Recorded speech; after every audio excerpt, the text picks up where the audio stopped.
Hello to you, YouTube. It's good to see you as always. I didn't forget you, don't you worry. YouTube, welcome, welcome, welcome. Hello, Cyber Oracle. It's good to see you again, friend. Welcome back. Delighted by your memes earlier. Delighted by all the memes recently. Gotta say, the Discord meme channels have been on fire recently. Though I'm not a big, meme-y kind of guy, when you all share such lovely things, I'm always very, very pleased. Thank you all for the Discord. It's a joyful thing to wake up in the morning and to read the Discord and see how many people have been active overnight. Because, of course, that's midday in the rest of the world. But for me, it is definitely... there's your once-a-stream Windows update reminder. Don't you worry, I will update Windows a little later today. Also, Firefox wants to be updated again. Oh boy, all the updates. Regardless, thank you very much for the generous time you spend on the Discord, building the community that way. It is the case, we got a lovely community, and anytime I see you all talking about cool stuff together, I am so darn pleased, of course. Thank you much, Slivers. My goodness, Slivers, for the 87 months. 87 months of subscription. I thank you, Slivers. Hope today's good for you. I got something to look into, Slivers. We'll talk about that a little later today. Yeah, Slivers mentions the thing I should talk about. In a moment, we'll talk about that. Hello, Genopolis. Hello, everyone. Yes, indeed. Friends, yesterday was the last real day of teaching for the semester. It went well.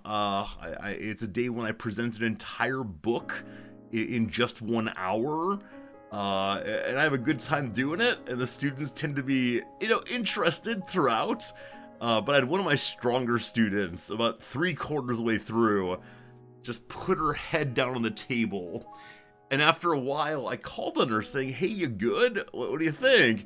And she said, it's just too much. So, at this point in the semester, I think I should give the students an easier thing to work on, as opposed to a harder and bigger idea, because yeah, I think my sense is the students are very, very tired. At this point, they have their final exams, they have their final papers, they have the last few things to do, and some of these students are about to graduate, and so go off and do whatever's one does when not at the college, and yeah, I mean, it should be a exciting time for them. I get to dress up in my graduation robes in a few weeks here. But yeah, a good final class. Had a bunch of students, stop by after class and have quick little closing conversations. Yeah, I got some students who are leaving in just a little bit here. Leaving, yeah, going back to the US. I'll never ever see them again, most likely. And it's always a weird thing, right? Always a weird thing to build these relationships and then say goodbye. I think at many other situations, stream, for example, I see you all day in, day out in many cases, and that continues, and I like that. If I were a restaurant proprietor, surely it would be the case that I would see the same customers regularly, and we'd build relationships, and that would continue on, hopefully. But this is the transitoriness of life and of my career and all the rest. And, yeah, that's what it is. You hear me say this every semester, I'm sure, but it is the feeling of the day. The feeling of the day is goodbye. I'm glad we had the thing we had, and hopefully the memories stick around, at least for them, if not for me, because every few semesters, there's a student who comes by and, Professor Azordi, it's so good seeing you. I haven't seen you since class. This has happened, and I play along, right? I have this good conversation with them, and I recognize them, but I have absolutely no idea what their name is. And I find myself talking to them, being excited for their lives and the things they're thinking about, and I give an update on me, and I just struggle so much. These people whose names I know and thought I know and all the rest, the names are just gone, unfortunately. This is probably common enough. I'm amazed by salespeople who are able to keep it all in there. Amazed by people who are able to maintain over long years a little roster of people they've met. For me, it's just not there, unfortunately. Maybe I should carry some guess who deck with me. And when I see a student, quickly flip through and determine who it was that I was talking to that moment. But no, this is just life, I suppose. Just life, especially as we get older, right? Getting older, not working as well. Speaking of getting older, yesterday I had an opportunity to talk with some of the students after class, as I mentioned, and one of the students approached me and said, hi, do you have 15 minutes for a quick interview right now? I need an interview for one of my classes. And I said, sure, what's the class? Expecting another interview about my job, but no, it was a meaning of life-esque class that has this assignment to go talk to people of 3 different ages. People who are younger than you, roughly your age, and yeah, your parents' age or older, about about meaning and life and important things in life and that sort of stuff. And I laughed immediately, saying, you understand that I came up with that assignment. So, back at one of my prior schools, one of my favorite activities I ever did was I put out a call to the local town. It's for anyone over the age of 65 who would like to come to the local library to sit and talk to my students about life. And so I had the students pair up 2 or 3 students to an older person and just sit and talk about this and that, and eventually get the conversation started on important topics of their lives, and what they wish that they'd known at age 20 and all the rest. And so I encourage this particular professor at my school now to use the same idea to get people who are older in the community and so on. But the professor backed away from that, and so the students will find their own people, which I think is too bad. I think working with a stranger is better. So I told the student, like, I appreciate you asking me, but because it's my idea, and because I think about these things a lot, I'm not a good interview candidate. I won't give you what you need and want for the assignment. And he said, oh, it's too bad. I don't know many people my parents' age. I said, okay, I'm just curious, how old am I? And so 5 or 6 students in a collection all guessed how old I am. The youngest guess, and these were all made sincerely, I believe, someone guessed I was 31 years old. And in the outside sense of things, someone guessed I was 58 years old. And I don't know. When I was 20, I kind of wonder to what degree was my sense of people's ages so far off.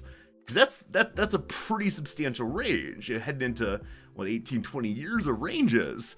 And it's fine. Like, at some level, I don't exactly care. At some level, I'm found whatever age people think I am. It's not a big deal. But yeah, it's a huge range of these things.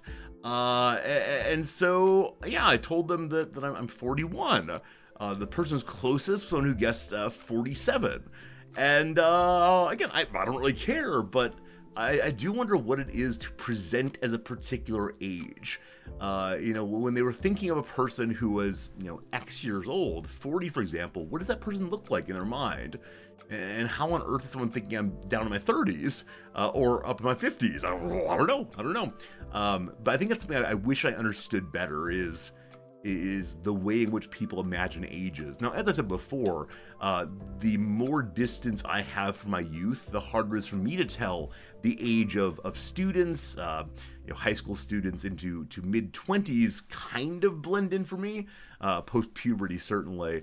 Yeah, I think this is probably just what age you're used to seeing, what age of media you're used to engaging with, but yeah, it was interesting to see the students' perception of me. Now, I agree, definitely have some gray in my beard now, and I think that might make me skew older. I've also been told that when I'm barefaced, I look younger. I look forward to that in a few months here. But yeah, the students were widely divergent on that, and I don't know. I think guess the age is not something we do so much anymore. How old are the student in particular's parents? I didn't ask. Yeah, I didn't ask how old their parents were. That said, they're 20 at the oldest, 22 at the oldest, I guess. And so, right, this part, they're actually 45, right? I say they're 22, they're actually 45. And so, you can assume, some of them had children young, some old.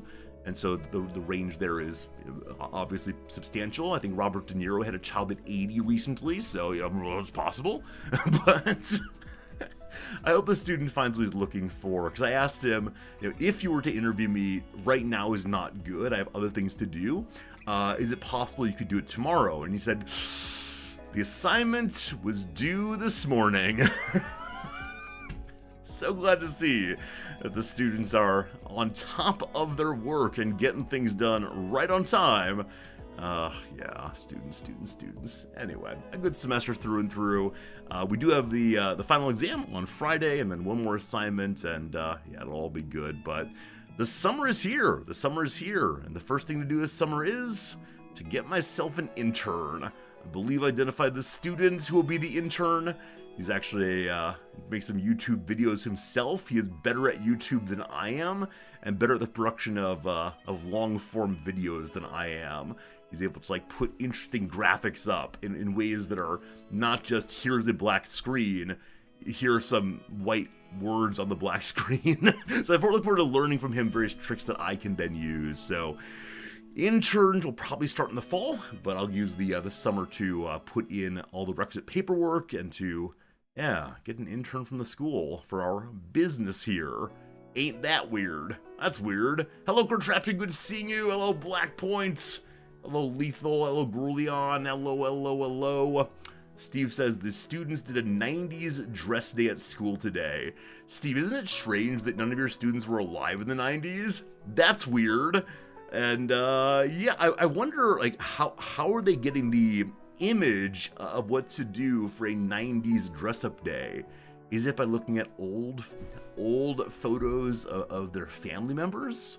I don't know. I think when I was a student, this would be in the 90s, I guess, we did have a 60s dress-up day.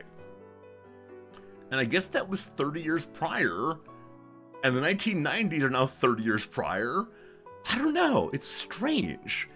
Because I grew up having a distinctive understanding of the 60s because it struck me as being like a culturally interesting moment, right? There's like a culture of the hippies. And so a kind of clothing that was, against the man, comma man. But I don't know. Is there a similar thought about the 90s? Like, I know how I dressed then. I know how my high school friends dressed then. But it wasn't interesting. There was no tie-dye, I guess is what I'm saying. Now maybe it was just the case that, I can't see it for its interest. I lived right through it. I don't know. Ignore me, the history teacher. It's all old stuff. I know. The 90s aren't history yet, Steve. Don't worry. It's still the present day. It's all fine. 9/11 babies are in the workforce. Yeah. I mean, it's the case that my students did not live through 9/11. My students did not live through a lot of things that are central to who I am and to what I think is culturally important. And seeing it from this perspective of being the one who says, back in the day, before you were with us, probably gives me a lot more insight into my own teachers. And that, I guess, is a good thing. Though I wish I could have had this kind of knowledge and perspective when I was but a boy. Probably would have been a better student in some ways if I didn't think of all that as just old school stuff. I don't know. The 90s is far enough back to have passed outdated into retro. The 90s was grunge. Okay, I grew up in the Midwest. I knew people who dressed in kind of like the Seattle jeans and lumberjack shirt routine. Is that what grunge is? Is grunge bands like that Dave Grohl guy?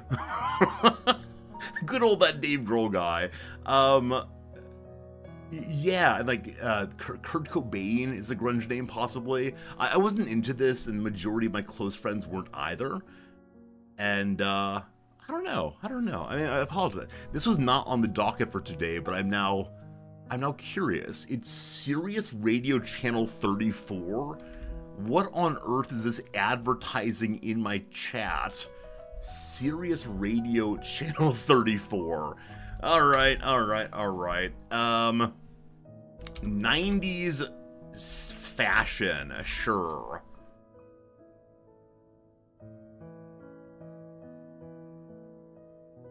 I do not see myself in any of this. Is this what your students look like, Steve? I'm also seeing a tremendous amount of, like, bare stomachs, and I don't remember that happening at my Midwestern school. I think it was more like sense of propriety about not displaying many parts of the body. I'm not sure on that one. Exactly, but I remember wearing larger t-shirts. I do remember wearing those. Are these the cool kids? Is it possible they're the cool kids? Okay, I think I've found myself. I think this guy right here with the tucked in polo tee thing and the jeans may have been me. I remember not wearing a belt and my pants not falling down, thank goodness. Do I have a picture of myself from the 90s? I'm sure my mother has one somewhere. I don't like looking back, only forward. Spending time thinking about history only holds you, chains you to inferior mode of living. No, I'm sure I have. I'm sure I have something. And, yeah. 90s fashion Midwest.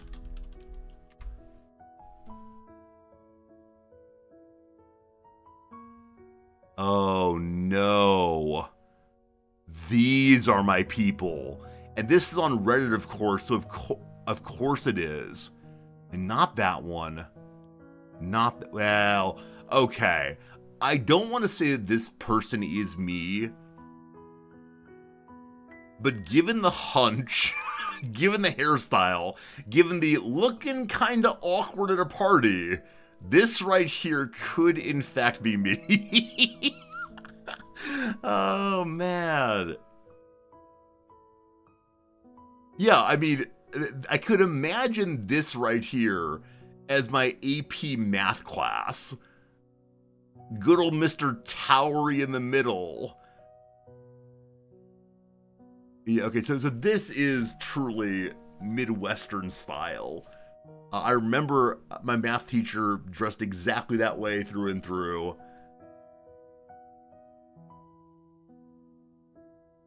Oh, the Nintendo 64 controller. What a strange controller that is. There must be a reason why they chose to make that controller with, like, more legs, more arms than we have hands.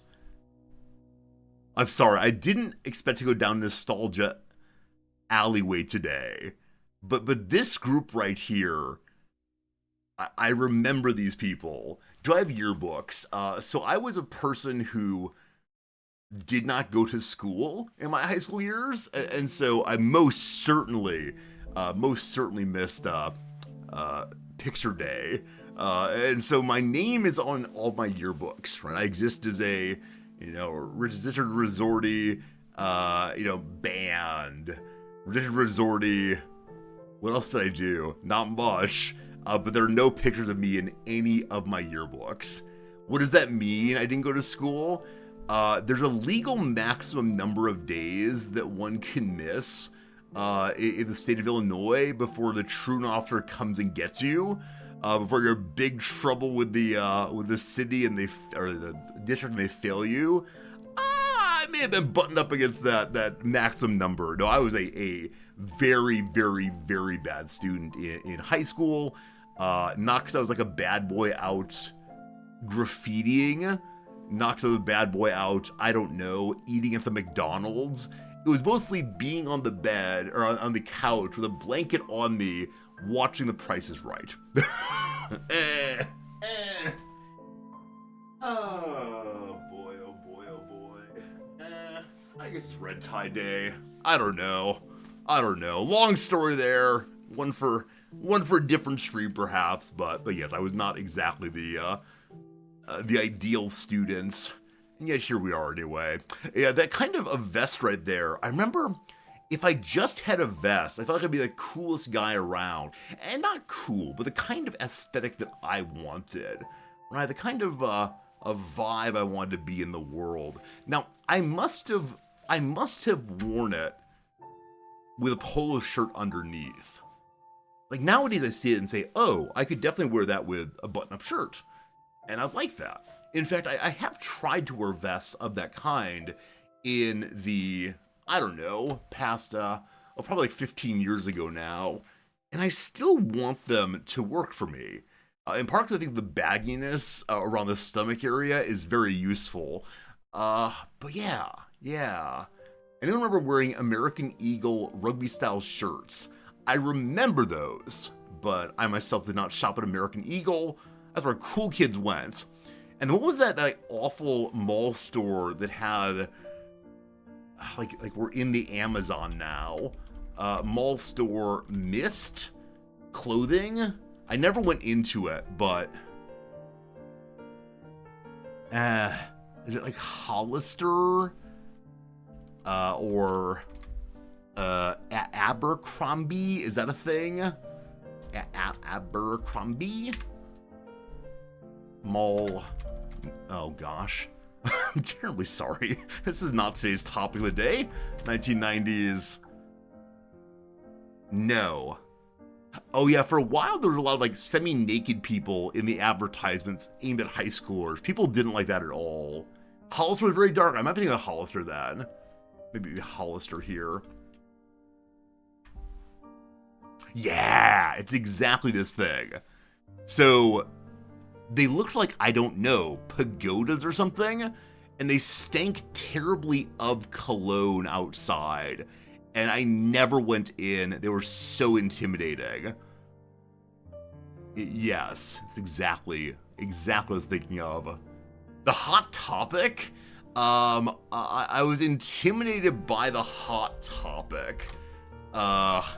Yeah, it was like the, I don't know, rock and goth and emo store. They also had an adult section that I felt overwhelmed by and so ran away. But yeah, Hot Topic, a staple of many, at least a Midwestern. Change.org, bring back 90s Hot Topic.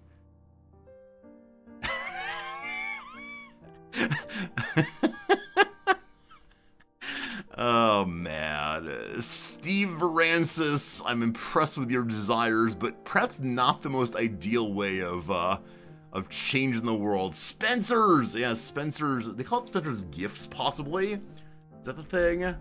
Friends, an ad break is coming. I suppose we'll do other things pretty soon. A store that specializes in novelties and gag gifts. But again, the kind of like, look, we're all cool in here aesthetic. Jim Iconius, I think of a tier 2 subscription. Let's go listen to Criss Cross and wear our clothes inside out. Man, the 90s were a weird period. I don't know. Maybe every place is weird. Typical merchandise. Yeah, the stuff was all relatively expensive though. I don't know how expensive. Expensive enough I enjoyed looking at them but not buying them. The lava lamp. The humble lava lamp. Watch it dance. Great. Anyway, that's enough 90s talk. Okay. So, I have a story for you. I then also have a topic to discuss with you about should we change the stream. The story for you.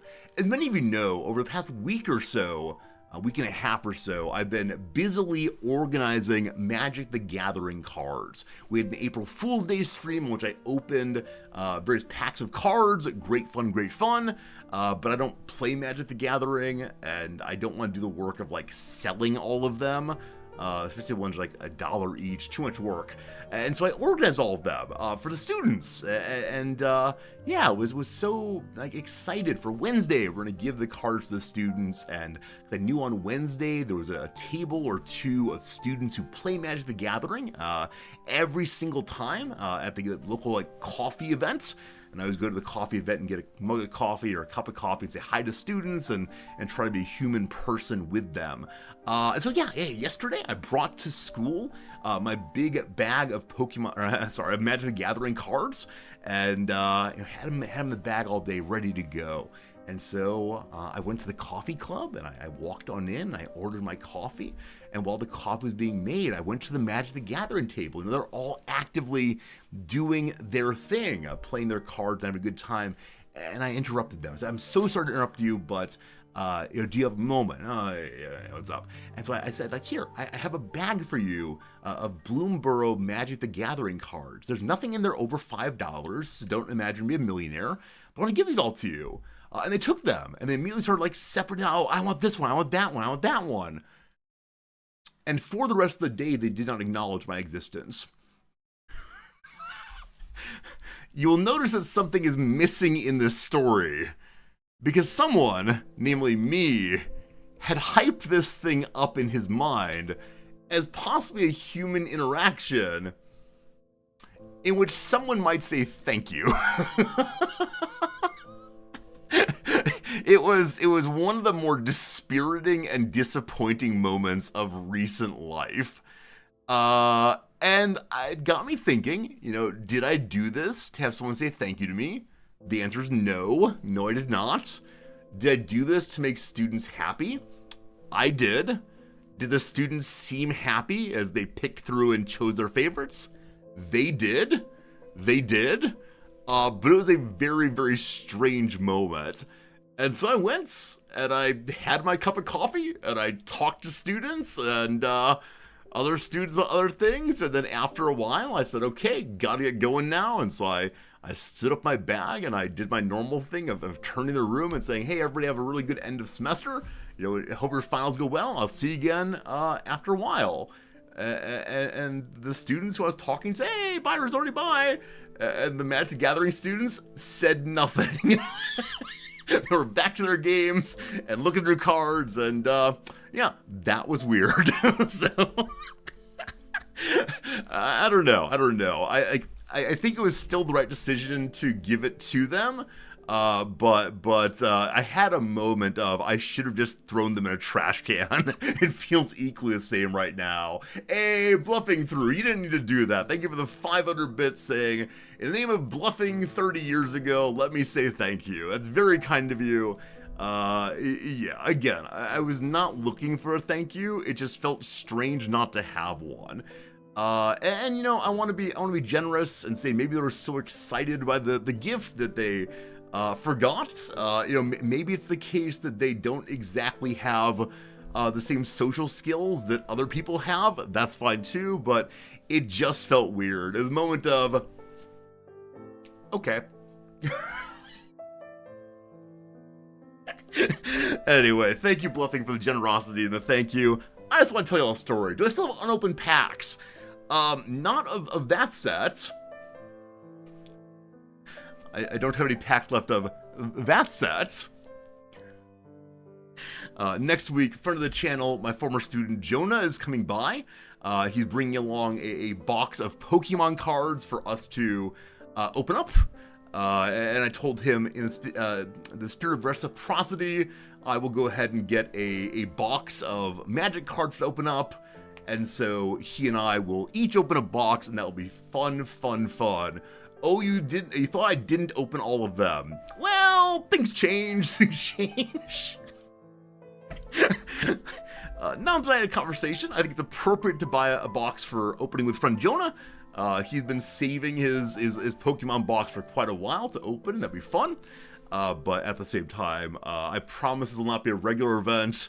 You will not hear me talk about Magic the Gathering cards all that much more, because it's like a bit of a joke, but past that, no good, no good. Biff, I thank you for the resubscription. Thank you for the cards, Professor Resorty. Oh, you.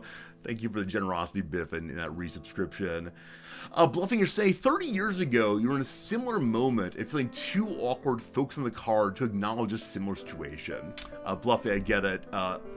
Let me absolve you. I'm sure that the person who maybe felt weird 30 years ago has forgotten. And I hope that they were generous with you, realizing that, yeah, youngsters and people in general occasionally forget social moments, and that's just fine, but you are now absolved for sure. Will Magic the Gathering cards become the new World of Warcraft? No, because the World of Warcraft, And over the summer, when I'm supposed to be working on making YouTube videos, gosh darn it, surely I will have no time to play WoW or to open cards. I swear it's not something I want to do regularly. It's money down the drain. I don't play the games, etc. It's just for funnies with you all, and then to bond with one of my students who, I like quite a bit, so that'll be good. Anyway, enough about that topic. Friends, one other topic of the day, and this is one that I mentioned I will discuss. Over the past, 9 months to a year, friend of the channel Slivers, who often watches us in busier places, like restaurants and so on, has been asking that I install and get to work on a closed captioning program thing. And I've been a little resistant, and I guess I'm curious, and this is the first part here. The first part is, if I were to install a closed captioning thing, do you think that you would use it?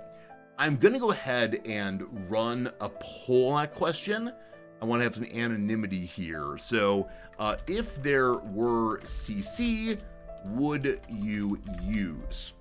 Yes, no. Either way, cool. Just curious about what portion of our community would use it.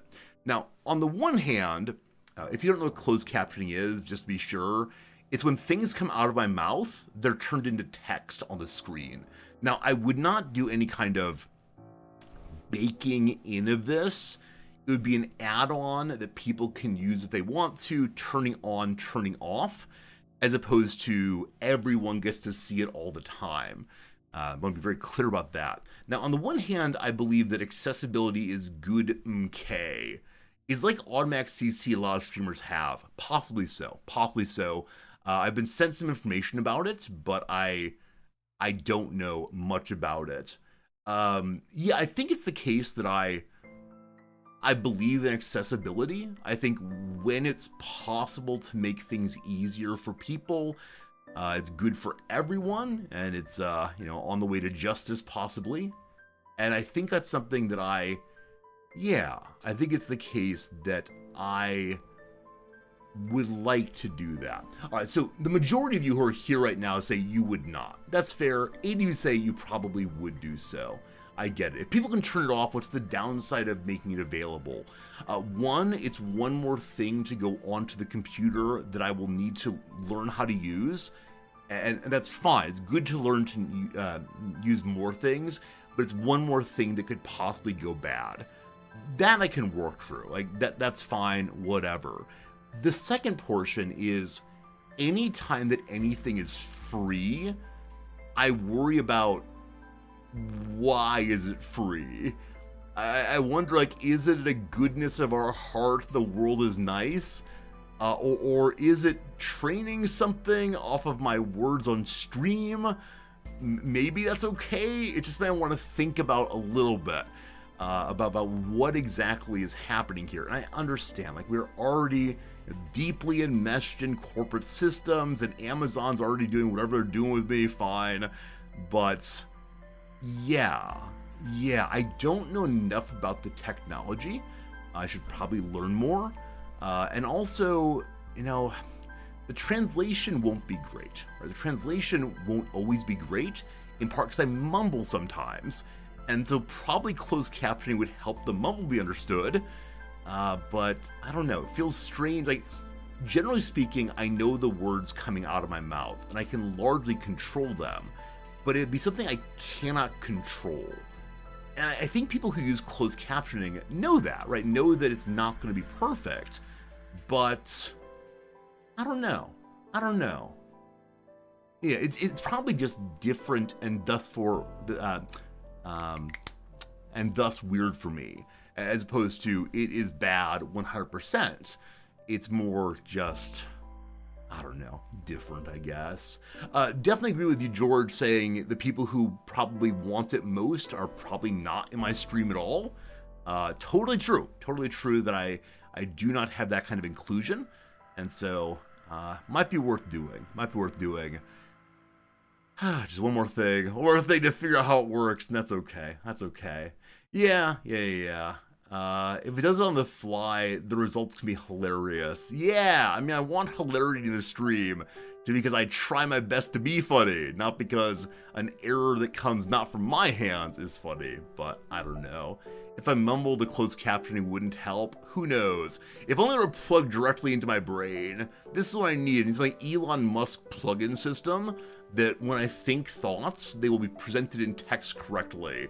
This would also be very, very useful for getting ideas out for papers, instead of saying, this might be a good idea to research. Let me let me remember it later to work on it. Instead, if it began being written automatically, very, very useful. Also, finally, then the Vulcan mind meld possibility. I don't know. It'd be very, very bad if your thoughts were broadcast. I mean, okay, right. I think it's important that we have privacy. I want to say privacy is an important element of human development, an important element of a lot of things I don't care to go into. But I think on the whole, when I'm in public spaces, the things happening in my brain I wouldn't mind sharing.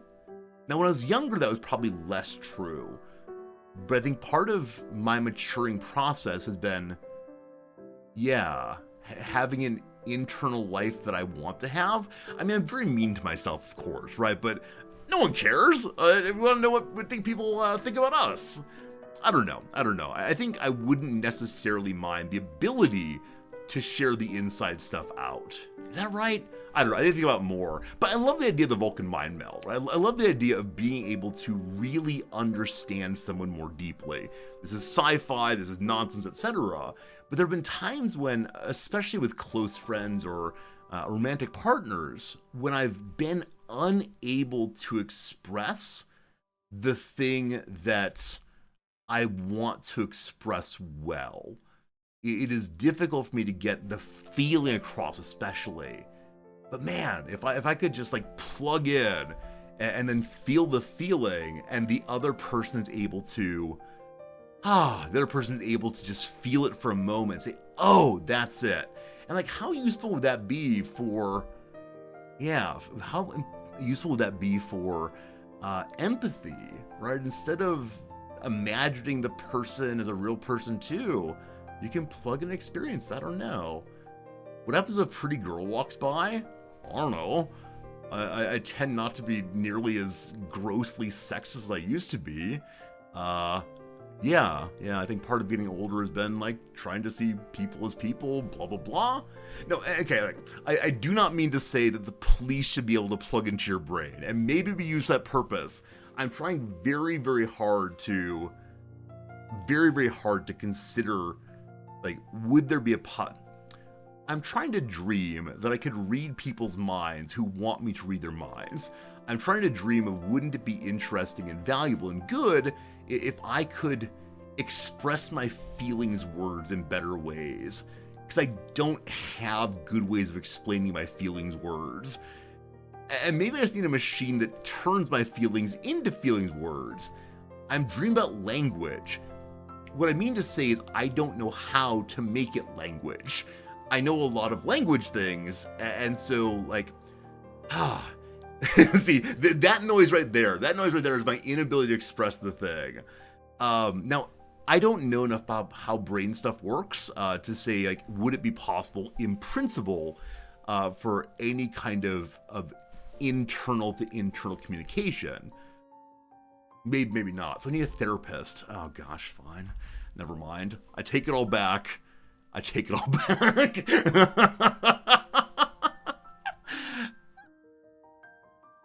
put it in a different mode real quick. This is the mode where I feel safe now talking about it. I have students who occasionally will come to me and say, Jan Resorti, I don't understand something. And I'll ask them what they don't understand, and they'll make some noises, and I'll try to explain it again in a different way. And I'll say, does that help? And they'll say, no. And I'll say, all right, let me try it this way, and I'll explain it in a different way, trying to do it the best teaching I can possibly do. And I'll say, okay, are we close to understanding? And they'll say, no. It would be so helpful if I could get in there in some sense and just figure out the difficulty. Now, maybe it's the case that my student needs a therapist to be able to explain these things.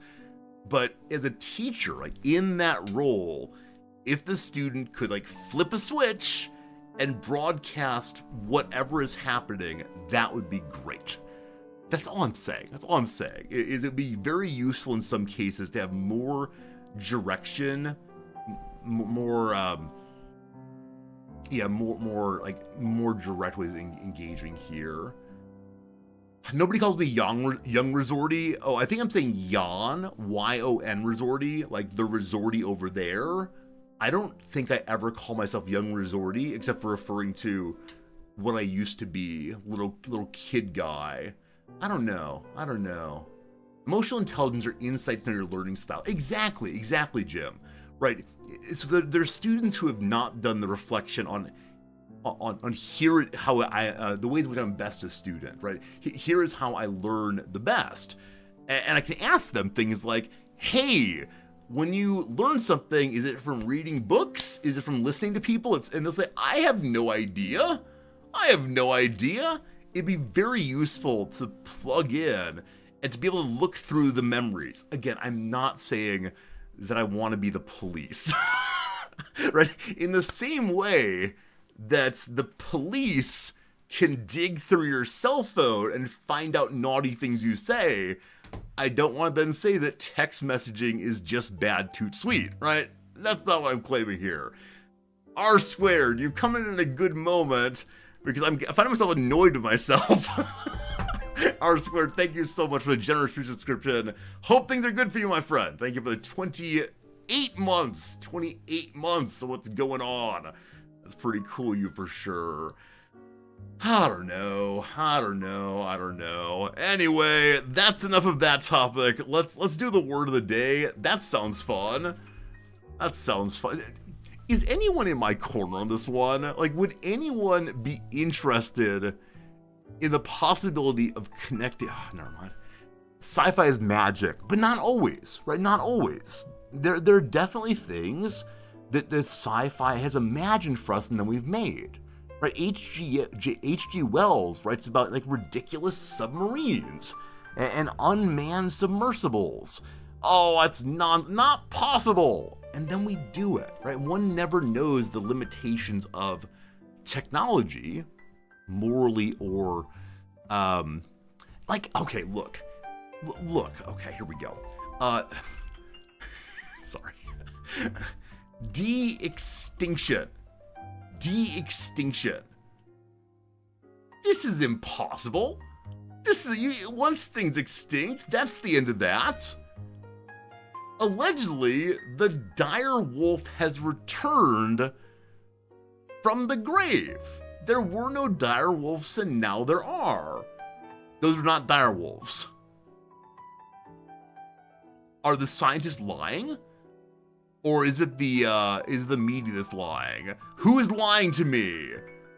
See, the first new direwolf cubs born in 12,000 years.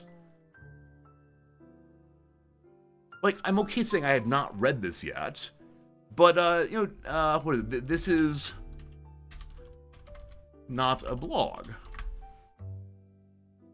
Like, this person is not a clickbaiter. The dire wolf is back. Now, again, I'm happy to look about it, but extinct for more than 1,000 years, but extinct no longer. Like, I have not looked into this much at all, but George R. R. Martin has read quite a bit about it, apparently, and he's a smart person. Marketing. Are we really doing this? Is everything bad and nothing happens? Alright. They've created 3 direwolf pups by using ancient DNA, cloning, and gene editing technology to alter the genes of a gray wolf. Hybrid species similar in appearance to extinct forerunner. So the claim is that it looks like it, but it is not it. May I introduce you to the duck that quacks and walks, but is not a duck? Stop it? Stop it? I'm just having a conversation. Our team took DNA from a 13,000-year-old tooth and a 72,000-year-old skull and made healthy direwolf puppies. I'm happy to say I don't know enough about this. Popular science journals and fiction. That's not true. Not in all cases. What I mean to say is nothing is possible. We have all possible technology. Let's not imagine that the world ended in 1995. Very good. Last man, etc. Friends, word of the day is vouchsafe. Word of the day is vouchsafe. Vouchsafe is a formal and old-fashioned word meaning to give something to someone as a promise or a privilege. Do you know the word vouchsafe? If yes, give me a Y. If N, give me a no. That's right, you gotta type 2 letters today. Do we know vouchsafe? There you go, team, there you go. He vouchsafed the secret to only a few of his closest allies. It can be used as a verb, I think it can be a noun also. Vouchsafe. I can imagine hearing this word in an old-timey fantasy novel, perhaps. Here we go. Shakespeare fans are well acquainted with vouchsafe, which in its Middle English form, vouchsafe, sure, means to grant, to consent, or deign. Deign means to lower oneself. The word, which was borrowed with its present meaning from Anglo-French in the 14th century, pops up fairly frequently in the Bard's work. Can you imagine that? Can you imagine being so important to a culture that they give you a special name like that? The Bard, and we all know who you're talking about. Are there other people like that? Like, I guess we say, like, what, the king of rock and roll? The king of pop? But I wonder if,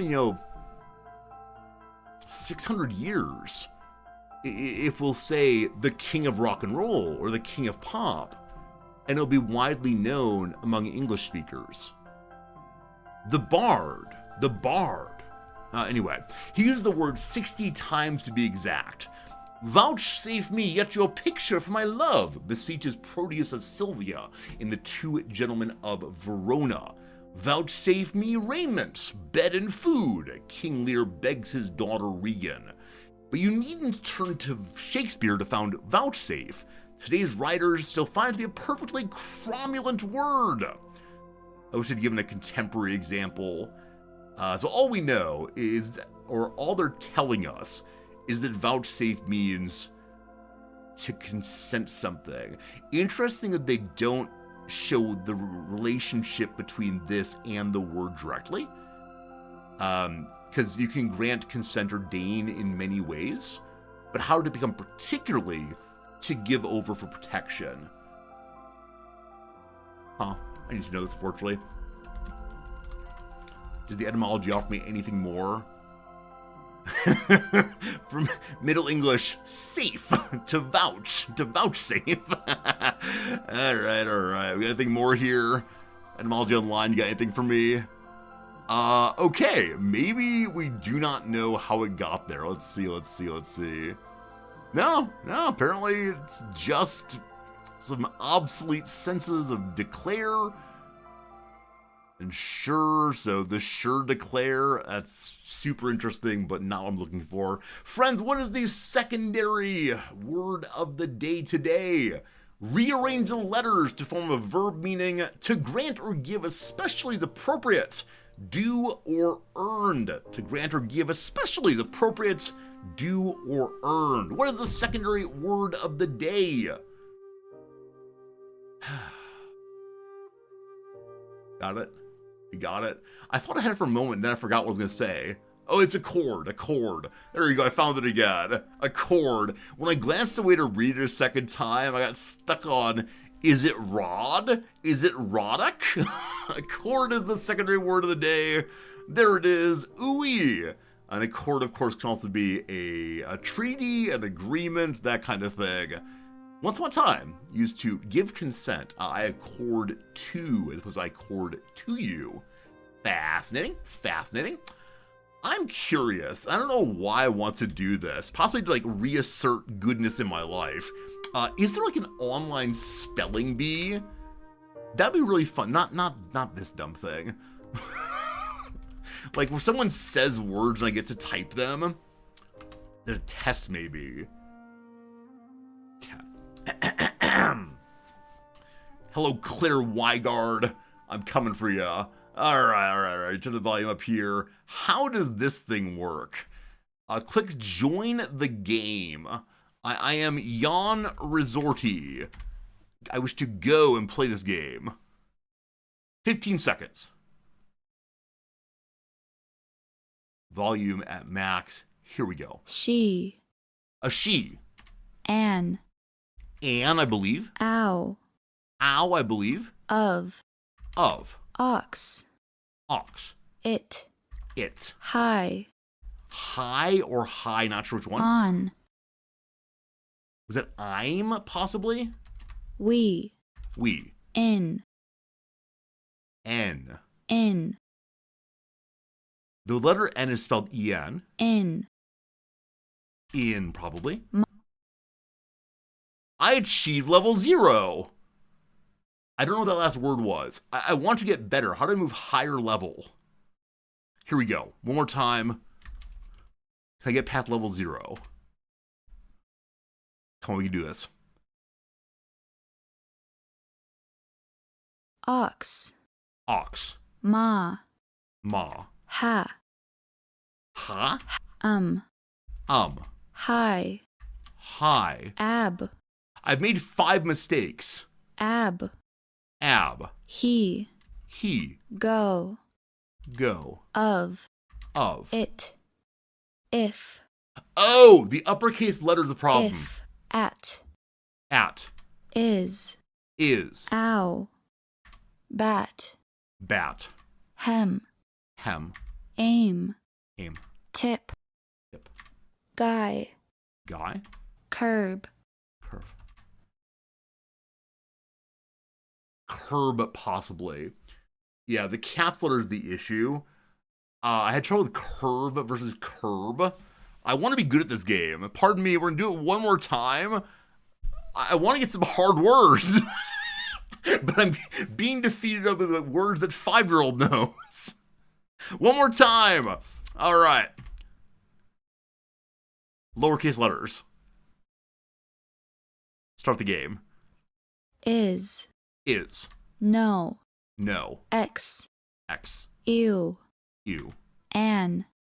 An, I believe, or am. Eve.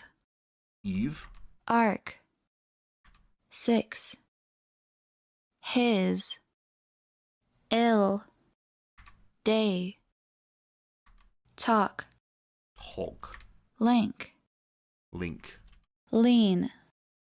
Cage. Loaf. Love. Bend. Cheer. Towel. Hated. March. Acorn. We got this time. Babble. Arrest. Unlock. Summit. Garden. Garden. I heard carbon. Weekly. Is A or which one do you want? Drummer. Senile. Oh, we're getting good ones. Upright. Primers. Primers, I believe. Altered. Manifest. Good. Epidemic. All right. Pantheon. Pitched. Farewell. Bracelet. Guarantee. Strongest. Come on, make it harder. Whereupon. Awesome. Millinery. Has 2 L's, I believe. Surprised. It's only 1, actually. Surprised. Astute. Lieutenant. Tantamount. Lubricated. Carpenter. Repellent. Confederacy. Interpreter. Infiltrate.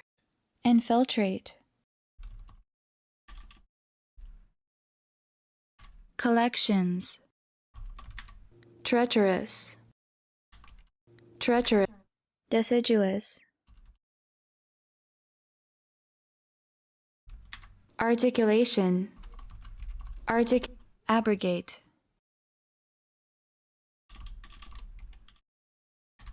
Insurrection. Interrogative. Juxtaposition. Contraction. Counterpoint. Insignificant. Insignificant. Psychological. Inspiration. Declaration. Insurmountable. Insurmountable. Insurmountable. Insurmountable. Eschew. Eschew. Eschew. Punctilious. Punctilious. Punctilious. Roller coaster. Apocalyptic. Apocalyptic. Eavesdropper. Eaves. Eaves. Dropper. Eaves. Eavesdropper. Dropper. Omnipotence. Omnipotence. Encyclopedia. I just want to tell I'm good something. Illustration. Illustration. Illustration. Ratatouille. French words. Oh, French words. Ratatouille. Ratatouille. Exacerbated. I am now feeling exacerbated. Correlation. Correlation. All right. There we go. I feel good about myself again. All I need. I made a couple minor mistakes on like double letters. Oh, there we go. We've returned to feeling good about ourselves. All right. Good. What I miss about like actual spelling bees here is that we can have like definitions and more importantly, language of origin. So we're able to like suss out from language of origin to spelling based on how languages change. All right, it's all good. It's all we return to normalcy inside of ourselves. I was strangely worked up today. I'm sorry for that. I think what it was is for the first time in a long time, I put forward an argument that I thought made some sense, and I got pure negativity back. There was no moment of, yeah, resorting, that sounds cool. And so I worried I'd lost some core element of what makes the stream interesting to me. All right, time for French. We're learning French. We'll see how we do here. I put up 2 arguments that are based on bad science. I don't believe you can say it about the first one. I don't believe we know enough about how brains to work in order to make claims about the possibility or impossibility of brain stuff. I'm going to say that fairly forthrightly. As far as the genetic thing, I'll say I don't know. It's not that... Okay. We're done. A cat and a pizza. I've yet to learn the word pizza. I'm going to put the word like pizza in. Hope the best. All right, got lucky. Pizza is feminine. Delightful. Blank something orange. So probably going to be like... Did you eat an orange? Mange. Un Good. chat et une pizza. A cat and a pizza. What a cheesy situation. Cat. A croissant. Well, it's just spelled un croissant, I believe. C'est Good. une pizza. C'est une pizza. C'est une pizza. It is a pizza. Glorious. Oh. As the A-N-T one. Like croissant. Tu manges une orange. You are eating an orange. We've learned 2 new words in this one. Pizza and orange. Those are words I didn't know in French. Pizza. Orange. Une pizza. A pizza. Tu manges une pizza. You are eating a pizza. Une fille mange un croissant. A girl is eating a croissant. Glorious. Doo-doo. Okay. A boy, un garçon, mange un croissant. Oh, I didn't put an N in. I put in mages. I got wow in the brain. All right, one more time.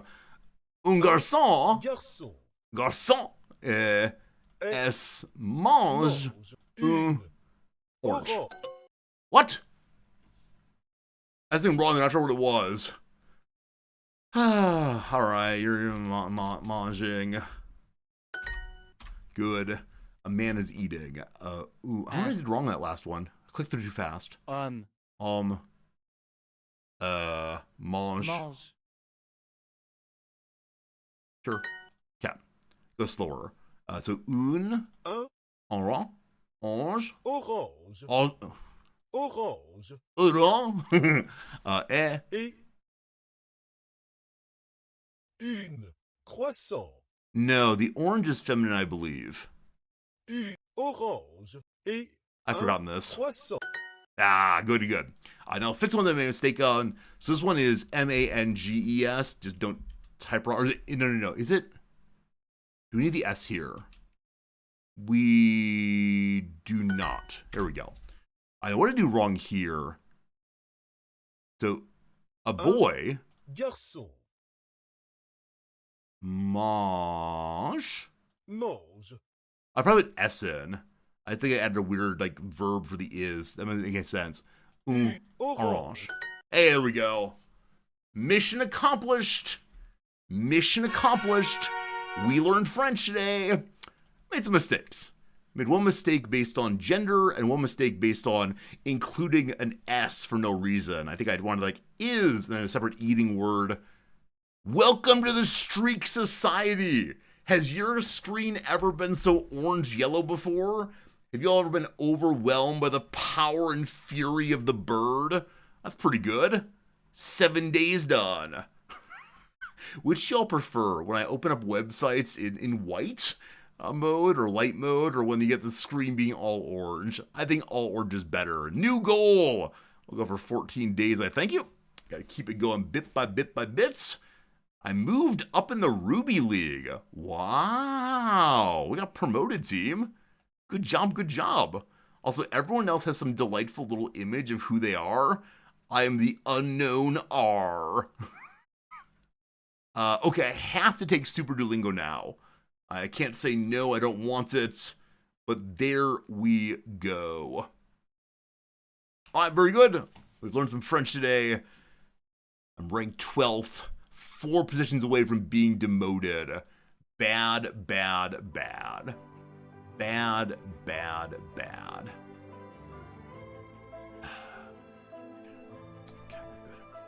Are we good? We're good. Okay, it is time for a little bit of the game called Redactyl, the part of the game where you go to play along also. If I can find it. Where'd it go? Well, time for another tab. Always need a new tab. Friends, this is the Redactyl.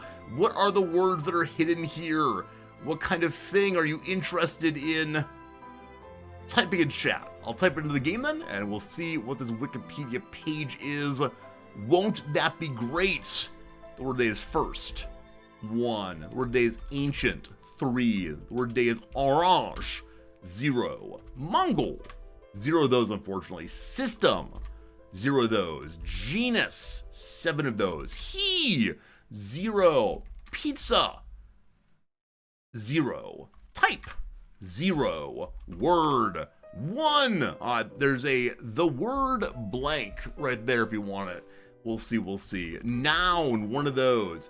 Gromzilla says, interesting, my changing the room to slow mode deleted your resub message. That's weird, Gromzilla. I'm so sorry, it didn't show up anywhere on my end also. Gromzilla, thank you for the resubscription, I appreciate that. Sorry that my computer rudely deleted it. How weird is that? How weird is that? But Gromzilla, thanks for being here, and yeah, I'm sorry, sincerely.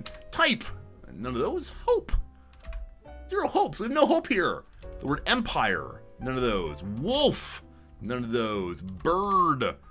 25 birds. A blank is a bird of some kind. Good job on that one, contraption. Rely. None of those. A species. 6 species is theory. None of those. Dinosaur. No dinosaurs today. Mark it. Thank you, Klaus. You're always delightful. Insect. Insect. None of those, unfortunately. Kingdom. None of those. Liver. 5 liverers. The English thing.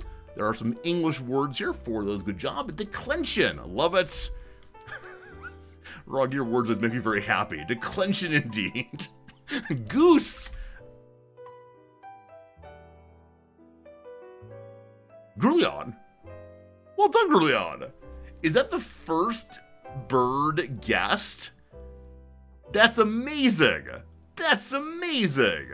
We'd establish this kind of bird. You'd say, of all the possible birds in the world, we're to choose goose, comma, you silly goose. Well done, well done. Better than average by a huge amount. Wow. Today we win. Today we're good.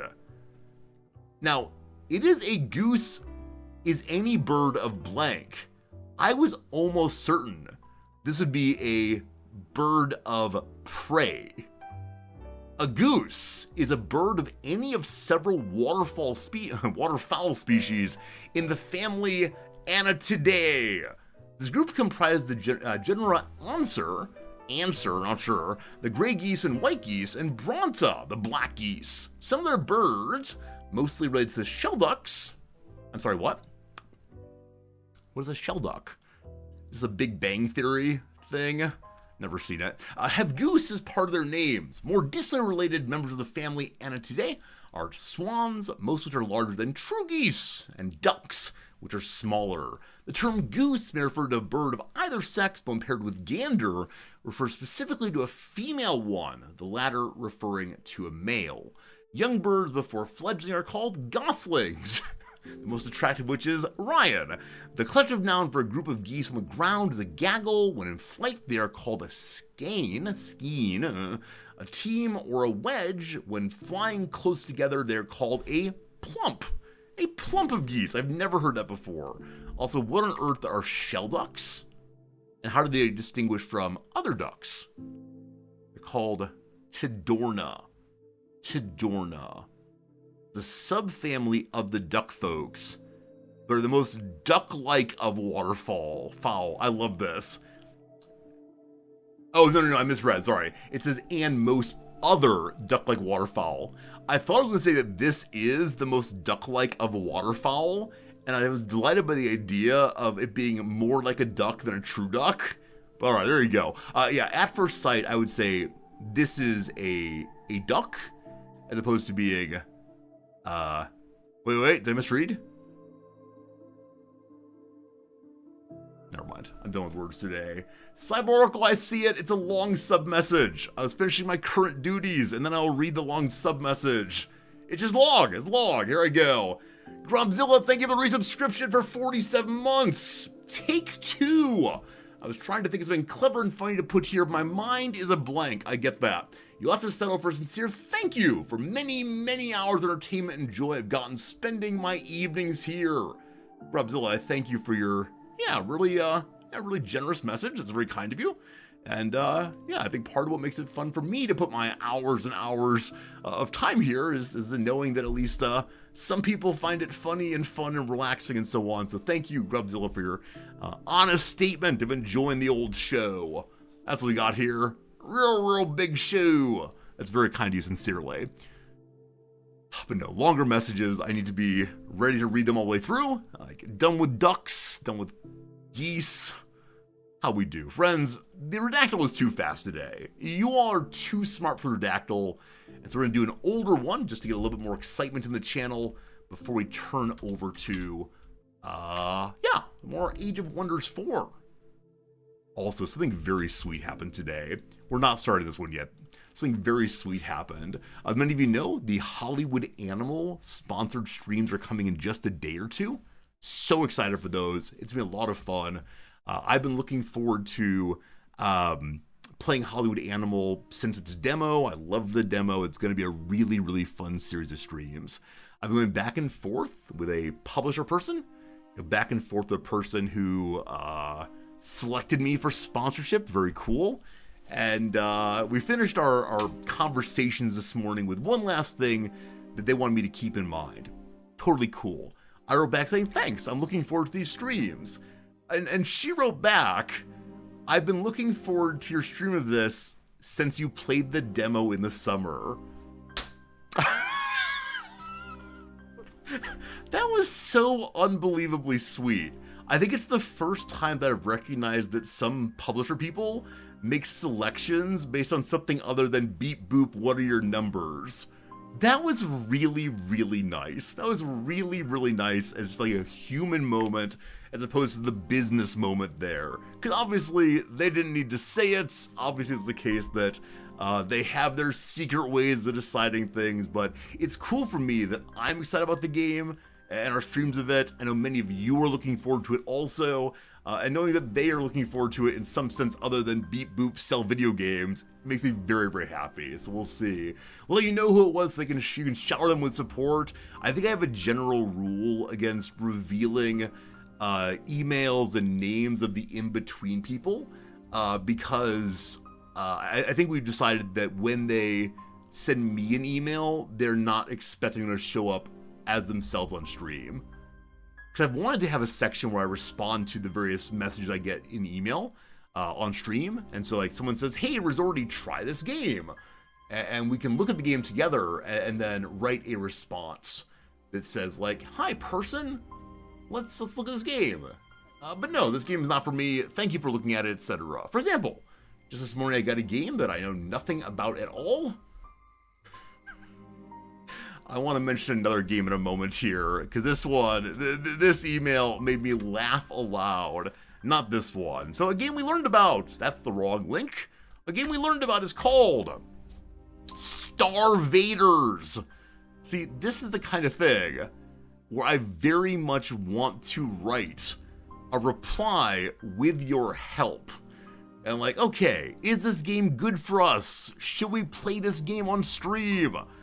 Defend the Earth from an alien invasion and the ultimate fusion of deck building and grid-based tactics. Pilot a mech, discover game-breaking combos, and protect the future of humanity in this endlessly replayable roguelike. I accidentally misread that as endlessly repetitive roguelike. Who knows? Who knows? Who knows? But I think it'd be fun to like, do a little bit where we discuss if the game is good for the channel and then also respond together. So I don't know much at all. But that's I got an email of this text. Here we go. Dear Resorty, lowercase r makes me know this was autofilled. So this is an automatic message, but here we go. Got 5 minutes to check out a hot new roguelike deck builder demo? Okay, this line is all in bold. Got 5 minutes to check out our hot new roguelike deck builder demo. Line break, line break. The game retells the Russo-Japan War of 1904. Ah, boy. One of the more abrupt switches in my entire life. I'll pull up the game's actual name. It's called Suns Go Rod, apparently. Suns Go Rod.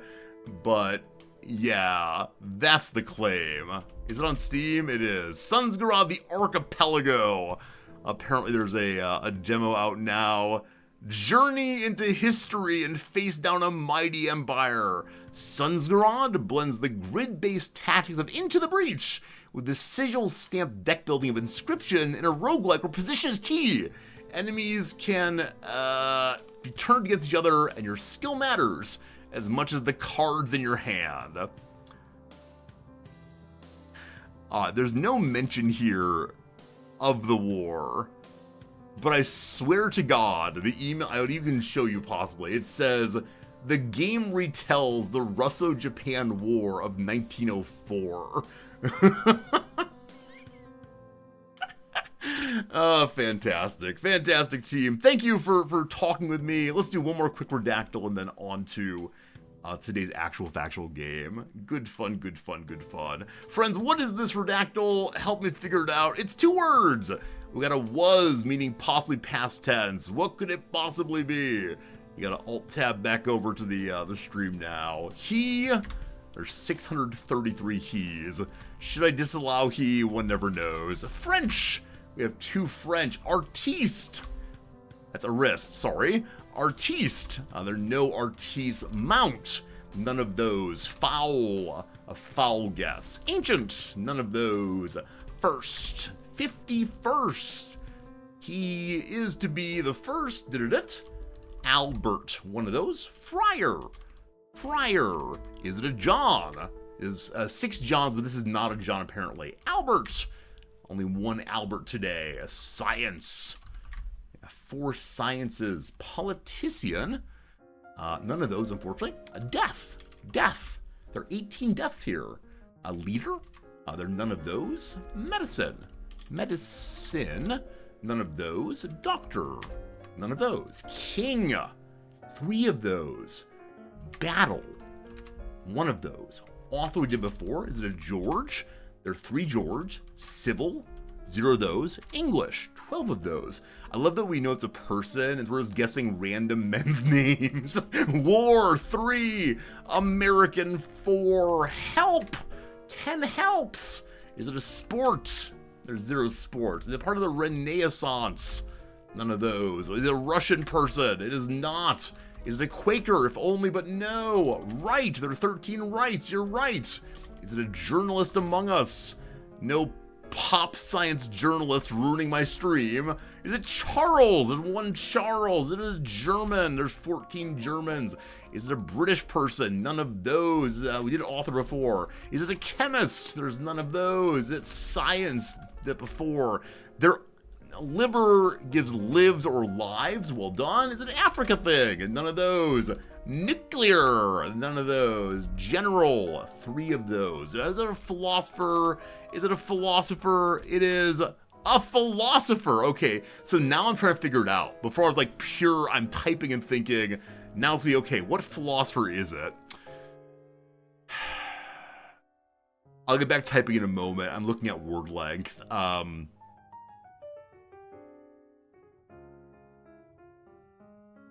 I have a guess. We'll see if I'm right.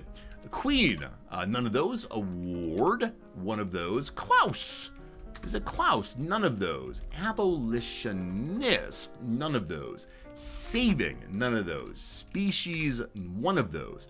Is it French? We've done French. We've really not an author yet.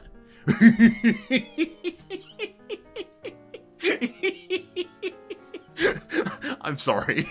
I'm sorry.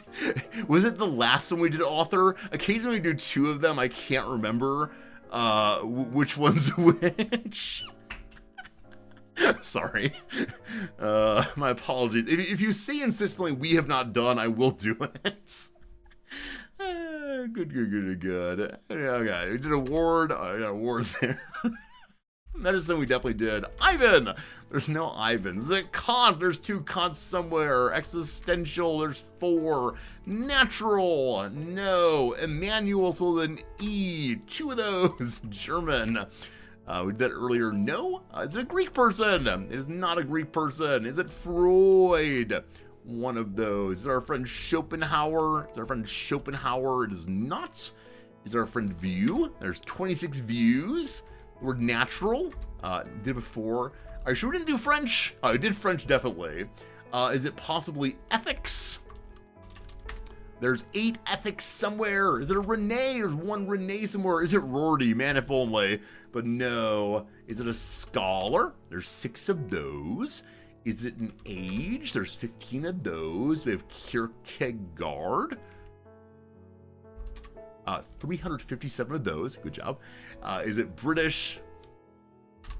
There's none of those. Is it a century word? 18 centuries. Is it Dutch? Is 0 Dutch? Oh boy. What name we looking for? What name we looking for? You've typed it out, but the enter won't go through yet. You got 30 seconds. Oh, the timeout is terrible. Oh, the timeout. Is it Soren? Well done. Soren Kierkegaard. Yes, indeed. I'm so pleased.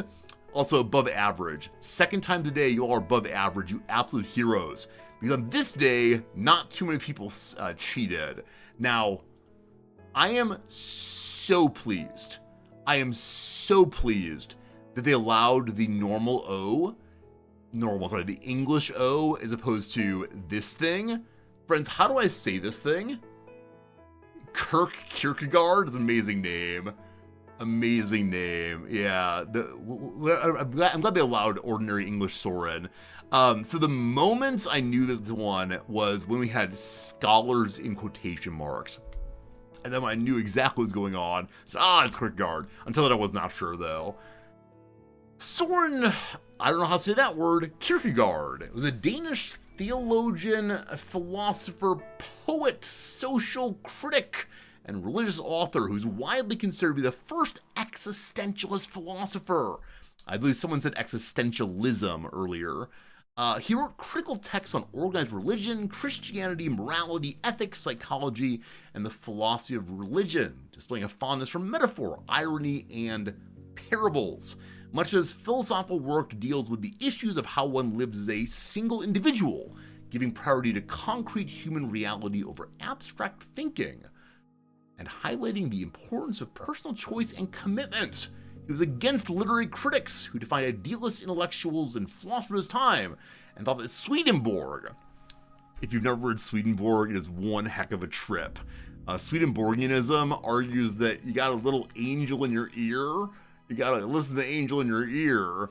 It's definitely a kind of a mysticism that really took off in America in the 1800s. Swedenborg, Hegel, Fichte, Schelling, Schlegel, and Hans Christian Andersen were all understood far too quickly by scholars. The reason I knew that scholars in quotation is Kierkegaard is because he uses an insult regularly. And so seeing the word scholars picked out like that, and it's a philosopher, definitely Kierkegaard, insult all the time. No, it's not what is the sound this makes, it's what do we call this thing? That's my question there. What's it called? Gamerchin, I thank you for the tier 2 subscription, our second tier 2 of the day, very kind. Thank you for being an old friend. Also, hooray for Philosophy Redactyl. Absolutely. I thank you for Philosophy Redactyl all the way. It's a good one always. And yeah, I mean, I'd love to talk through all of this.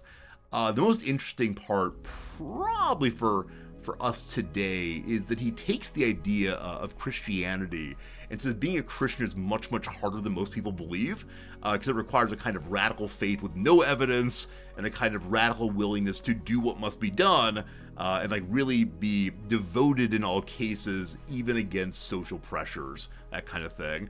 And this is often taken in other modes, things like political modes or social modes, about the difficulty of being a committed individual.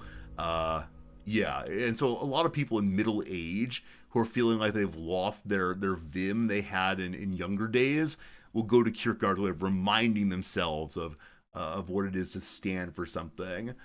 All right, we call it that. Brog, thank you so much for highlighting that for me. We call it that word. Is there a name for it? Because, for example, like, you might know this, you might not. The letter H is spelled...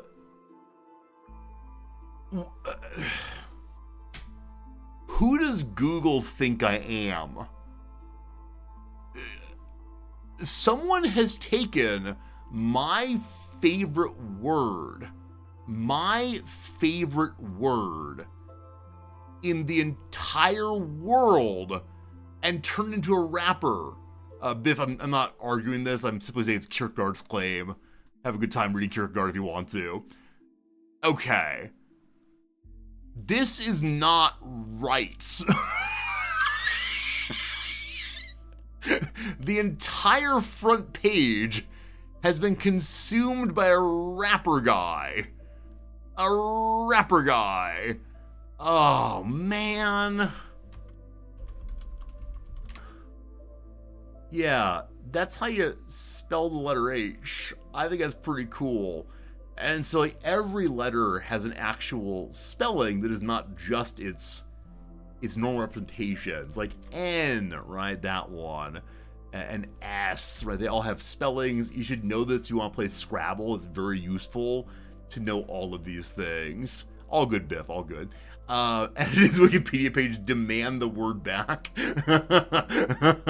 Absolutely. So this thing is just pronounced the way it's said, or written the way it's pronounced. I was hoping it had like a longer spelling, but here we go. Used in a variety of languages up north. We call it O with slash, or O with stroke, is how we call it. Although the name suggests it's a ligature or diacritical variant letter O, it's actually a separate letter in Danish and Norwegian, alphabetized after Z. XYZ, AE ligature, however we say this thing, and A with umlaut. Do you all in other languages that use more letters than English does have alphabet songs? If it helps the IPA sound, it makes it the same thing. Rug, thank you. Do children learn the letters of the alphabet with songs in non-English cultures? I'm sure the answer is yes. But now I desperately want to know. Like, let me begin with it. Maybe you know this, maybe you don't. Oh, my poor YouTube searches. Like, English alphabet song. There's an ad break in progress right now. After the ad break, I promise we'll get to the game. But you might know this one.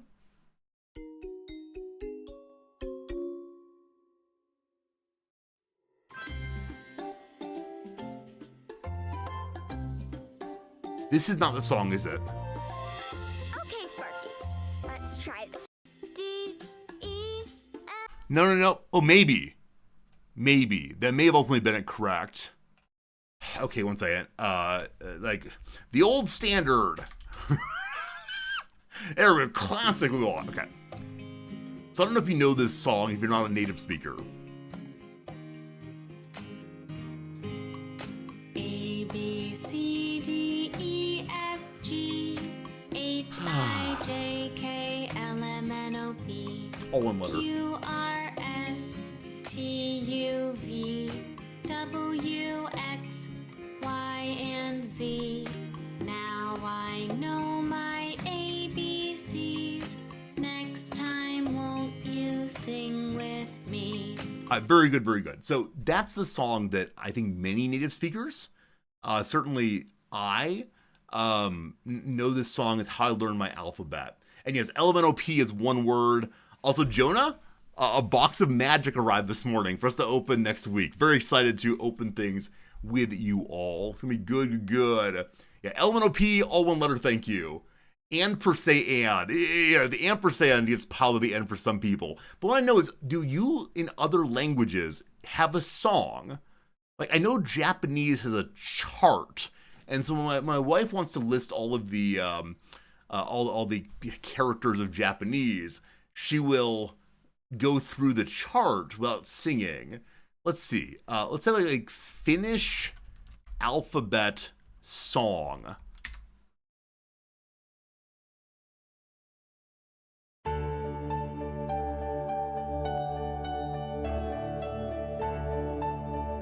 Do you all use the same song? A, B, C, D, E, F, G, H, I, J, K, L, M, N, O, P, Q, R, S, T, U, V, X, Y, Z, Tässä ovat akkoset, joita aina tarvitset. So I don't know what that word means, but I like that the word alphabet is possibly article set, meaning a set of things. Wow. So is this real? Is this real? Like, is there a German one that uses the exact same song? Do we all use the same song? Das ABC-Lied. A, B, C, D, E, F, G, H, I. So now I wonder who got there first. Like, is this actually... is actually like a song from Botswana, that everyone else in the world uses now. J, K, L, M, N, O, P, Q, R, S, T, U, V, W, X, Y und Z. Jetzt kann ich mein ABC. I feel like I've just had my mind blown because I assume that every culture or every like ordinary language used today it had their own special songs. The one in French is very similar also. The melody is from a 1761 French music book, first copywritten in English by an American music publisher. It's not that he came up with first, he just monetized it first. Amazing. It's first a French nursery rhyme. It's also Twinkle Twinkle Little Star, I guess. What's the origin of Twinkle Twinkle? Such curiosity here. It's an English lullaby, ostensibly. So this is taking a 1761 French melody, which is arranged in part by Mozart. So French tune, here's some French, diriger, maman. I know it's something about like mother. I don't know what the middle part is though. What are the words, please? Anonymous pastoral song. So it's one of these allegedly just folk songs that was then turned into formal writing. Oh, shall I tell you, mama, what's causing me an annoyance? Daddy wants me to reason like an adult, but I say that sweets are worth more than reason. The song of my students.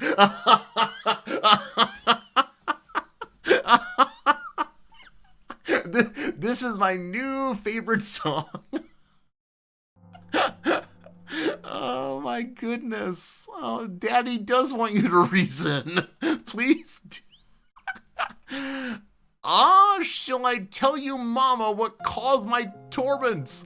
Ever since I saw Sylvandre look at me so tenderly, my heart's every moment. Can we live without a lover? What conversation are y'all having with your mothers? It's a parody of an anonymous love poem. So instead of like wanting love, you want candy.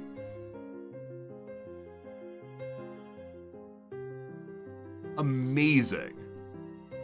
Amazing.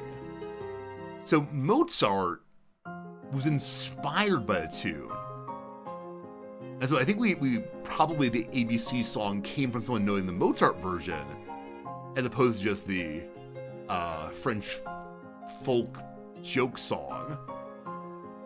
I've learned things. I've learned things today. Now I'm really curious. I know we're playing video games today. I feel slightly all over the place, but it's fine. What I'm curious is,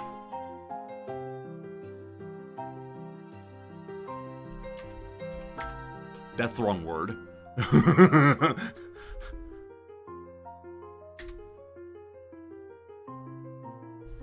So Russian strikes me being a language that might be different. Maybe Mandarin's even better.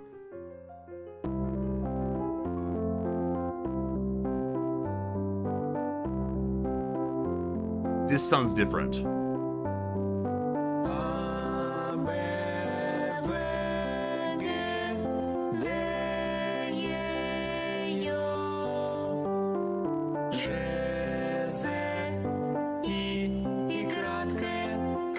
I'm sorry, what? Okay, so it's like, I with carrot. It's about the diacritical. That surprised me.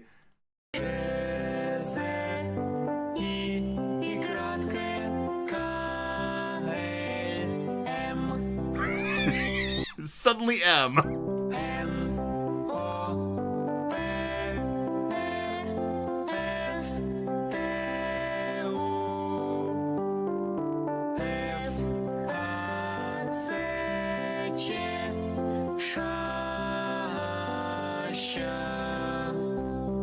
Твердый знак. znak, hej, mягкий znak, hej, ja.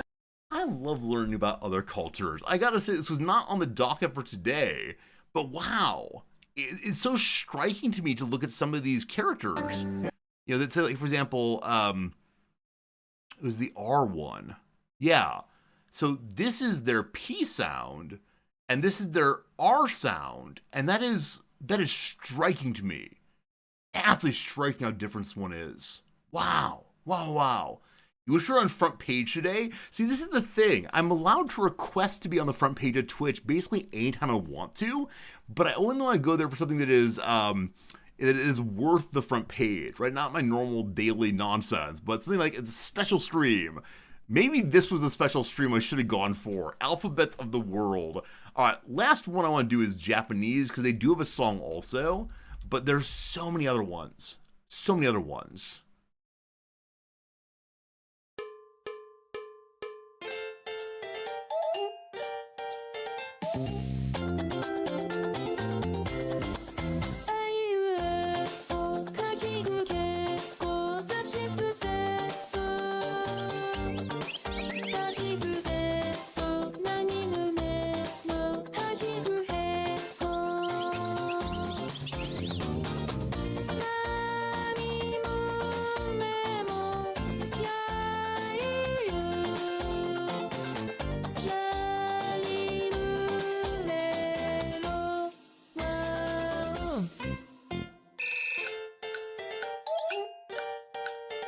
Well, that's sweet.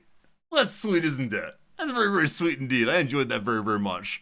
Yeah, and so as you see there, let's see, Japanese character chart. Did I put hiragana in? I do not. So there's a standard order of presentation for the characters to work fine. And so there's the... Come on. Come on. Come on. Come on. Maybe not. Here we go. Yeah, hiragana charts. There we go. So you do the N line, the Y, W line, the R line, etc. But this is actually a different... Oh, yeah, we read from this side. So, so all the vowels, then k, s, t, etc. And interesting to me, they don't include here the variations on these, right? Because the ha can be marked to become a ba or a pa, but they're not marked here. Interesting, interesting. There's a lot of recent YouTube songs for kids that are not traditional at all. That's too bad, too bad. Now, a question of, like, is there a Mandarin one? Because, yeah, Mandarin has a bunch of characters, but we'll see. We'll see, we'll see. Chinese Pinyin Song by Little Fox. The Chinese alphabet song. Here we go. Chinese with Leah. Chinese Leah. Chinese alphabet sound. A, B, C, D, E, F, G, H, I, J, K, L, M, N, O, P, Q, R, S, T, U, U, U, X, Y, Z. So I know there are a lot of other, like, tonal shifts.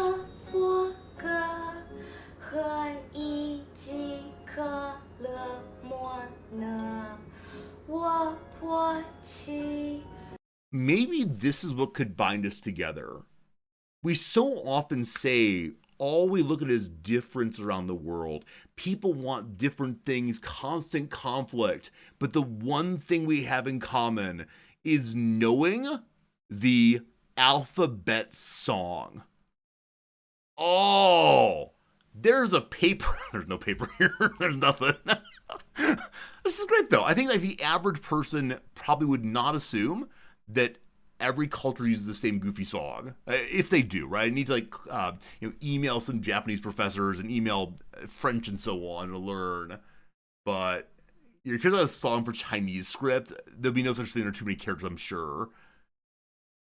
Oh, man. So my sidebar is now all kinds of children's thing. Gone are my Wrexham results. Gone are my, like, here's some Mountain Goats results. It's all just children's things, mistakes made. Friends, we come now to our video game portion of the show. The video game was actually loaded before, but then I unfortunately had some graphics error that caused it to shut down. Hopefully that's been remedied. We'll see. Is there an underlying alphabetical essence for a melody that speaks to the human soul? It's a great question. Why that song and not some other one? We'll see. Good reason to use like incognito mode. Luckily I have a different account for my real person computer. I just tend to use YouTube to like watch Wrexham highlights while I'm editing and so on, but you're right. Okay, we change now to a little game called Age of Wonders 4, which should capture soon, we'll see. We continue our Giants playthrough. Cannot wait to see how much farther we get. Yesterday we had a giant battle. Crazy cool battle. So we skipped the intro. We did just like Giant Smash. Yeah, Giant Smash. That's the phrase of the day. Very good. Oh, crackling audio.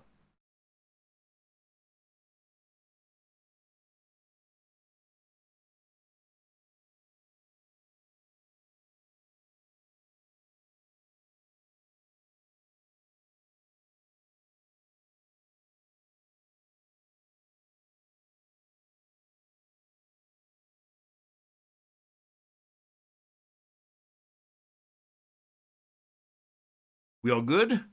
I believe we all good. My apologies for upsetting your ears, upsetting everything. I think these are fine now. We'll see. Yeah, sorry I didn't catch that right away. I was definitely looking at a different page. Better, good. Thank you for catching that. So I've been trying to figure out what on earth is causing that crackle sound and the daily USB fail noise. Every day a USB unplugs and replugs in. I've been trying many different USB ports to try to isolate the issue. Unfortunately, every USB port I've tried so far eventually causes the microphone to fail. And so I've replaced the other cords in between the USB port and the microphone, and nothing seems to have changed it. So I either need to get a new audio interface thing, or I need to get a new motherboard, I assume, and I'm not looking forward to either of those prospects. So I think occasionally you'll get to hear the awful robot sound, and I don't know how to fix it. So, oh man, this computer is not that old. Anyone know how to? I'm not gonna do that. I was gonna say, does anyone know how to fix this for me, or what I should look into? But I don't want to have my technical issues backseated right now. Thank you. Put the intern on the task. Have I checked the motherboard drivers? I don't recall. Is that the one that requires me to like do something specific about it? Okay, one second. Hello, nice Chinese lady. How to update motherboard drivers.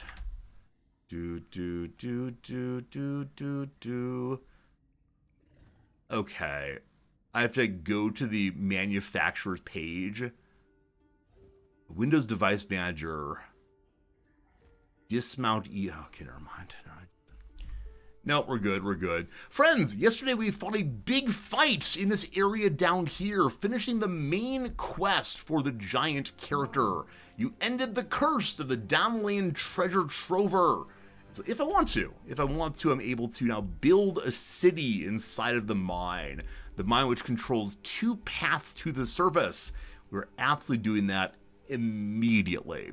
The question I have, for those of you who know the game halfway decently, if you build a city on top of a resource, for example, if you build a city on top of a gold node, is the gold node consumed, or does it continue to work despite the city being there? Yeah. Also, I see more gold. Yum gold. In completing the mission here, fighting the golden golems, we had so many deaths of non-hero characters. It was a bit of a brutal fight. That said, it was a really fun fight. We learned a lot about how to play the game, kinda, sorta. But my army is kind of thin. Notably, we lost our very first militia unit that I had loved for a very long time, but but now they're gone, and that's absolutely heartbreaking. So we'll need to start making more troops and building up our armies and so on. We lost some Malayers also. I will notice that in my 3 teams, I have 1 shield character left, unfortunately. So, back home, are we allowed to make giants yet? Not giants. What are they called? Iron golems. We're not. We're not. If we get the Town Hall 3 Citadel, then we can make those. And then if we want to make a rock giant also, we can get our own giants. What? Requires a grand estate to make. It is very similar to my queen in that, but it can also charge at people. Wow. 140 health. 30 plus damage each time. I make a team of nothing but giants. I look forward to it. I want the golems though to replace my my fallen defenders, as they're giant, monstrous golems with shields too. Big fan of that. Okay. So I want to put the next level of Citadel there. And that'll get done in 5 turns. I can speed up if I want to. I do have quite a big gold right now. I should probably use that to push out more troops though. I believe I lost 1 healer also. And so we'll go ahead and start making a new healer. I unfortunately had to frontline a healer character for a turn or 2. The enemies we were fighting had the possibility of turning a character into gold and then using a ridiculously strong AoE ability to cause big damage against all gold characters. It was fun, it was a hard fight, but also absolutely ridiculous. Alright, I'm going to go ahead and build my city in the middle here. So, right there, and right click instead. Right here will be, hello? Did double click? There we go. Build ye an outpost in the middle. I want to call it, I don't know, Goldville, Goldberg, something like that. Geld something possibly. I'm going to exchange my troops right now so we can clear out the other enemies nearby. You'll notice some like gold fun here. Number 1, our friends the Seekers of Knowledge want us to go capture a swamp troll. That is not that one. The swamp troll's up here instead. So we have to go defeat the pile of swamp troll and tide spirit and spring fairy. 2 serpents and a tiny little tide spirit. Every time I mention the tide spirit, I think of tide sticks. Haven't even used these. Are they effective? I remember seeing a tide stick product placement in the movie version of In the Heights that Lin-Manuel Miranda saw, or musical. They had a tide stick work out a stain. Never used them myself though. There's some like magic. Get stains out before you even wash. But these spiders here are due to digging too deep. There are 5 units. We're protected by the dread spider matriarch. Gotta save those people. So, like I said, I'm going to go move troops from army to army.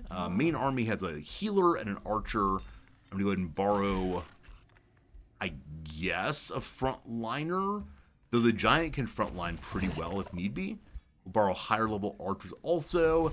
As a man who spills coffee in his dress shirt almost every day, you attest to the Tide Pad. Alright. I've yet to spill coffee on myself while streaming, but that could be a really nice insert for an ad. Oh, I've spilled coffee all over myself. Here we go. Alright. I'm glad it works though. Occasionally with these kinds of look at the newest innovation in cleaning technology, I imagine it might be a bit of a scam, right? We've added in a special ingredient for the first time. It's different than anything you've seen before. Often it's not, but thank you, Pants Man Soy, for helping me with that one. Also, what a delightful name. Archer, healer, frontliner. I'd like a spear person if possible. We have an elite copper golem. If it gets up to legend, then the bronze one instead. I believe we lost most, if not all. Yes, we lost most, if not all, of our special golems instead of them leveling up. Alright. Our queen has a full army. Let's go beat up on some spiders. Probably will auto-resolve that fight, but we'll see. Have a spare horseman also. I'll get him piled into this army if possible. Strength now of 494. Let's go a little fight here. What do you have here? You have 2 archers, 2 horsemen, and a ranger. If I borrow 1 more unit from you, I can have another archer. Sure, sounds fun. And then I need you to go home. This is my defender character, my big shield character. You'll go home and get all healed up, then head out again in a bit. Okay. Who else has turns? Right, my mage outside.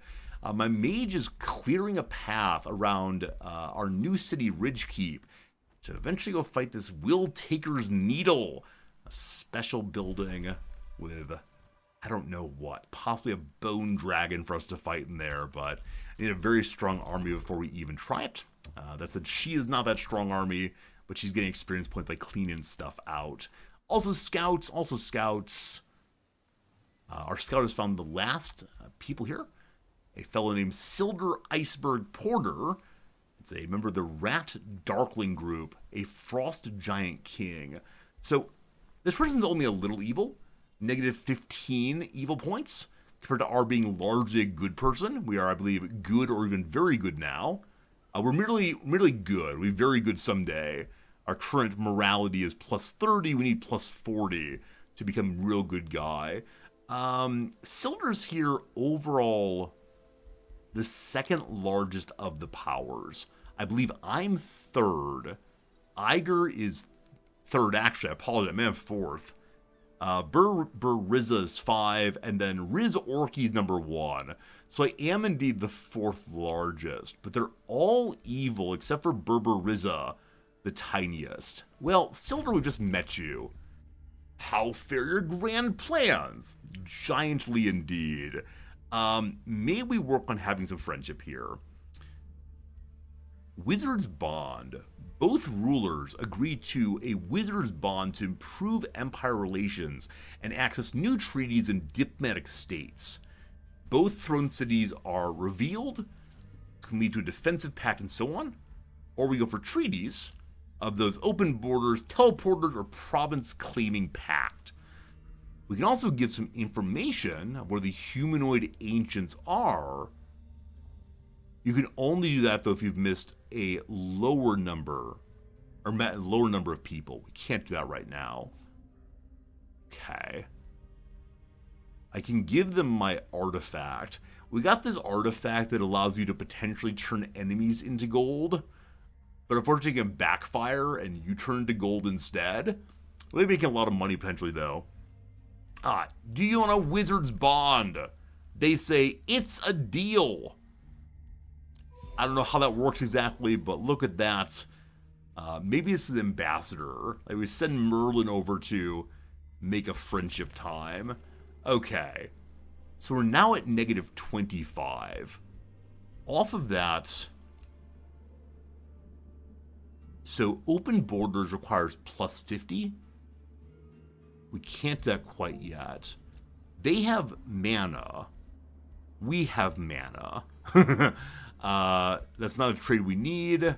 May I make a declaration of friendship?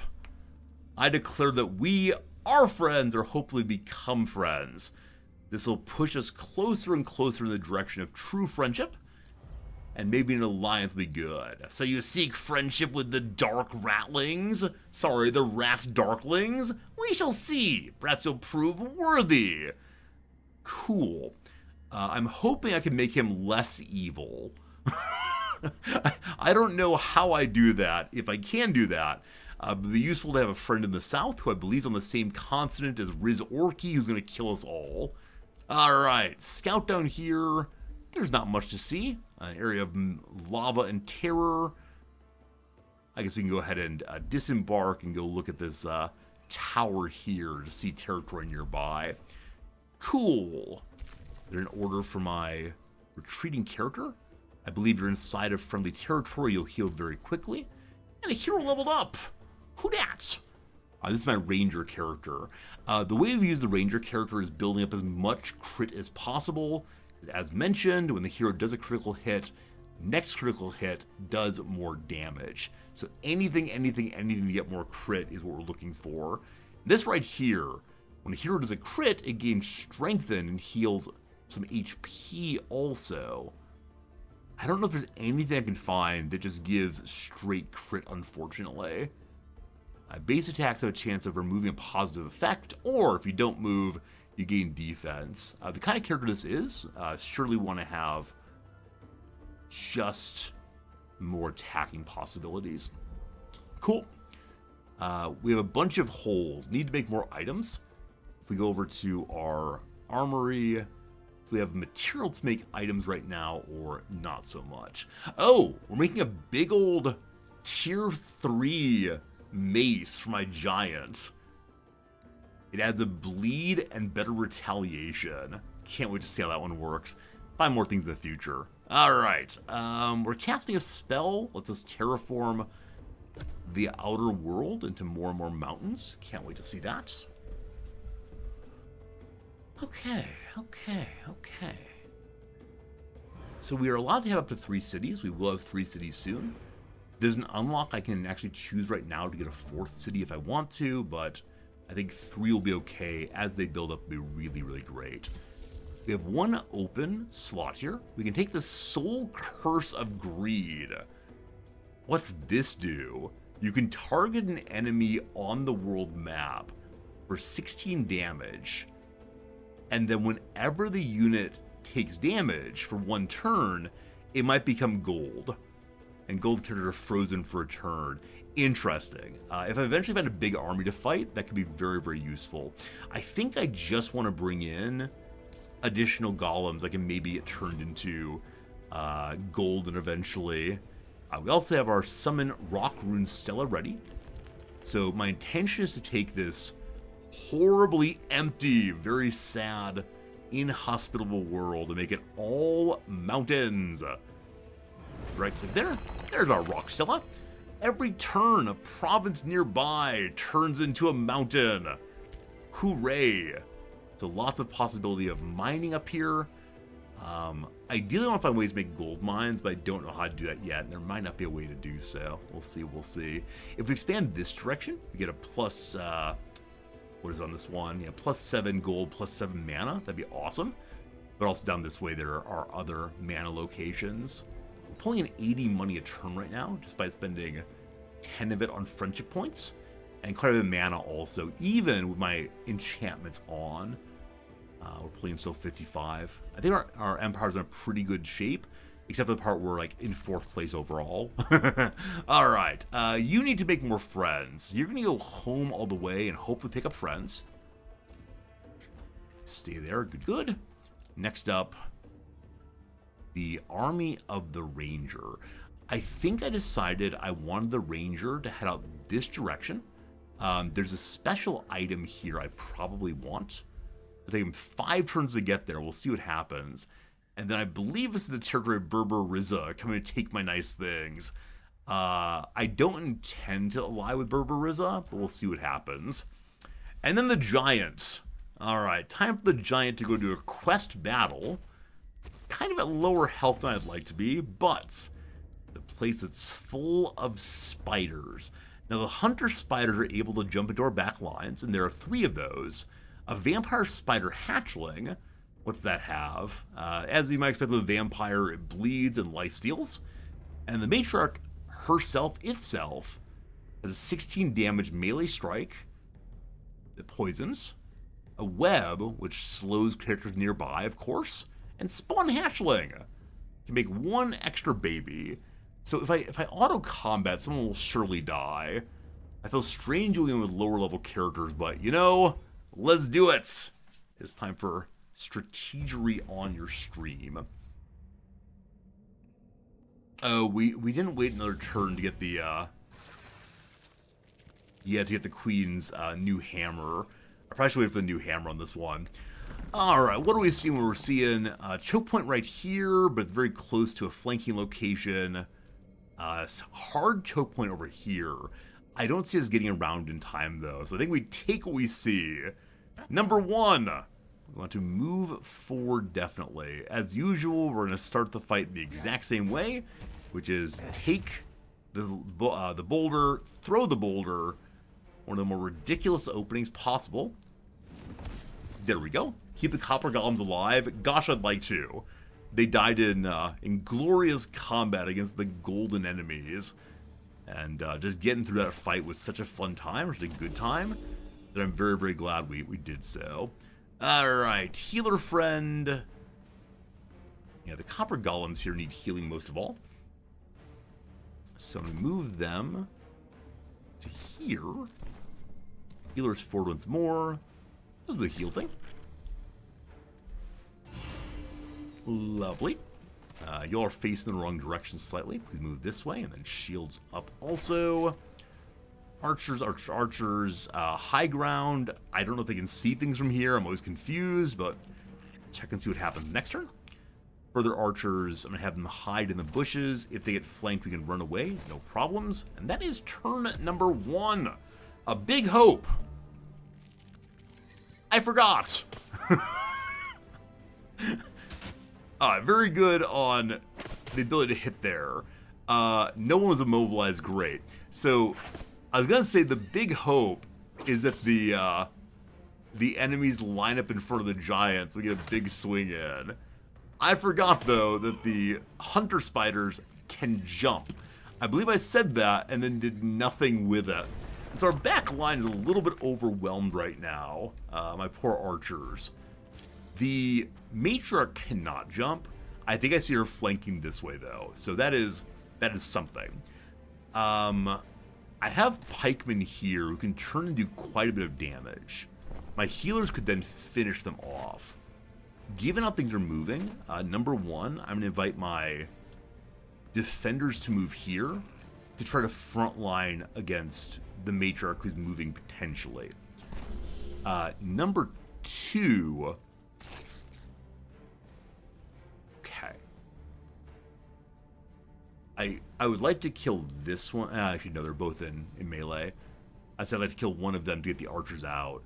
I need to get both of them down. Okay, I believe the safe way to do this one is to have the giant maybe cast a sword. I forgot she had that. She could also taunt things.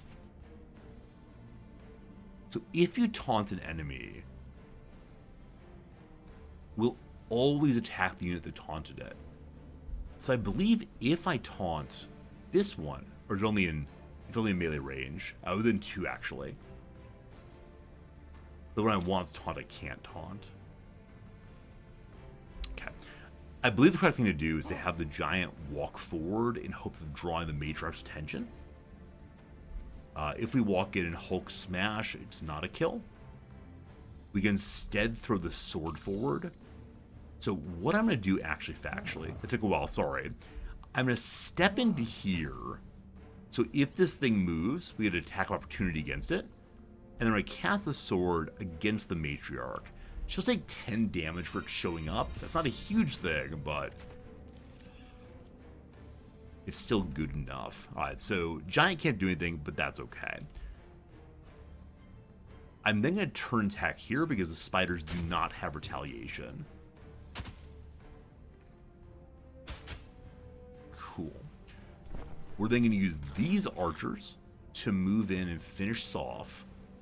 And the reason for that is so that my healer can then move somewhere else to help the archers.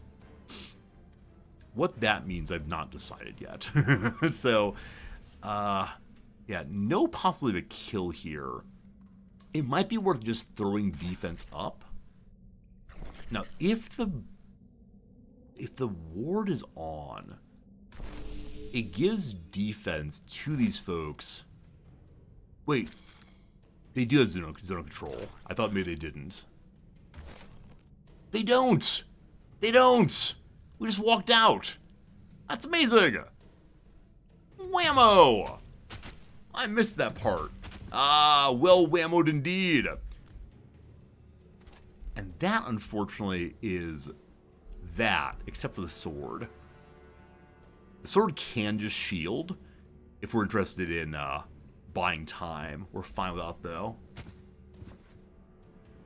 Okay, unfortunately, the way I set up over here, the spider can engage again, and then also this one will probably jump in, but no one will die this turn at least.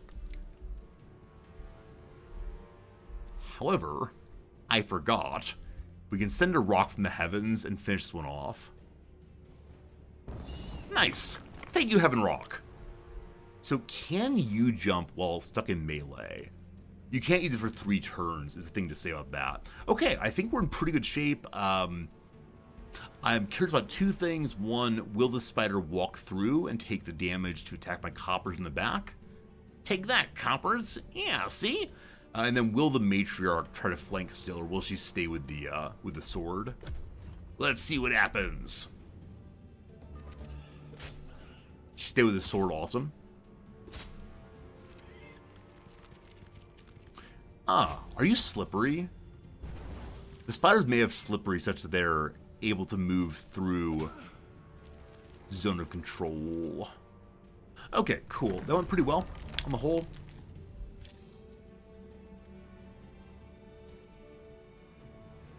Or maybe just didn't proc. Fine. Feels ridiculous to waste our big attack on that. Ideally, I want to get her into here and smash. So, Archer here. If you move here, 90% chance of getting the kill. That is perfection. Oop, okay. Now, can the Queen get this attack? She can.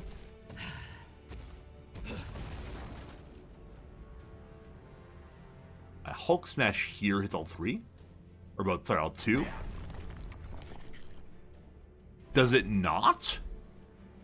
Oh, so with no target in the middle, I couldn't hit all 3. I thought we'd start here and swing across. Well, that's not great. The Matriarch's behind her. She'll be fine, but that was definitely a misplay of some sort. That is your turn. I'm going to give the Queen Stone Skin. Just for what's coming next. I think she'll be fine, though. Okay. We have a group of hatchlings who are coming in. They're very, very weak indeed.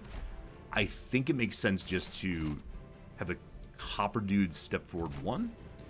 And then shields up, and we'll see if they come past the copper dudes. Archers are going to retreat. Healer, I want to move forward, but I don't think it attacked. Is that true? I get the healer hide inside the bushes instead and do its heal. And so they will have to walk past the coppers if they want to attack the healers. These do not have jumps, correct? Yeah, no jump. Cat. Who's left? Defender group? I don't know. You're kind of low health. You can stand here, I guess, and share additional defense. We'll see what happens. So the Queen's gonna get rocked in the back. Fine. Got poisoned. Double poison. Queen being focused on entirely. She's fine. She might be less fine now. Hey. Return fire. Yeah, early game, this would be the end of the world. Like, early game, her being hit by so many, she'd be dead. But mid game here, she's doing much, much better. She's taking 4 times 3 blight damage, I believe, each turn. For not moving, means she gets additional defense, clap a clap. So, is it best to have her finish off the weak one? Nope, we can get a shot from our archers to finish that one off. Fantastic.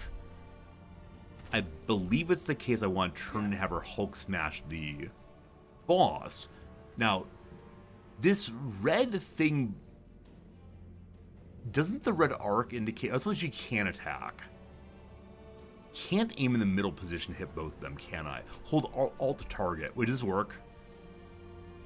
Hold Alt to target. I'm holding Alt and clicking again. Oh, there we go. Yes, okay. So you can target, I believe, ruins. I'm not sure if you can target open ground, but that's how you hit them all at once. I need to be careful with aiming and doing that correctly. Okay, we have 1 more archer units. They're not useful this turn. I think I might just leave our setup here, let the Queen get the kill. Yeah, that seems fine. Keep everyone alive. You can target the destructible obstacles. Cool. That's what I did there, and it worked very, very well.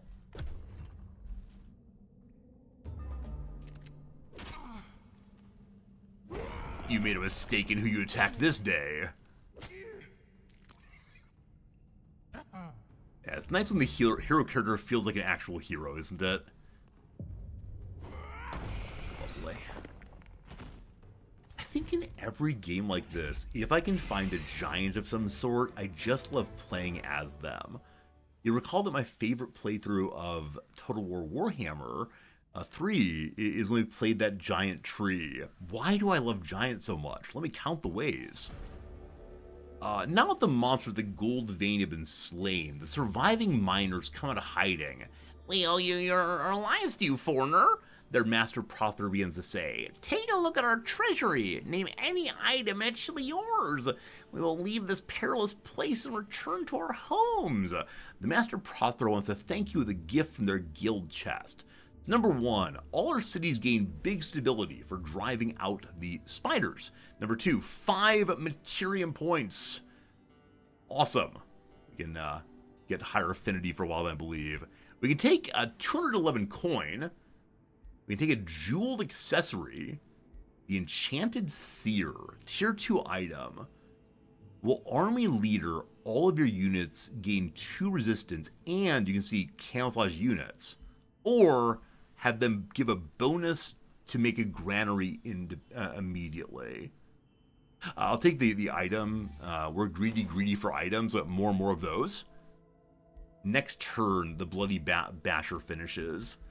My queen, what are your current trinkets? Damage fortified obstacles. I want to keep that one. True Sight and Casting Power. And then True Sight and Casting Power also. Well, that seems repetitive. We don't need double True Sight. The item we have right now also gives True Sight, though, so that's not what we need. I think I'm most concerned about invisible characters getting onto my caster. So I'll give you the Enchanted Seer. And more magic resistance, too. That's cool. Very good, very good. Who needs orders? You need orders.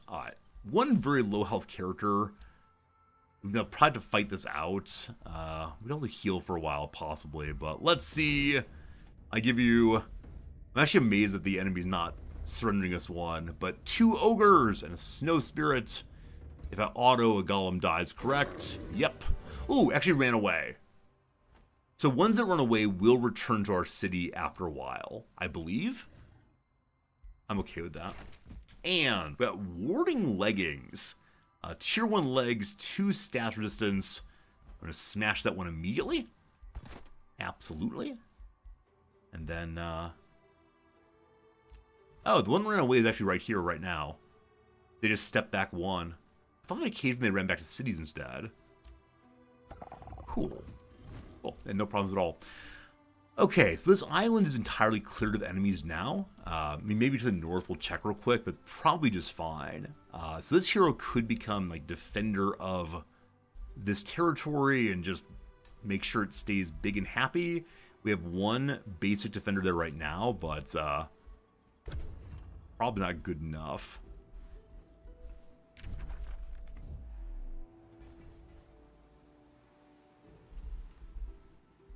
Waiting for combat. What combat was there? Also, I believe we're still the only person with a city in the underground. That's actually not true, I'm sorry. We know that to the southwest of our capital, the Othello built a city of some sort. Where am I? Yeah, so they built to here. And there's a lot more in the underground I've not really explored. We'd probably get to that. Maybe making a scout would be good. Okay, this group just made their first healer. So that will join into the army of... Who are you again? Right, my frontline defender. So I want my defender to probably have a second healer. I wouldn't mind that. But definitely we need some range units and melee units and blah, blah, blah, etc. as always. So City can now make for us a new character.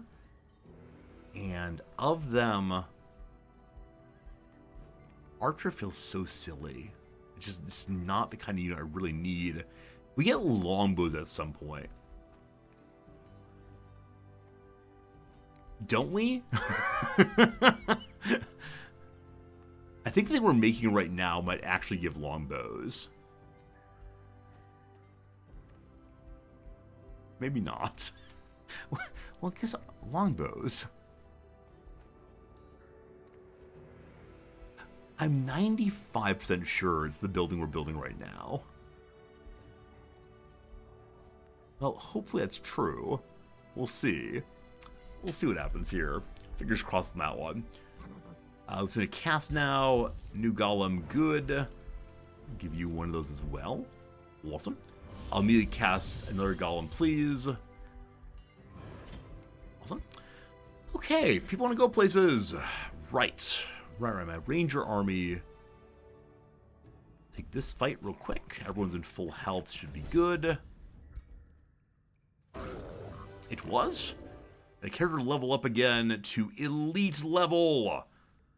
3 levels from becoming a longbowman. Someday. Any gifts? Enlightened Demon's Bane, a ranger item. Let you shoot the crossbow and get 7/7 melee strength. Alright, how does that work on my ranger then? Ranger's current ability is 12 melee strength, 20 crossbow. The Enlightened one is 14 melee strength, including 7 of it being magic, and then 24 crossbow, half of it magic also. It's a little bit more damage, but it's magic instead. Okay.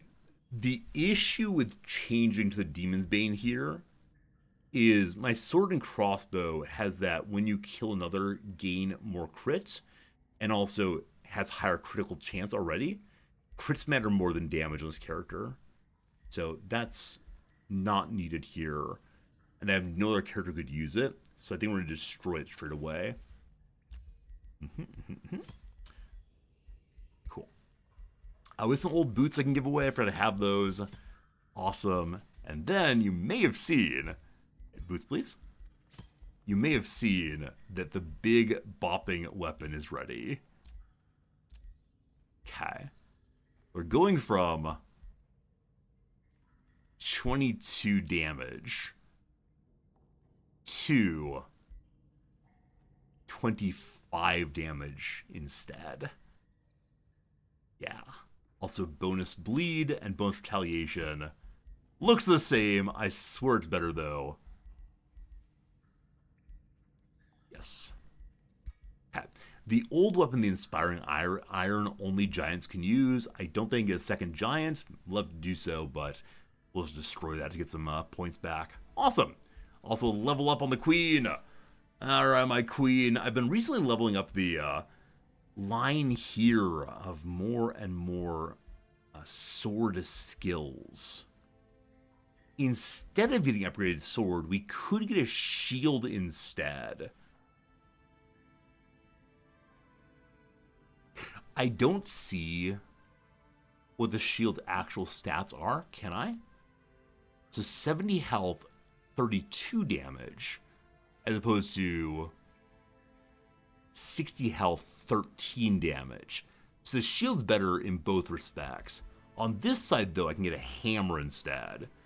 The hammer is 70-20. So the shield does better damage and might stun.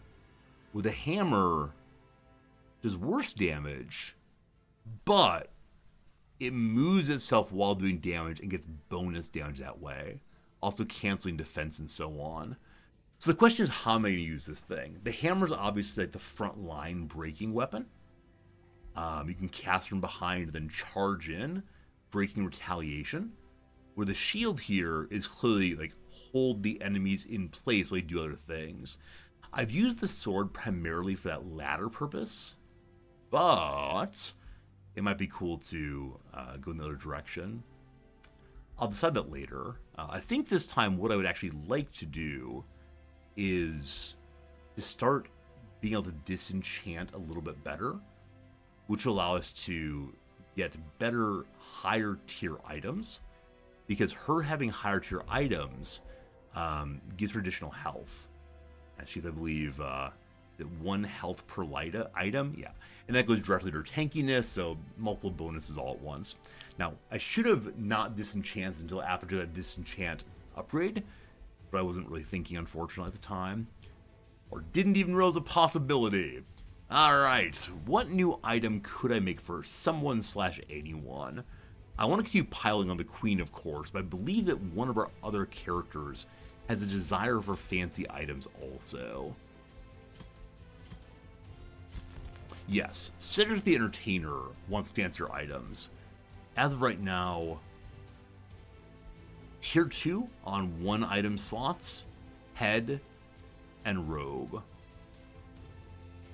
I don't know how to make better attacking items, though I'm sure there's something great to do there. I'll try better boots instead, and for their purpose, like boots that increase damage would be amazing. I don't exactly need ones that are just defense, because my caster shouldn't be in range of any attacks. Let's see what's possible right now. Unfortunately, the only infusion we have gives bonuses to accuracy, range, retaliation, because I don't really need it all. But where are boots? There are boots. Which are mage boots? One's a little, these ones look good? Sure. Okay, what can you have? Faster movement seems amazing. Also, man. The other one seems less useful for our purposes, but higher resistance, that's a tier 2 item then. Absolutely wonderful. I have 500 points from our building. I forgot when we leveled up our queen, she gave us 600 points. I need to work through those. So resistance, stash resistance, I can't afford that because we're a little short on binding fragments.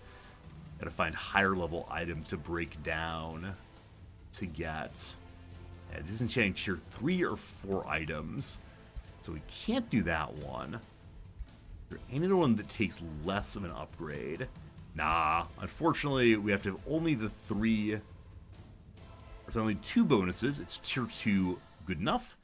And so speed and defense, we'll call them the knee guards. No, that's not right. The shin guards of speed. Wonderful. Cool. 1 turn on that getting produced. Good, good. Friends, it's been an hour. It's now 2 hours and 30 minutes into stream. Now 11 a.m. my time. Hope you're having a good day so far. Time for 3 minutes of ad break. And then we'll get back to the game. Between now and then, we're going to go and do a little crossword puzzle. See how we're doing on this Wednesday puzzle. Should be good. Wednesday puzzle, here we go. All right, beginner friendly. Good thing I have a friendly puzzle as the beginner I am. Casual talks, probably a chat, I'm guessing. We'll see. A narrow opening is a slit, probably. Marked from an old injury, a scar. Benefit from good fortune, I have no idea. The down then is Salsa Scooper, a chip. March Blank, an Alice in Wonderland character. March Hare. River that runs past the Royal Shakespeare Theater. Where did the bard live? He lived in Avon. Value of a dime, 10 cents. Hungry as a horse and healthy as a horse for 2. Their idioms, their sayings. Say cheese, smile. In your home language, when someone is taking a picture, I guess this is like an old school camera, when someone's taking a picture of a group of people and they want the people to look pleased, is there a word that they ask you to say to make your face go in the right way? The word cheese, you go cheese, cheese. Is there a word that you all use to get the faces in the right direction? And then also, I guess I do wonder, like, what's appropriate photograph stance?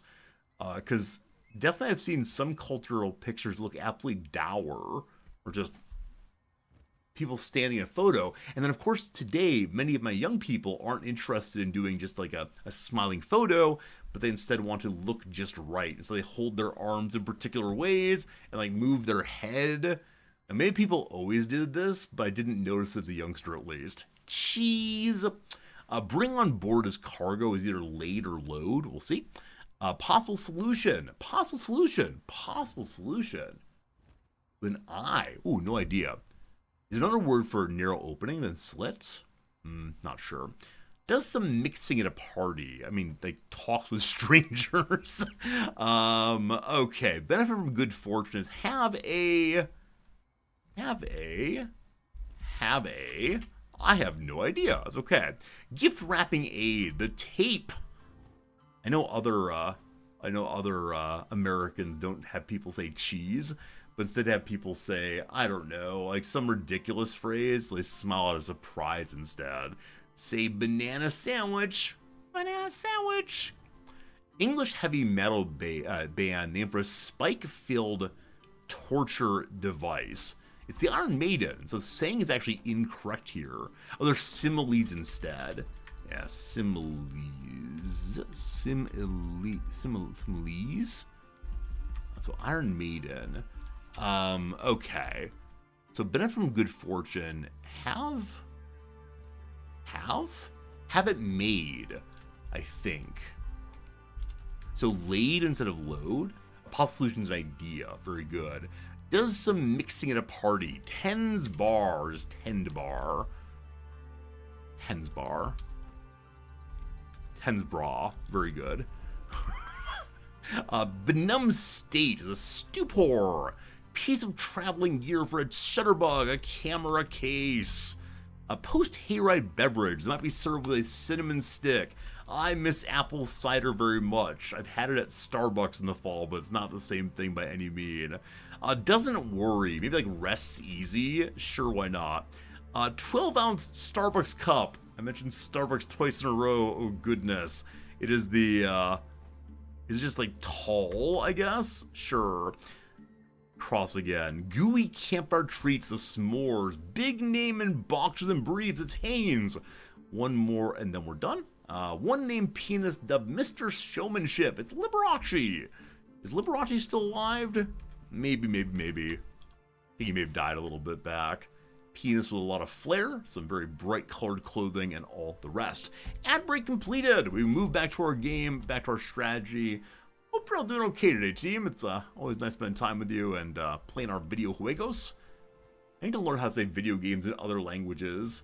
Video juegos is my standard go-to, and need more. Alright, my caster has cleared the island as mentioned. You go home and heal up, and then we might start clearing other islands. Liberace died in the 80s. Alright. Don't claim that I ever quite know what I'm talking about. Alright, we're gonna get walls in this place here, and a little outpost. It's probably entirely sensible for us to pop out of our multiple entrances down here. Died in the 80s, really? Man, I missed that one. I mean, I was a genuine child at that point, but still. Alright, what's out door number 1? Use the door, please. Thank you. We found ourselves on the Altar of Devotion. Cool. So this is an area that we scouted earlier. Treasure here with enemies on it. So again, just walking about and fighting enemies will be good. Help level up the queen some more. Alright. Speaking of scouts. What is in the far south? Enchanted Den. Giant cavern that heralds the time of the world's creation. During an era when dragons and giants molded the very land into physical form. Within these natural sanctuaries, the first creatures found shelter as the world outside violently settled into place. To this day, the cave itself remains a sanctuary for those able to find their way to it. I should take over all of these things, but I'm afraid of them. We found a red border here. Red border means bad things are happening. I don't know how high of a level I need to have to be able to clear some of these terrifying areas. The Gorgon's lair. Oh boy, I don't want to fight the Gorgon. Instead, when we got gilded earlier, I'm guessing it turns to stone. Okay. So, can I finish you? 314 is a lot of money. But with that finished, I can now make tier 3 longbows. Exactly what I wanted. So with those, my army here, hello, will end up having 2 coppers, a healer, 2 longbowmen, and 1 shield person.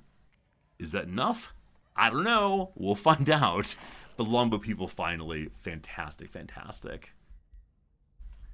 We can move up north this way and still be in range to heal. Cool. We finished our mint here. The more money coming in again, plus 138. What else needs doing? What else needs doing? Better defense against sieges.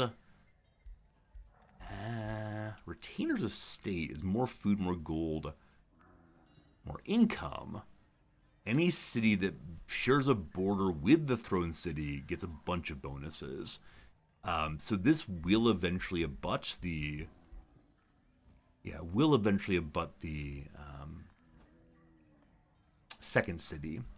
Unfortunately, with the change between levels from downstairs to upstairs, I believe that touching a throne city does not carry over, unfortunately.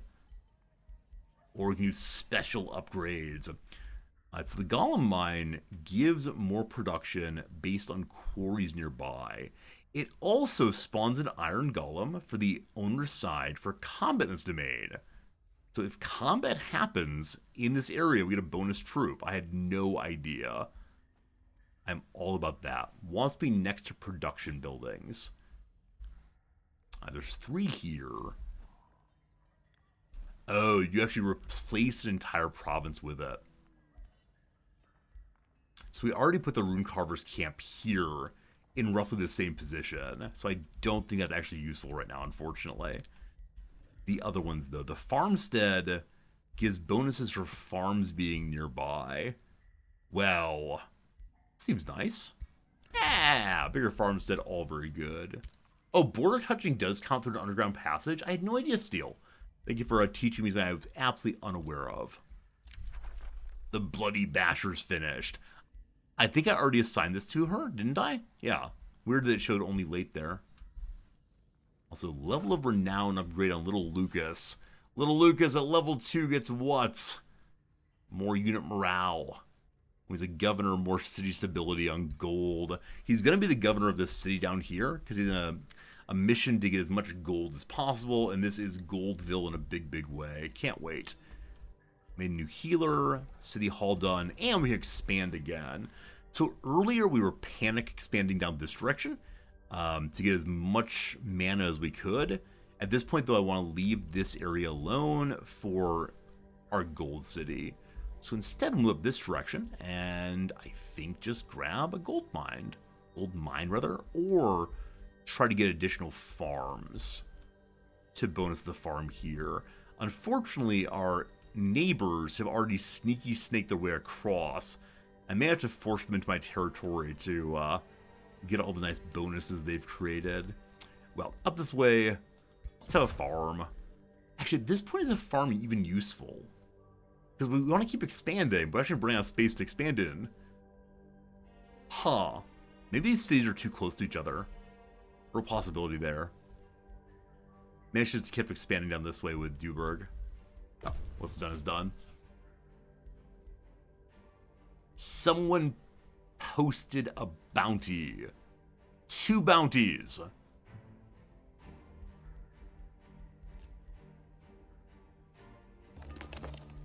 Welcome to turn 52. We got these better shin guards. They give movement speed to... Oops, front page. Heroes, please. They give more movement speed to my caster. Awesome. Cool. She still has a bunch of openings. Ring could be good. I actually don't know what kind of rings we can make. Maybe have to try one. Let's see. Show me rings. Alright, I don't know what color ring makes sense for available enchants. For the purple one. You can have True Sight, a wind shield. The unit is harder to attack with physical range and magic attacks. This seems so good on the giant. Because the giant has a chance to be hit by archers that's higher than normal. Cool. I was not planning to make an item for the giant, but sure, why not? Seems lovely. Hey, Drek, how's it going? Hello, hello. Alright, so wind shield and status resistant. The loop of protection. That's a boring name. Sounds good. So with this going on the giant, we can then move some current ring that she has onto someone else. Awesome. Great, great. Alright, down below, the army of Fjalla. Gonna head on through the pass and see what we can find. Also, I totally forgot we can do excavation to open up more territory. We have to excavate this bit for sure. How strong are these ogres here? 670. So I don't believe even when filled, the army here, led by our defender, can fight that. So I think I'll bring my caster from upstairs to help with this. I wanted to bring my my giant, but she's busy in other places. I've got giants in low place. You wait your turn again. We finished casting again, so we'll put a copper golem with you once more. Okay, is there anything else that'd be useful to cast right now? Are there more and more and more of the golems? We can do like better shields. Get some resistance on everybody. We can do better arrows. More arrow damage against magic origin and a chance to remove positive effects. I'm not sure who we have left that's magic origin right now, so hold off on that. Okay. Giant. I want you to find things to smash if possible. Here's sheep. She could have bonus of 10 food. Yep, as we knew before. Gotta deal with that. Altar Devotion's a difficulty of only 2. I've never tried one of these special fights. Adds a Blessed Soul unit. From shield unit with Archon Smite. Deals double damage to condemned units. Beacon of Hope. Wait. Are these angels? They're Archons. They believe they were created by the Allfather himself as the first sentient race, and tasked with advancing his work of creation. Through the ages, they've proudly called themselves the Allfather's divine guardians against evil. In recent ages, they've withdrawn from many worlds and seek rare contact with non-celestial races. Cool. So, this is a 2 difficulty event. I've yet to see a 1 difficulty event. I might try it, though. We'll see. For now, though, that's your turn. I mean, you gotta heal more, obviously. Definitely. Alright, Scout's gonna scout. Riz Orky wants the Astral Rift destroyed. 3 difficulty. Maybe someday. I'm good, thanks. Yeah, so Berber Rizza, who is currently at war with the Omnispire, wants it destroyed. No way I can do that, Berber Rizza.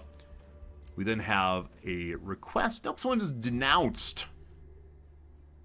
Let it be known that Rizorki has crossed me. He is not to be trusted.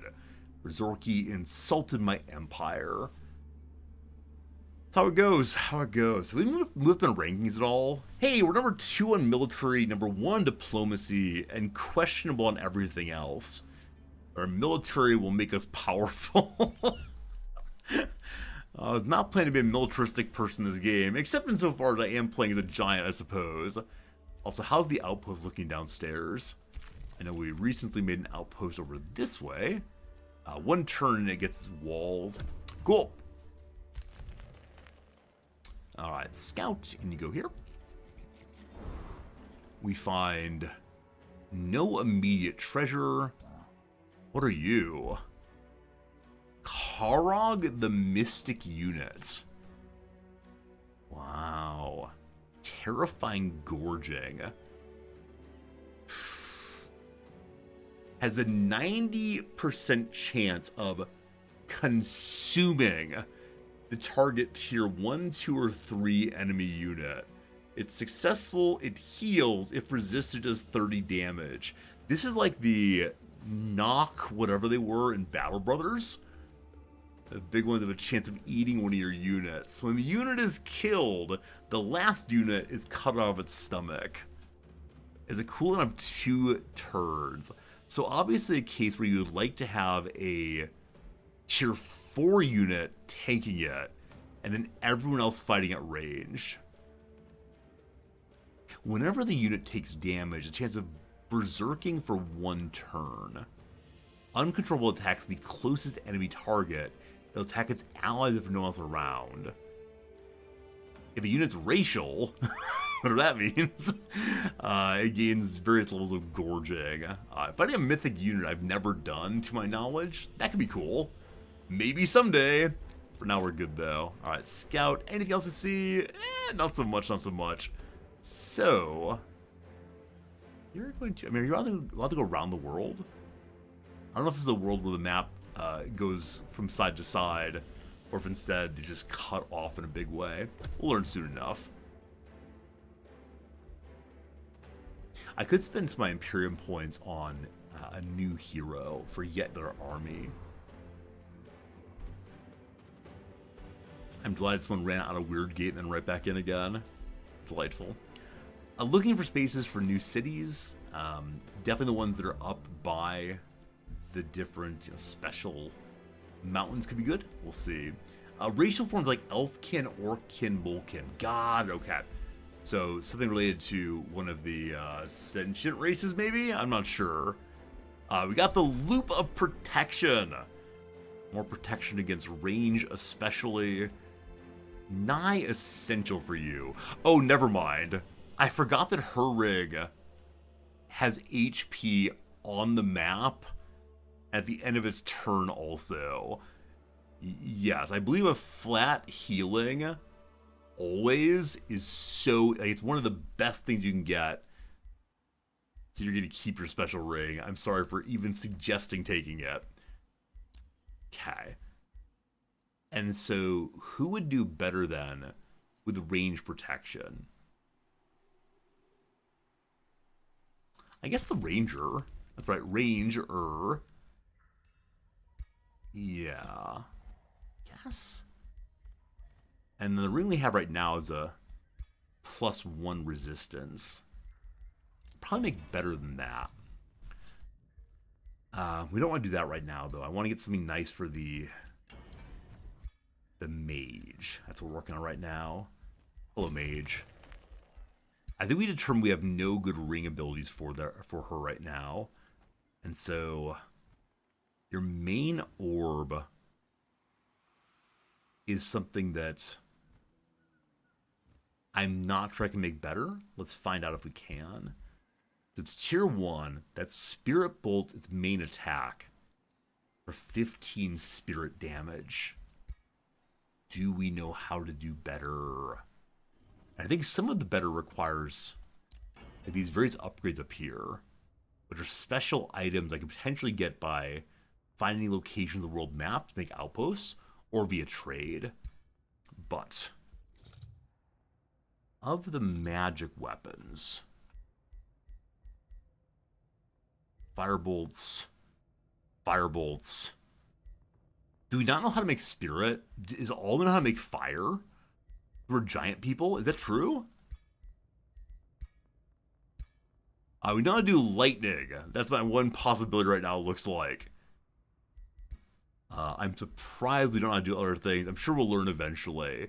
Now, I don't know if the additional bonuses she has, namely disease people, comes from her, or if instead it comes from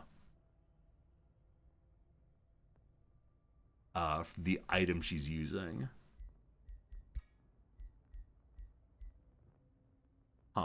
Yeah, I think we need to get more kinds of stones. So I'm going to run through trade real quick and see if anyone has the things I want. Hello, Rizorki! May I trade with you? What do you have? What do you have? Only mana, it looks like. That said, he has items, possibly. The reinforced chestplate. Tier 2, Froth Protection. The True Seeing Ring of Escaping. When the unit's HP are reduced to 0, it's displaced by 3 hexes and heals by 15. Ah, so a 3-hex uncontrolled teleport and a little bit of healing. It's kind of one of these, like, last moment, run away, hopefully you go to a good place. Because it could teleport behind enemy lines. The Hardy Boots! The Hardy Boots are tier 2, just 15 HP. Nothing I want instantaneously there. In-raid treaties, probably not. You're evil. Next up, hello Berberizza. You just want me to be friends with you, I know. You have Silver Tongue Fruit. This is for making nice with independence. These items I already know. We don't need either one. So good to see you as always. Goodbye. The big evil dude. The crude queen speaks me at once. As always, I'll attempt to be courteous. Look like some like bizarre vampire fellow who spends way too much time pumping the iron. Nothing special here, and he refuses to give me his items. That's fine. And then the buddy we're trying to become friends with. What's your relationship? Mere indifference. He's still a little evil, unfortunately. We'll negotiate with evil, possibly. Yeah, nothing special. So it seems that no one's found good resources other than the fire things. I'm a bit surprised, but that's okay. Alright. Giant move forward. So next turn she can beat up on these. Healing will take forever, though. Man. Cat. Up here, you're heading downstairs to have the good fight. Next turn we can do that. I think I turn Auto Scout on. I'm sure there's more to find, but we'll trust our scouts to do well. You're waiting for more troops, no worries. New troop is ready in 2 turns. The cost to push out now is 150. Okay, it's 1 turn of money. I'll have that longbow person then join. Hello? Join this stack. So longbow people hit level 8, get 10% more damage. Cool. I think I want to have 1 more of those. Or I wait for the Iron Golem. Which I might be able to make now, actually. I can! Iron Golem Defender, we love it. It's only 15 damage. It does big shield, though. I probably have too little money to really make anything super nice right now. And mostly walls. Or begin making a wizard tower. Sure! So these some things that cost only 1 turn, or 0 turns, are amazing. So that would make crypts 0 or 2 mana per hero in the crypt. So when my heroes die, they give me mana points. Or the prison cells. We capture heroes, we can convert them or kill them. That's horrifying. I'll just make a bigger wizard tower for right now for more mana. Okay, where you are, you cannot dig. This can dig. Or we can dig that way. We're just trying to get a clear sense of what is over here. Big old open space. Cool. Another scout. I'll put you on auto scouting for now. Don't want to deal with you anymore. You're waiting for at least another turn. Oh, actually, you know, I could have moved him up to dig here. The outpost has built a wall now. I want to get the work camp. Next turn, we will not have enough money for it. I spent all the money on other things. Oh, well. Oh, constantly feeling greedy. As I said earlier, I'm somewhat surprised that no enemies attacked me. While I was the weakest military for a while, I was kind of wide open. My sense, though, is hiding in the basement here has kept me kind of safe. Berber Riza is withdrawn to the astral void. What's that mean? Is withdrawn to the astral void mean has died? Is not in the world? Ruler in the void. When a ruler perishes during battle or otherwise, they're cast into the astral void. If the ruler still holds their city, they'll materialize there in 3 turns. If they lost their main city, their empire is defeated. While the ruler's in the void, the empire's in chaos. Nothing good happens at all. Well, your throne city is undiscovered. Good luck, Berber Riza. Good luck. Also, message received? Hey! This fascinating creature of death and destruction says, we may not be so different after all. Your actions are promising. By all means, continue. So a personal preference that I'm a weaker economy empire. This makes us closer to being friends. So they're appreciative that I'm not a very good empire. Oh, we'll try our best though. You're trying our best. So we're now at positive 115. So with that, oh, maybe I actually can't even see the items that other rulers have until we're at least indifferent. I did not realize that. Okay. So Brother Man here will give us open borders. It does not say that leads to additional friendship points. So let's not do right now. I believe we're still trending in the direction of more friendship points. Our real goal is a defensive pact. That requires empire relations of 200. Okay. Hopefully they keep noticing I'm useless and small. They'll probably be taking advantage of them surely. So 3 turns till the golem comes out. Good, good. You stay there. Enemies to fight if we want to. Let's hero. Oh, this is the army of the Free City of Seelberg. Okay, the Free City I haven't met yet. Level 7 champion, a scholarly governor. Looking like a dwarf. Awesome. Awesome, awesome. So where are you from? Where's your city? Huh. Found it eventually, I'm sure. Okay, so for Queen to get here, she has to go to a boat for 1 turn. The next turn she can attack. Embarkation rules are the worst. You go down. You down. Thank you. And then you have enough health if you heal for a turn. We'll then attack there. Scout? I think you're on auto scout. Did something bad happen to you? Back on auto scout, good luck. The city of Ridgekeep has expanded once more, I believe. It needs a job. So, probably something that helps you to construct more quickly. There's nothing of the sort here. If I take over a quarry, there may in fact be one. But, what do I want from you? I mean, our research is only 101. I think it's kind of low. But, yeah, my sense is things that help us build. A dredging quarry, all about it. And once that's built, we'll probably get a proper building of some sort. Right now, though, what would help us most? Shipyard gives gold. Sure. I think by now, in my last playthrough, we were really in a pretty militaristic stance. This time, I think we recognized that being a little cowardly might be for the best, which I realize one ought not to say that. However, we've got another expansion here also, back to back, very cool.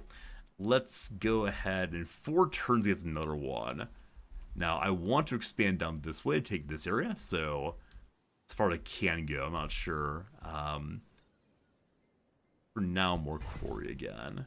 Cool. With new quarry. Oh, did I already build the production increase building? I don't see it, so must have. Okay. Orders required. Well, Duberg finished their building also. In 1 turn, we get another territory downstairs. The Room of Recall allows the ruler and their army to be sent back to the throne city. Could be useful in cases of emergency. Also, I guess just start making more defense? Or, gosh, a building that gets more research. I've been researching so unbelievably slowly this game, I believe, but usually I'm hard in on research. This time somewhat less so, though. This army is not fully developed, but I'm moving up this way to have them do diggy hole. We'll see what we discover there. And you, my friend... There we go. We found a free city, not the one I was looking for. Meeting gallant Bullerton. The Duchess Oster Faulkner of the free city of Bullerton approaches with fanfare. We, the people of Bullerton, greet you, O giant Queen Fiala Torbuilder. You'll find your place of honor, glory, and devotion to chivalry. We anticipate the either peace we achieve because the values we share, or engage in glorious combat that the bard will sing of for ages to come. If I want to start a conversation with them, we do not know their morality, but they talk about chivalry. You know what? It's nice to meet you. They are evil. Why is everyone evil? So they live on the surface. Here, have a stone. Let's see if we can make them like us more, or at least leave me alone. Alright. Nice to meet y'all. So this location here is the Fire Forge Stone. I literally already have one of those, but it gives a bonus to production anyway. We need to clear what's there. I believe it's like some lava monster.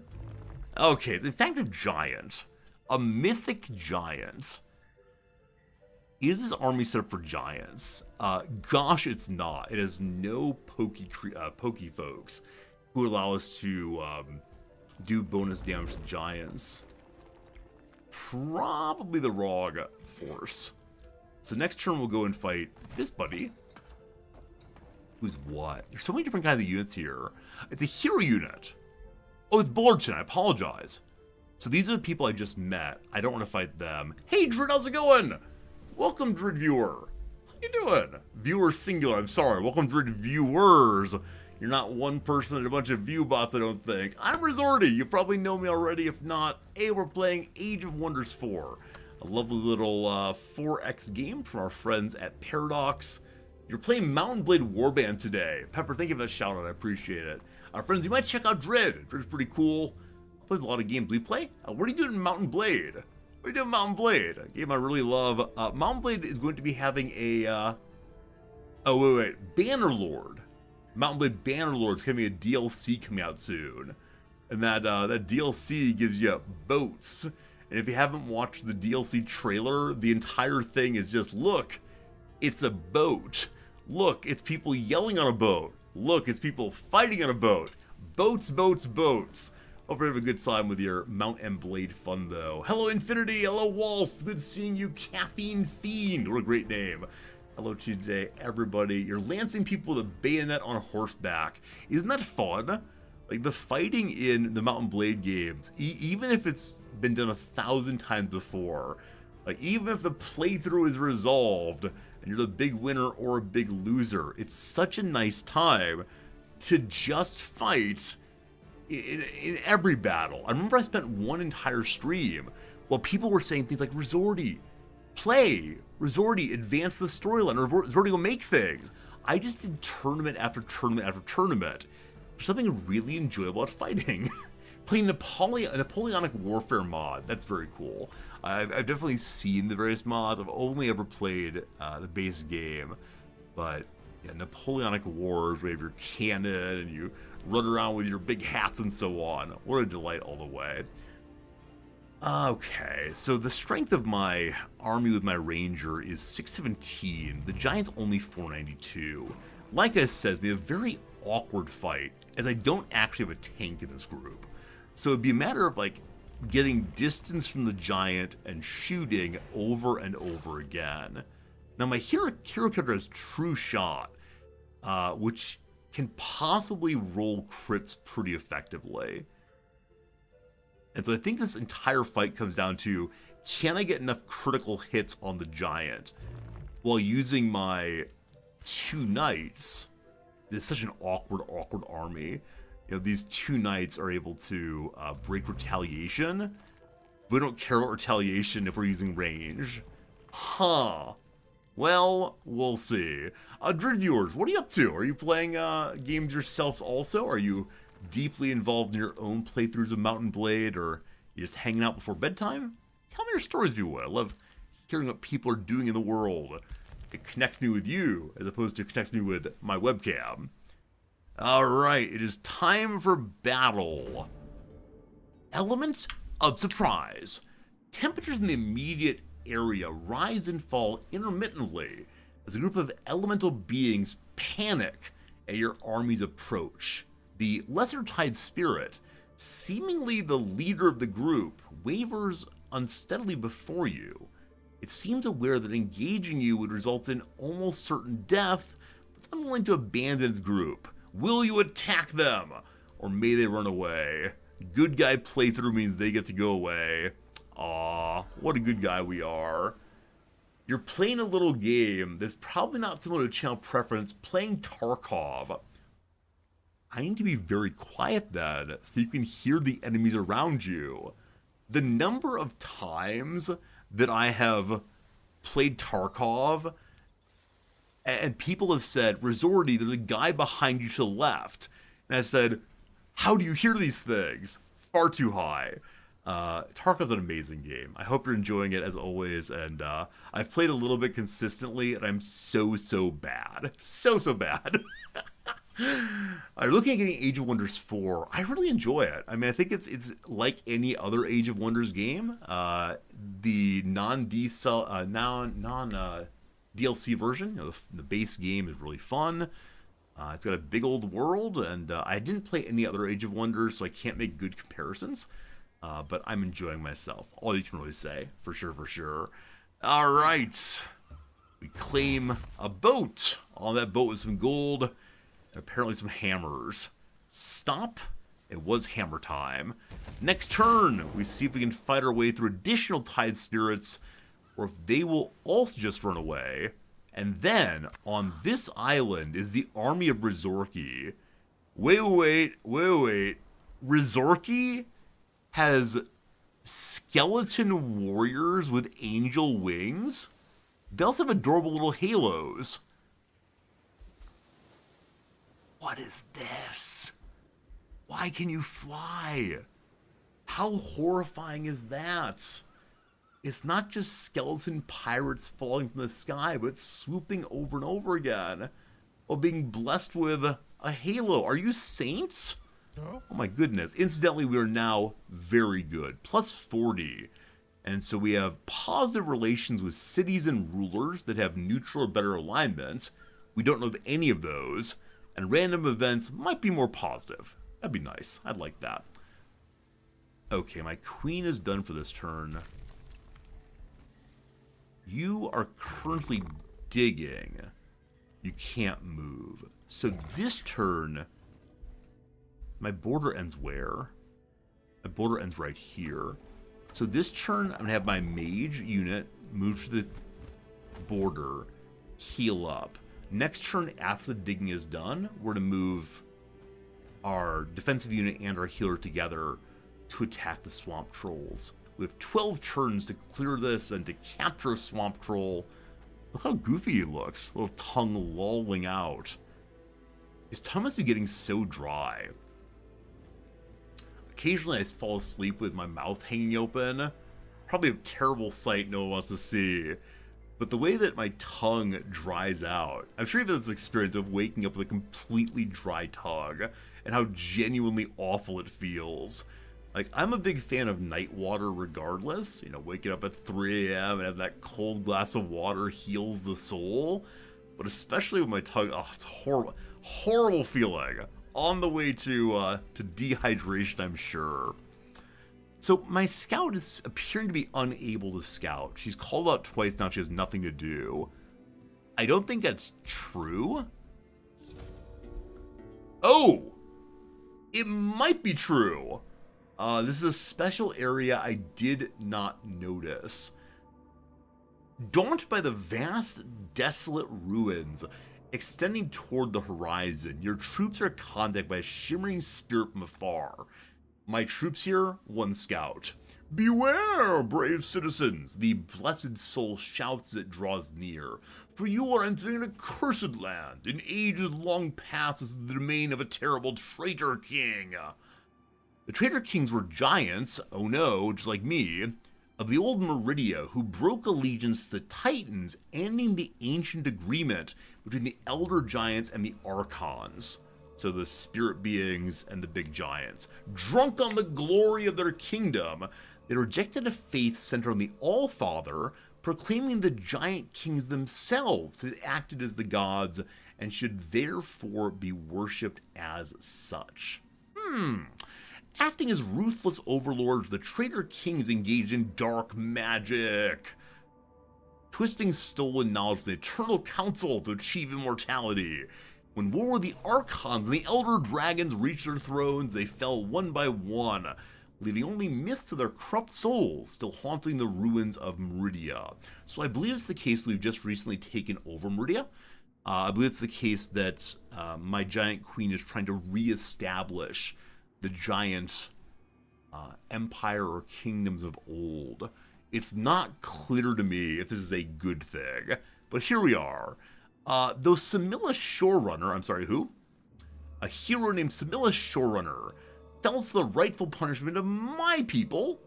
The Archons believe they're created by the All-Father himself as a first sentient race, and tasked with advancing his work of creation. Oh, right. So these are the spirit people, of whom the Blessed Soul here is one. I thought earlier that Blessed Souls might be angels. It seems instead that it's a departed Spartan warrior returned to do battle once more. This character fought well on the battlefield, lived a good, clean life, and now he's a spooky ghost. You appreciate reading out the text? Of course. I want to understand the story as much as possible. There's so many sub-pages to read here. You know, we could learn about the Elder Dragons, the Godherhood, so on. I really, really enjoy reading these things. Okay. The Blessed Soul examines your troops. Only when the manifestations of Samilla's malice have been weakened, the spirit of Samilla's Shorerunner herself may be challenged and forever destroyed. So in the same way we fought some old spirits, who was in control of the golden golems, this area has a character named Samilla's Shorerunner, will show up and fight me eventually. She's a storm giant trollkin, which says she runs the trollkin, she is not trollkin. Obelisk Crash, 997, 18 plus 7 is math. Deals damage to a target unit and adjacent units, good lord. Lightning Evocation for 35. Deals damage to target enemy and 2 others in 3 hexes. And then Judo Kick. Wow, okay, so this is clearly a character that if we fight it solo, we're good to go. If it's in a group, it'll be the end of days. That's so much damage output. I mean, again, my giant can tank it. I'm not sure my ordinary characters, though. The recent is cursed with the malediction of gluttony. All units here have the ability to consume my characters. So the basic version is it eats corpses. The second version is consumes a corpse and heals more. But the tier 4, tier 5s can eat living characters. 90% chance of Yum Yum character gone. Can you even imagine? You know, your strongest tier 3 units, one of those giant iron golems, 90% chance it's just gone all at once. Okay, well, that's cool. So I could say, ask the Blessed Soul to hollow my troops. Oh!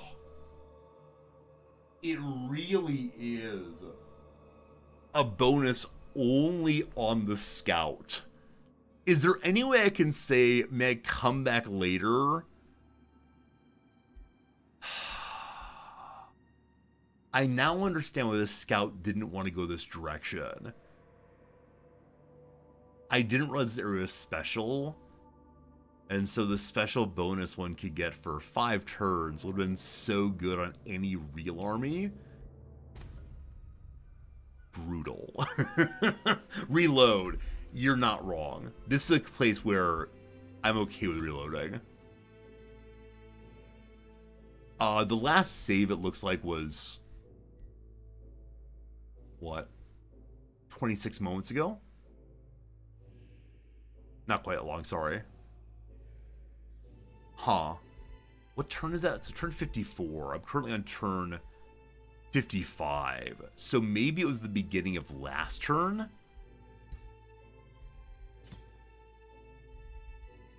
Or the end of the turn? Well, we'll see how much time we lost, but I want to save that story area and get the bonus and so on the way through. Okay, so it is the beginning of last turn. No, the end of last turn, actually. You just moved in there. I wonder why it's saved now. Not sure. Got quick save constantly. Yeah, I gotta be one of those players who, every time the gun is missing even one bullet, you reload repeatedly, and then also spamming the quick save button over and over again. So when you step here, right here starts special event. I guess there is a thin yellow line that shows that. I just missed that entirely. Scout, run away.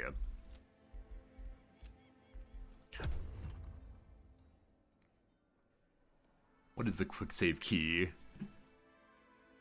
I think of games which I have quick save consistently. Unfortunately, I'm a player who just doesn't quick save regularly enough. So often, I'll have something horrible happen. Especially in a game I'm not streaming. I'll say, terrible loss, let's reload. Last save 14 turns ago. Pretty bad. Alright, we finished with digging out here and found absolutely nothing. So this turn we attack here in a moment. Element of surprise. Let him go again. Fine. Then take the treasure. Fine also. You're going to pass for a moment.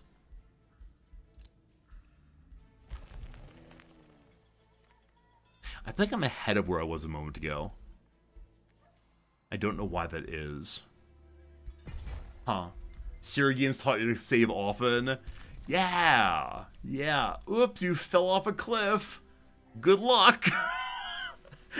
Yeah, the original Sierra Games was point-and-click adventures, which I loved so much. Looked so deceptively friendly. And it's like point-and-click. What's the worst that can happen? You don't need reaction time. You're not playing an adventure game and then you fall to your death over and over and over again. Most distressing. Wizard Tower's done here. I could hurry out the Golem, but we don't need him for this turn. Maybe next turn we'll hurry him out.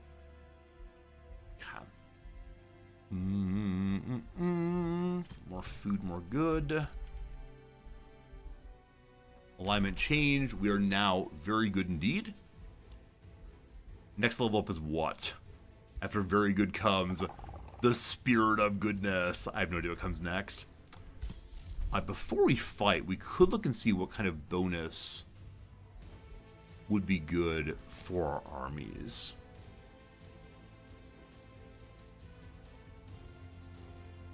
Maybe arrows. I think we win this fight with no further enchantment. Awakened Tools is 6 mana for big production increase, but 10 stability lost. Because the tools are moving on their own. Oh no, it's the introduction of robots. Robots are taking our gerbs. Next turn we can cast that on our capital. It has more than enough stability. And getting better production would be great. This is the second time the robots have been taking our gerbs this playthrough. We're getting rid of our basic defenders and using the iron golems instead. Gosh, we love it. Okay, I noticed I'm actually not crafting anything right now. I have 170 on 57, meaning I can make a level 2 weapon. The Inspiring Iron can only be used by giants. For the first time ever, I thought of the Inspiring Iron not as an iron mace, but instead as, you know, an iron that's used for flattening clothes. And I tried to imagine, like, what would be an inspiring iron? One that every time you push the squirt, squirt, squirt button, it yells out, "You're doing great!" You finish the shirt. Wow, I couldn't make it any straighter myself. Stuff like that. Have I seen extreme ironing? What is extreme ironing? Is it like this is a television show in which one can actually be rewarded for ironing better than anyone else? If so, I think they made a TV show of everything. Absolutely amazing. I have an open slot for a ring. Oh, I'm a ranger. Good. Your mother would be proud. Your father actually loves you. I need a refrigerator of affirmation. Right, instead of like the fridge where I put up all. Never mind. I was gonna say what's on my fridge, and it is primarily like love notes from my wife back and forth and good stuff. But yeah, I need a fridge that shows pictures of my childhood drawing and says, "Oh, you did well." Extreme ironing is about ironing in extreme places, like on top of a mountain. Humans are weird. Wait. I swear we have a battle coming in a moment. Genuinely? Why? Extreme sport ironing.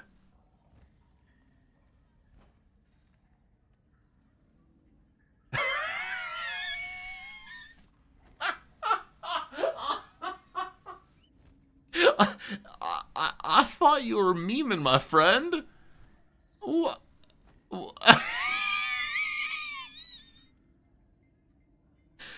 Extreme sport in which people take ironing boards to remote locations and iron items of clothing. It's the least dangerous sport that combines the thrill of an extreme outdoor activity with the satisfaction of a well-pressed shirt. It's widely considered tongue-in-cheek. Of course it is. In a canoe, while skiing or snowboarding on top of bronze statues, in an Chiron race under the ice sheet of a frozen lake. So I immediately start thinking, what on earth can I do? Like, I don't see a Sahara Desert. Friends, we need to go get dehydrated in the middle of the desert and get grinded. This is amazing. What's the origin here? In 1997 in Leicester, England, resident Phil Shaw in his back garden. He came home from a hard day in Leicester knitwear factory, had chores to do. Preferring the idea of an evening out rock climbing, he combined his ironing and rock climbing into the same extreme sport. He's done it in the United States, Fiji, New Zealand, Australia, and South Africa. An encounter with German tourists led to the formation of a group called Extreme Ironing International. It's yet to be popular in North America. You all are the chosen ones. Also, I do have a friend who's really into extreme sports. I think he would love this. Friends, Americans have not done this. I mean, it does seem incredibly British. Like, profoundly British. I'm emailing this to myself to send to my friend later. I can imagine he would absolutely love this. Thank you very much indeed, Gary, for telling us about this. Go tell your friends, everyone. Those of you who believe in leaving the house, please make sure that you take your iron along.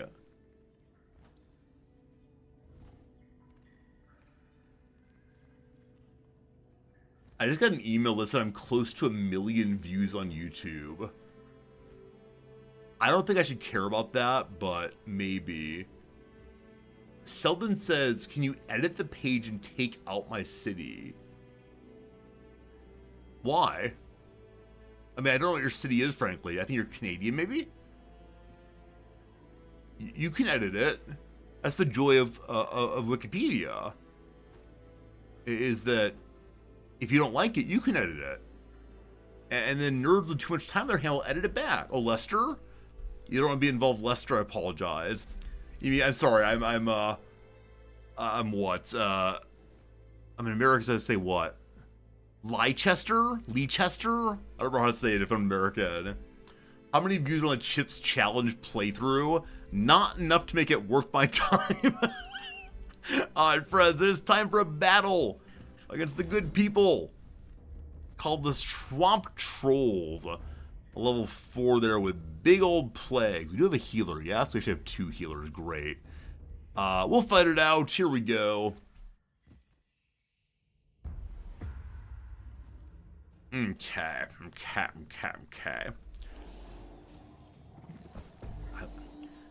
I don't know why this game has so many different character models. It's not that I don't want them. I love having them. But on the world map in any given playthrough, there are just, I don't know, 50 or so different characters. And so an area often isn't infested with just one thing. It's just here's a pile of evil. Go fight the evil. I could easily imagine the game having many fewer kinds of enemies and still feeling reasonable about it. Okay, they have no range. They do have a caster here. The Spring Fairy. What does the Spring Fairy do? Bonus strength and true strike. Attacks cannot miss. That's a problem. And then poison blast. So yeah, lots and lots of poison here. But no healer, of course. The Big Bopper Tide Spirit here has possibility in Tidal Wave. Damage and pushes units away in a 4-hex cone. Goodness. So lots of damage and moves my troop. We do not like our troop being moved. At the front, the Storm Scale Serpents just do damage, including electrification. Electrification causes consistent lightning damage like poison. This group is deeply damage over time. Now, I know that one of my heroes here, who is it? You, my defender, has a way of consuming negative stats effects on enemies. So wrong direction. Anyway, let's get the tank out there and hope for the best. Alright, so tank guy, let's jam into this corner. Do I want this actually? 1 second. So if we jam in the corner, we're gonna get hit by that tidal wave and get really scattered. It's probably better for us to jam into a more open area. Kind of like this one. I do have defenders already. I have 1, 2, 3 hard defensive characters. I put one of them here, facing this direction. We're going to pause there for 1 second. Friends, it's now noon o'clock my time. It's been nice chatting with you over the past hour or so. It was really quiet for a while, but then we found extreme ironing, and everyone loved that. 3-minute ad break once an hour. Hope you're enjoying yourself. If you are, consider throwing a follow this direction. I see some of you have done that in the past hour, and I thank you for doing so. And when you follow, you get a notification every day that I'm live, 6 days a week. Other day, less so. But it is a lovely thing to be here with you, as always. 3-minute ad break. Here it comes. Here it goes. We'll see you on the other side of it. Maybe we can finish the Wednesday puzzle while you're gone, or while you're here, whichever way it is. Let's do it. Billiard table fabrics. Felts. Hello? Mouse? Hello? There we go. Felts. A person who knows the area. A local. Addresses marked in browsers, probably URLs. A loser to scissors. Paper. Scrunches up is probably wads. Encounters. Saw or met, so it's the down. Disinfects with chemical vapors is fumigates. So we met instead of the other one I said. Sweeps fallen leaves, probably rakes. Classic baseball poem, Blank at the Bat. Casey at the Bat. Not to spoil it from you, but it doesn't work out the way you might want it to. Casey at the Bat. A little heartbreaking for young Resorty. Repeated for emphasis. Repeated for emphasis with an I. Re-intoned. I have no idea. Until the present time in legalese, heretofore. Yeah. Pre for emphasis. Rated? Like vehicles suited to off-roading, all terrain. Good. Cantered leisurely is loped. Yesterday I was walking to my wife's office across carpet, and on my way to her office, I saw her raise her hand toward me as a wave while she was not looking my direction. I said, how on earth did you know it was me? You don't have a mirror? You don't have a webcam? How'd you know it was me? And she said, you have a particular way of walking. And this made me feel so unbelievably self-conscious. Because I've thought about most of the ways in which I present myself and felt weird about many of them. But, yeah. I have a particular way of walking. I'm like, oh no, is that way of walking correct? I know I have a body, but with that said, yeah, my question is, does everyone have a unique way of walking? She said it was kind of like loping or sauntering. And I know everyone has their own, but now I'm wondering, is that the right one to have? Should I change it? Should I walk with more authority, stomping down the line? Maybe. I guess it is iterated. Fine. It's hopeless. I have no idea. Absolutely no idea. Oh yeah, would you put money on that? Wager me? Wager something? Wager it? Wager on it? I have no idea. More violent as a slasher film. Gorier. Gait analysis is actually a thing? Wow. A friend told you can tell how a person is by the way they stand. I mean, I think that's true to a certain degree. You know, back in grad school when I was like struggling to understand, am I good enough to get my PhD? I had a long period of becoming turtle. I spent all of my time walking around like this, slightly exaggerated, but it was not a good period. So I can imagine someone seeing me and say, oh, that person's not terribly confident. Well, that person's having a bad day. Yeah, I don't know. Hairstyle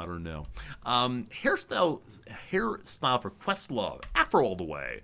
I don't buy it, but okay. I mean, if you want to, seems likely. Francis to Madame is German is to Frau, if something. I'm going to finish this one right here to get back to the game. Took to the streets, rioted. What is to at? Done to a T. Done to a T indeed.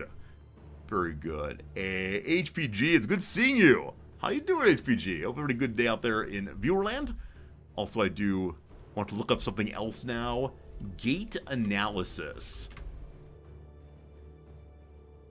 A systematic study of human walking and running, evaluating biomechanics and movement patterns to identify and address potential issues or inefficiencies. I want to know more. What does it say about me? It seems like it says about me you walk poorly. Today's been a good day. Nice, HPG. Medical gait photography. If someone told me these were images from a Monty Python sketch, I would absolutely believe them. Okay, I believe it's the case this person has a way of walking unlike how I walk. Their feet are obviously rotated out in a way that seemed extreme. So being 1918, this person would need to halt, correct? For the photo to be taken? It wouldn't be like a fast shutter. This is how the person's walking through. So I'm now trying to walk behind my desk here. Like, how do I actually walk? It's getting too confusing. This is amazing, though. Sports is a lot of this? Okay. Forensic gait analysis also. Oh, yeah, I mean, like, Sherlock Holmes talked about this, right? You clearly see from the foot pattern the man drags his left leg behind. A clear sign of the person having been wounded in the Boer War. Sherlock, how do you know he was wounded in the Boer War? Well, clearly the pattern of his shoe is indicative only of those made in the areas of Eastern Bohemia. Oh man, I thought Sherlock Holmes was amazing. I just wanted to be like him, but then I didn't go study chemistry or anything else useful. Oh well, oh well. No, definitely the Sherlock shows are like made up bad inferences, but as a kid, I thought it was the greatest thing in the world that someone could possibly do that. Alright, I want to go and jam the other holes before I figure out where other people go. Okay. So you, my friend, where do I want this to be? I have another defender coming over, so I think here is correct. Shields up. Can my other defender make it over there? Thank goodness for the power of flight, huh? Go, Leo, go! Now, one issue is he's facing the wrong direction, of course. Rough. Second issue is, I think if the enemy uses their casted spell, we'll not be pushed back. But there is a hole here that the enemies can run through. We'll see what happens. Alright, now we will support that. Entirely possible we'll get flanked, so we're going to put a copper golem on the corner, just in case. Eventually we'll move him somewhere else. Here, pivot this way. Man, remembering to rotate in this game, I'm just very bad at consistently. That rotation matters, sure is something. Healer friend, you're way over here. Healer friend, you're going to get supported with another copper golem.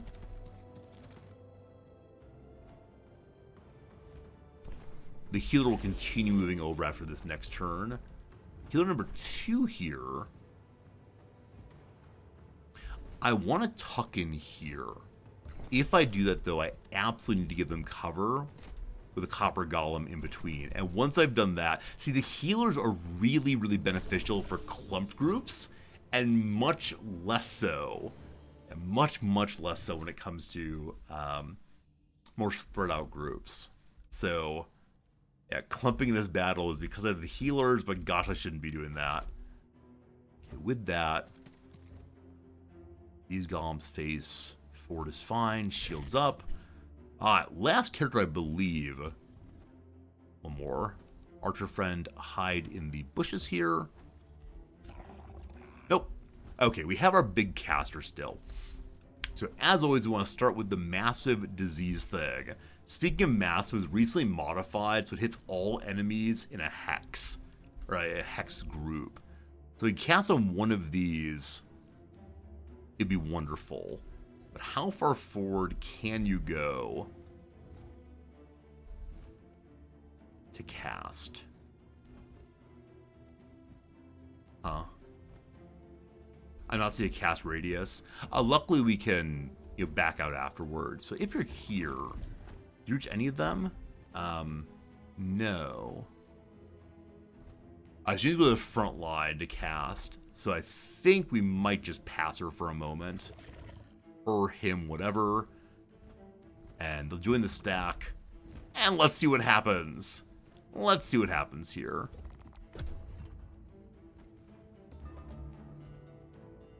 Oh man, this giant mushroom tree. Okay.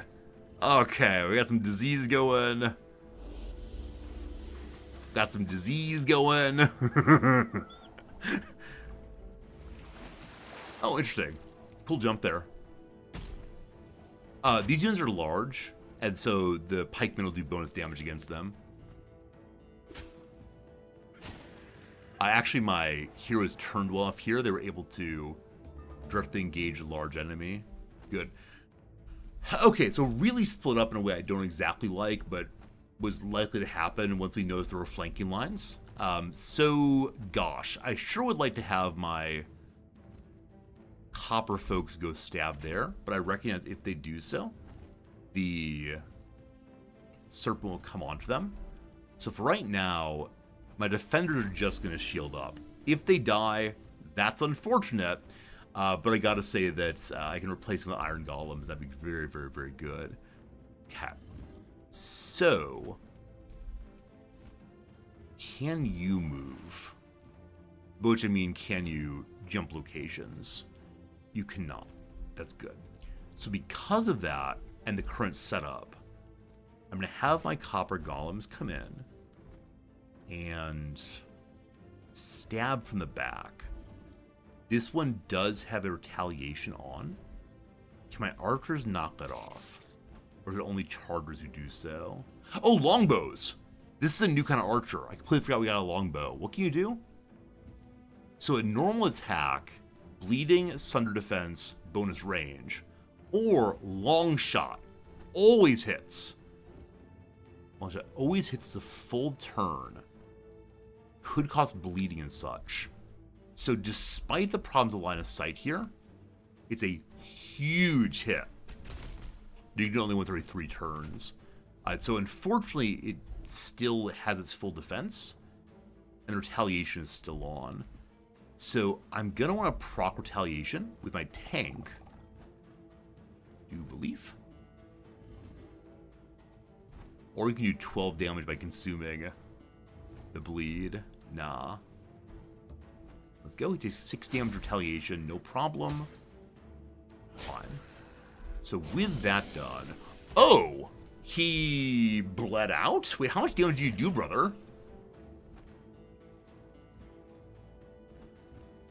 16 damage. I have no idea. Oh! He attacked 3 times. I forgot we weren't just knocking off the retaliation. We were attacking over and over again. Well, that's super. Thanks.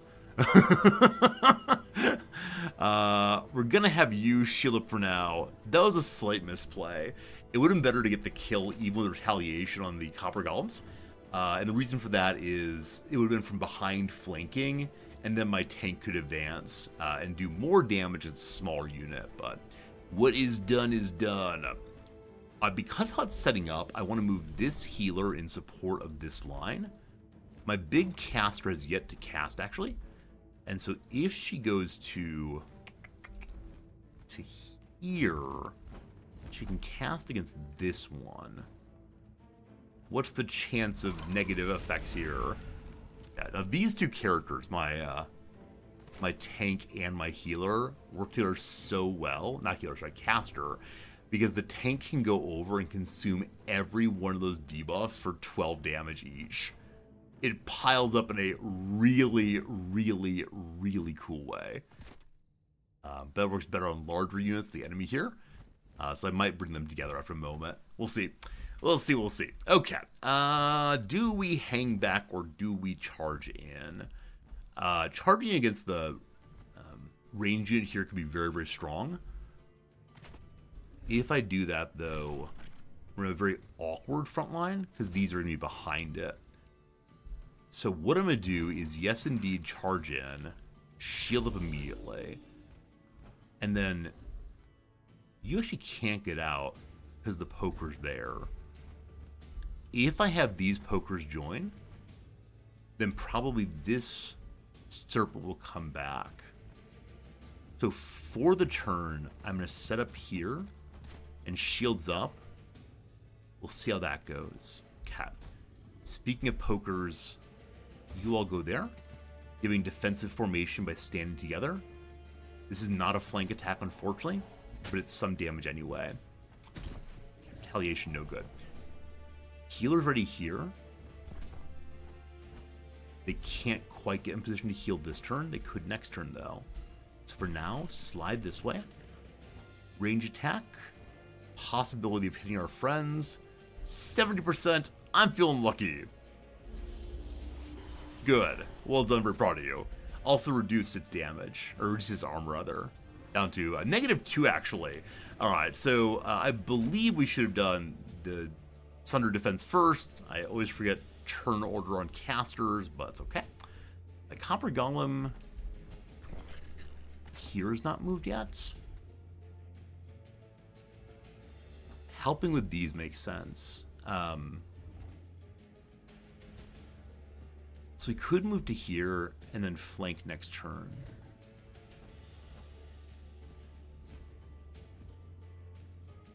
Yeah. And the reason I want to do that is I want to make sure that my tank can move in next turn and contribute to the cause. Okay, tank already has turn. Longbow people had their turn. We have one healer left. I'm going to put him here. Now we can go ahead and get some attacking in. Little pre-spells, feel good man. Defends down for 3 turns, awesome. If we want to cast a spell, I'm going to cast the Remember That You Fight for the Monarchy. Hooray! Everyone's very excited about the monarchy, as always. If I had a giant who towered over me and said, either pay taxes or we will step on you, I would probably pay my taxes. As always, the ranged units disengage. We did damage on one of them. As I kind of expected, this serpent did indeed walk around. We're going to put rock armor on this character, definitely, if we want to keep him alive. Oh, they're running away. They're very mobile units compared to what we normally fight. Okay, big morale, everyone's happy. First things first, stone skin on you. I believe in you. Number 2, healer goes in as mentioned. Healer immediately heals. Great. The character should live another turn now. Fantastic. Okay. The Pokey Pokey Goblin's going to kill here. We could knock off retaliation with our... Oh, actually, my mailers believe they can get a kill also. We're excited. In this channel, we're excited about the monarchy. Only if it's a giant. Now, if King Charles himself were 47 feet tall, like Kennesaw Mountain Landis, that's a deep cut, I would definitely, say, God save our gracious king and so on. Now, here I have an emperor. It's not clear what he does, other than apparently grows rice and wishes he were living in England still. Heck of a story. Okay, either of you can get a kill. The correct call here, I believe, is you get the kill. We could have waited, given the many debuffs, but to keep alive my golems, I don't want to. Okay, you're going to turn here, shield up for now, just stay alive. Okay, caster's ready again. So the caster can do a ton of damage here, making her ready to die next turn. Or, if you scoot this direction, I may not do this, but okay, they have spirit resistance. Yeah, we're going to go ahead and help here first. We'll move in such a way that it's a lower chance of hitting our friends. Flanking may have been good. Hey, it's critical hit, awesome. Alright, once again with the stabbers. This group moved forward so they could flank this turn. Is that flanking? Is that flanking? That's flanking! Okay. This group can also flank as planned.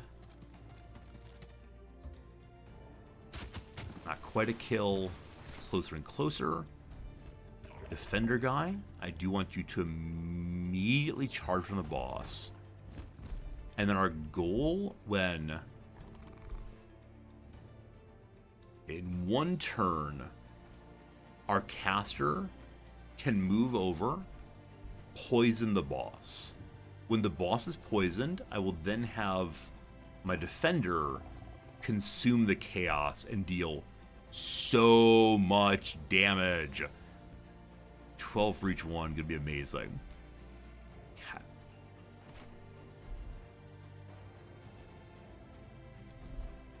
I'll take the kill on, I'll take the kill on the pokers here. And the reason for that is I can then move my defenders to re-engage the little fairies. They're flanked. If they run away, it'll go well for us. Okay. For this turn, I'm going to have Leo just shield up. And the healer stand immediately behind him. and heal first so that he gets his guard on. Okay. The longbow people have done basically nothing so far. I forgot they were longbow people, and we're using them as normal archers, and so they're very, very far away from everything. Despite the +1 to, the +1 to range. Maybe next turn. Maybe next turn they can go. Alright, cool. Let's see what happens. Okay, so once again, their casters just want to be at distance. We need to find a way to fully, surround them, so they can't run away.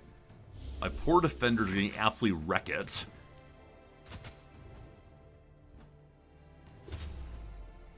Awesome. The big spider has very, very low morale right now, and so it's making bad attacks over and over again. Love that. Okay. So, I would prefer that this group does not die. They're already a, elite group? Yeah, elite group. Gotta keep them alive. So you are going to run away! Okay. And turn towards them. And shields up is good. This game is deep enough to be fun without bogging you down with mechanics. I agree. The combat has a lot going on in it. You can definitely play kind of less than ideally. It still works out okay. Ideal play preferred. I think that people have said that this game, of the Paradox published games, is a little bit easier than the big grand strategy, but still lets you think a little bit. I think that's good. I mean, there are plenty of people who play video games not to have to, have their minds on 100% grinding along. I think it's a good game. It's a good game for people who like strategy that is a little more complex than Civ in some respects, a little easier than grand strategy, and that's a nice in between, I guess. Okay, can I do the thing I want to do right now? I can. I can. Okay. If you go here, you can cast your Mass Curse. Look at all those... Oh, man, resisted some debuffs, unfortunately. So it didn't work quite the way I wanted it to, but still, does this work the way I want it to? Let's find out. Yum, yum, yum. It does. Oh, these two characters are way too powerful together. Oh my goodness. Is this the way for us to roll through basically any HP unit or high HP unit?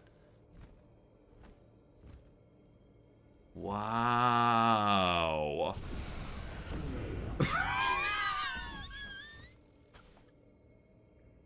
Now, a way to make that even better is if you wait a couple turns, the disease debuff bounces around, and you can consume all that disease.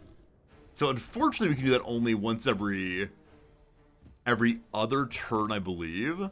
Yeah, it's once every other turn. What happened? What happened is that our caster has the Mass Curse, which casts... Yes. Which has 6 casts, all of which has a 90% chance of causing a debuff. And then Leo can consume debuffs, 12 damage done per debuff removed. And so he ended up doing more than 100 damage on the cast. It worked just the way I wanted it to. Bueno, bueno, bueno. Healer, can you get a kill right here? No, not quite. This is a lower defense, though, potentially. Okay, I've got a ton of magic left. To save the health on these characters, I'm going to go ahead and do the Rock from the Sky. Yeah, great synergy. Now, unfortunately, it's heroes, and so you have to keep their armies together, I think. And is it possible to have heroes in other heroes' armies? I know in many games this is disallowed, notably in Warhammer. Incidentally, I've been thinking next time I want to play Warhammer, I might not play Warhammer, but instead play some other Total War game. Maybe you'll finally see the Shogun playthrough of your dreams. I'm not sure. That said, when I want to play Warhammer, I should probably just play Warhammer. Nothing is quite the same as that amazing RP energy. I don't know if I want to deal with people coming in. The Torii Gates, the most impressive creation of humanity. The Red Torii Gate. Play Rome. So the only issue is how old are these games? If they're like exciting but look terrible, I tend to have some hesitation.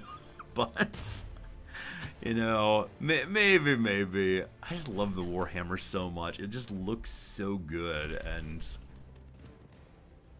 such an exciting world. And when I play it, the devs send me nice things. Maybe we should do more of that. Alright, you're gonna pass your turn. Longbowmen. The longbow people can get in range. I don't see a red line, so apparently they're shooting through their friends here. Rome 2 is 2013. That's not that long ago. It's 10 years back.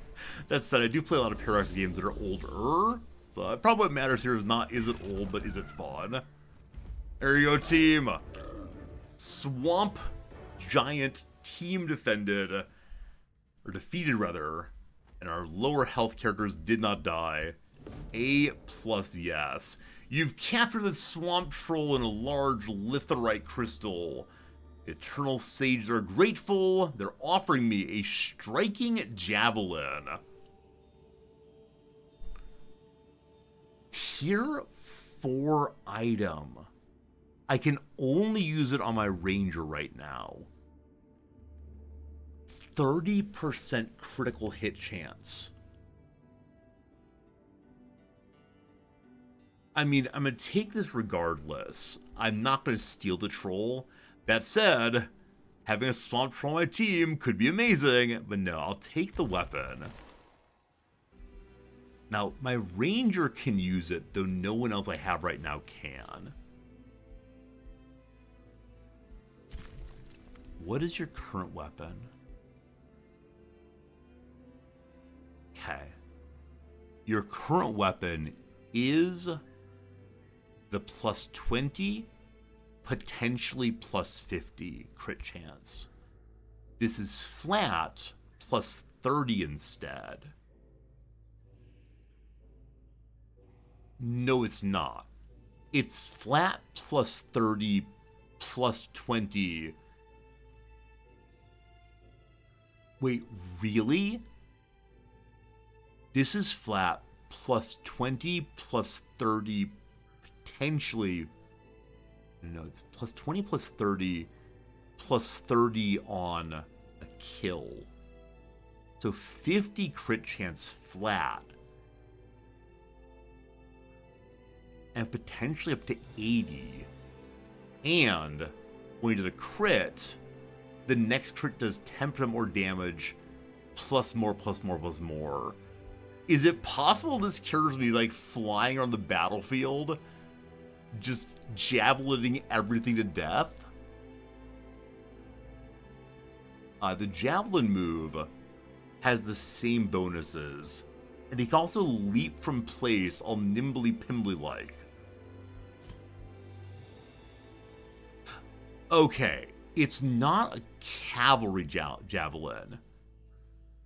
I was reading it as a lance, not a lance, a javelin. So my ranger becomes absolutely nutso guy. I am all about that. Now, I think the one trouble with this character is we of course say, oh, he can get lots and lots of crit, and indeed he can. But he has to kill things to do it. And so, ideally on a large enemy, you'd want him to run around killing trash mobs just by himself, and then eventually launch into the boss. Yeah, I think to build this character all the way, or to have it like have maximum ability, max utility rather, one needs to have very long fights. I like him in concept though. I like the idea of big old. Yeah, it's base plus 50 to crit chance, and then every kill he gets Like, he himself has to get the killing blow, gives 10% more crit chance. No, sorry. Every kill he gets is immediate plus 30 crit chance. And when he then gets a crit, that then causes the future crit to do 10% more damage, which stacks. So you just need to get one kill, actually, right? One kill, and then as long as we keep hitting crits at 80%, the crit damage builds more and more. So one kill is actually all I need. And then just launch into anything we want to. Awesome. Lucas, I love you. Hopefully I use you correctly. Because I love you at the moment. What clothing do you need? You have no trinkets. Your boots are only level 1. Is there any way to build crit chance? I honestly do not know the answer to that question. I don't know what infusions can go where, unfortunately. Okay, if we mouse through here, Arcanium gives more damage. Fireforge, what we get in a moment, is Aggression and Chaos. Don't know what that means at all. Archon is HP. Astral Dew, Lightning Damage Resistance, Tranquility, Haste, Silver Tongue, Blight Damage, Rainbow Clover, Crit Chance. We have to find the Rainbow Clover to get what I really want in this guy. A crit damage would be even better, of course. But I could potentially build them to 100% crit chance. I mean, that'd be pretty cool, wouldn't it? So Rainbow Clover we must find the map somewhere. I have no idea what it looks like. I wonder if it's super rare. For the moment, though, I noticed he does not have any special trinkets. We'll give him a special trinket of whatever we can get. Trinkets cause. True Sight, or Casting. Boring. Never mind. What else you need, brother man? What else you got going? Please also to have, I guess, better boots or better hat. He has tier 1 of each of them. Alright. Give me them boots. Or them hats. Either one I see first. There's them hats. You do crown. All right, lots of possibilities here. Better accuracy. Okay, you can't stack the plus 20 and the plus 10. I was absolutely ready to do so. The stats resistance is huge. Defense is huge also.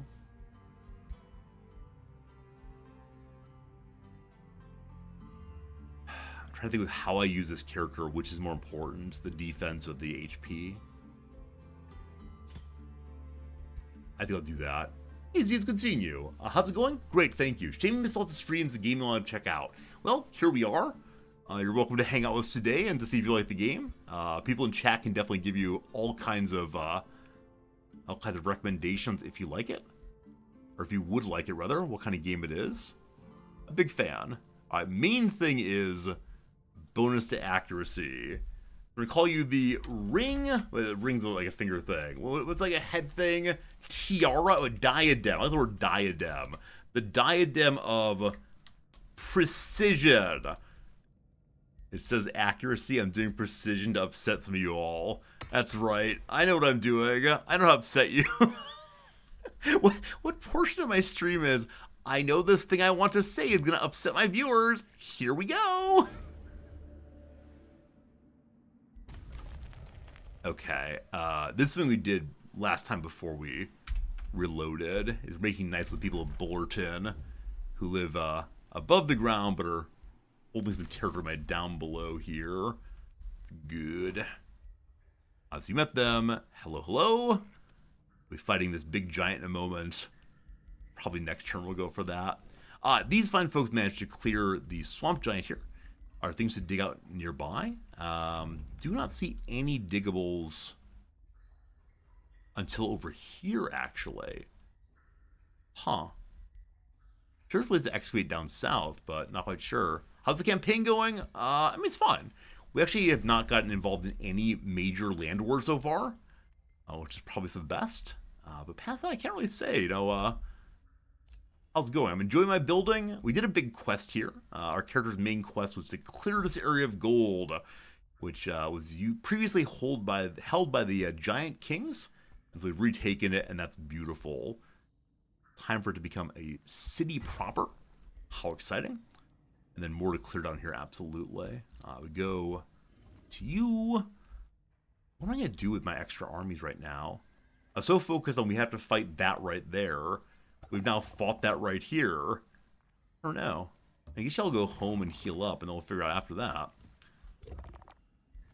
Heal. Alright, Giant continues going through and smashing things. Hello.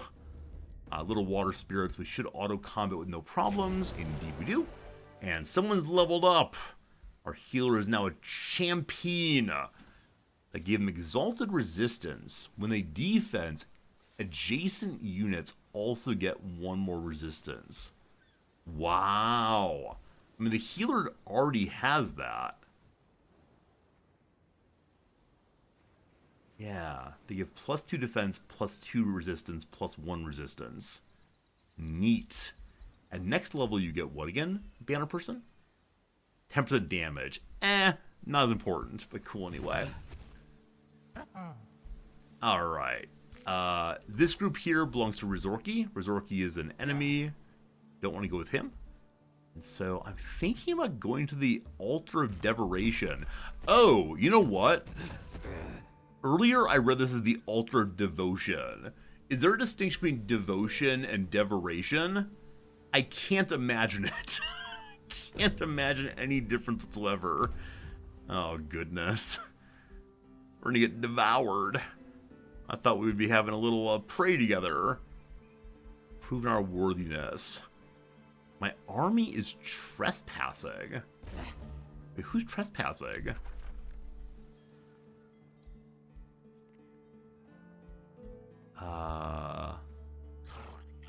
Okay, it looks like my scout was hanging out, and they built around the scout. Just run through, no problem. We just still want to check out this area down here. This area of, like, super evil and badness. Anja the Berserker here. Who do you belong to? Now, you belong to the person who lives just north, but look at this crazy monster. The Mage Bane. Devours minds, innate spelljammer. Spells cost double points. Wow. Yeah, the story quest area I want to check out, but unfortunately not quite yet. Okay. So we want to clear out the area around our new city more. You are missing one character. You are my defender. So ideally I want to have a... What do I have on you? Another ranged unit, probably. So our base is finishing up an Iron Golem. The cost that's only 8 gold. Knock that one out. And then we want a longbow that costs 140. Next turn we get the longbow. The new Golem is meant to join... Was it meant to join you? It actually was. I'm sorry. It was meant to join this group because we need to have a second strong defensive unit. Cool. So the strong army of 748 is heading towards my strongest army, actually. We'll have it move to the south and begin working its way through the enemies here so our new city can expand better. And then also, we have not gone out of this door yet, and I have no idea that's there. I can't wait to find out. Okie dokie. Your army size is only 549. Yeah, the lower level, basic mole people, perhaps not good enough. Okay. So, I would like the stone that is here. I see, though, the army includes a Karog mythic unit. This is definitely a place where we need more than one army, because our army strength is 667, and his is, or theirs are, 852. We need to bring someone else down here to help with us. For now, we can potentially diggy hole. What holes are diggable nearby? Up here, there are 2. Or we can explore south. Earlier we found the lava spot down here, which also has a special something. A fire forged stone right there. Love to have an outpost on that. For right now, though, let's just head this way and prepare to dig next turn, I assume.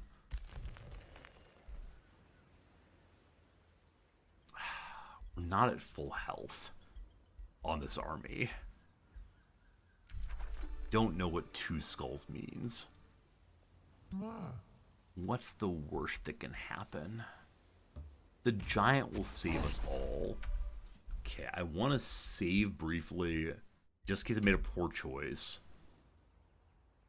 Oh, is that the... This is the enemy, not the enemy. The other giant on the map right now. A meeting of giants. I'm glad that we're the giant who has clothes on. Like, ooh, royal, substantial, deadly. Stag do that went a little crazy.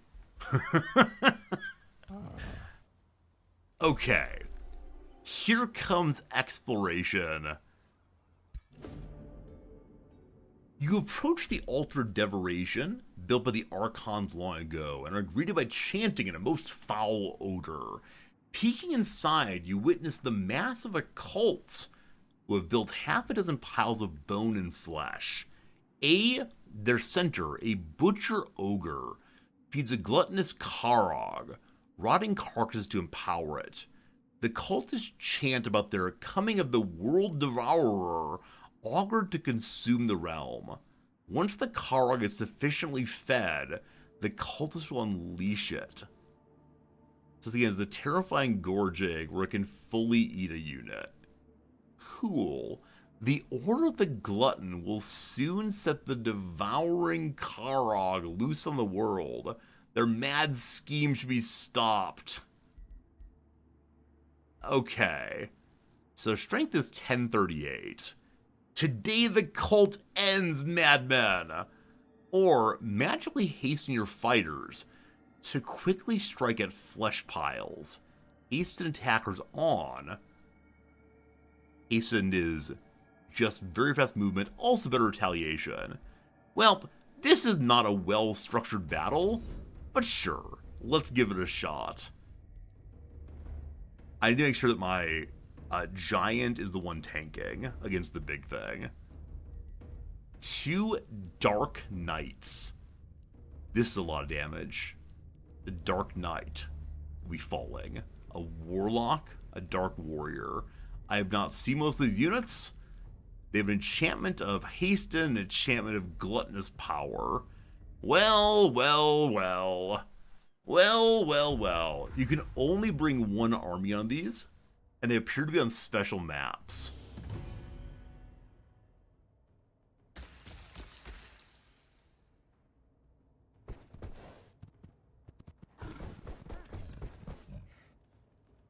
Okay, so we can retreat on either side of the map. I was told to hurriedly strike at the flesh pile. What is a flesh pile? I don't see anything that's clickable right now. Oh yeah, we're definitely losing this one. 100%. I can't figure out what the flesh piles are. Or maybe he's been fully fed now. Maybe that last bit there was fully feeding him. Okay, weird map. There's so many entrances. Okay, giants. We're gonna use this entrance with a giant sitting next to you. I find it absolutely delightful. So if you step to here, actually, I want to go. Well, let's see. What hits the most? It's 4. That's 3. This hits best. But I think I want to stand here instead. And the reason for that is as the enemies come forward, they're more likely to line up here for being smashed than if I stand here going past us. I think this is better. Now, can I throw my rock from here? I can. Awesome. Some real weakening of enemies. Hooray! I'll slow them down and moving forward. That's fine. Okay. So the only thing that can consume is this ridiculously cool-looking giant guy. Man, I know it's the wrong property, but when I see these kinds of units, I immediately think, oh, I could go get Warhammer figurines. My nephews are so into Warhammer figurines. I could buy them and give it to them. Oh, that's too good. Really attractive. Really attractive. Okay. So, in Raid Defender, I can't have you consumed. So for now, you're going to set up behind the queen, facing out. No, off by one. You're going to set up behind the queen here, facing out. And we may need to move them this side instead. Okay, these are longbow. Longbows can shoot pretty far. I'm fine with you staying pretty far back. Awesome. Healer, we normally pile right behind. I'm fine with doing that. Yes. If I have my copper golem standing here facing this way. In so doing, my healers can heal you. You have $5,000 in Warhammer that just sits there, but isn't it cool to look at it? Isn't that what it's all about? You can look at it? Now, the temptation for me is very much trading cards. The excitement of opening them and hoping for a hit is too darn high. Absolutely loving it when I do a little bit. Okay. So he consumes something.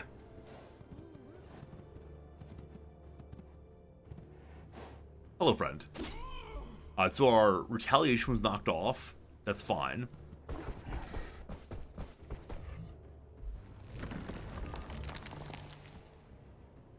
So I think it may be these things, but they're unselectable. Now, what are you gaining as you eat? So 25 HP, less of a concern. 10% more damage, more of a concern. Huh. So I wonder if I need to go out and force attack. Beast bones. Okay. So they are these stacks. I don't think my units are well made for running out and fighting things.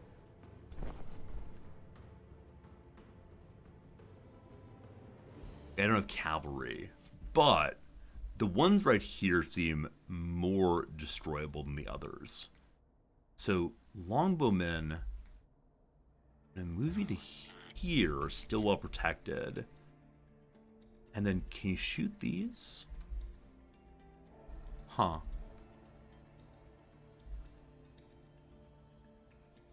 These?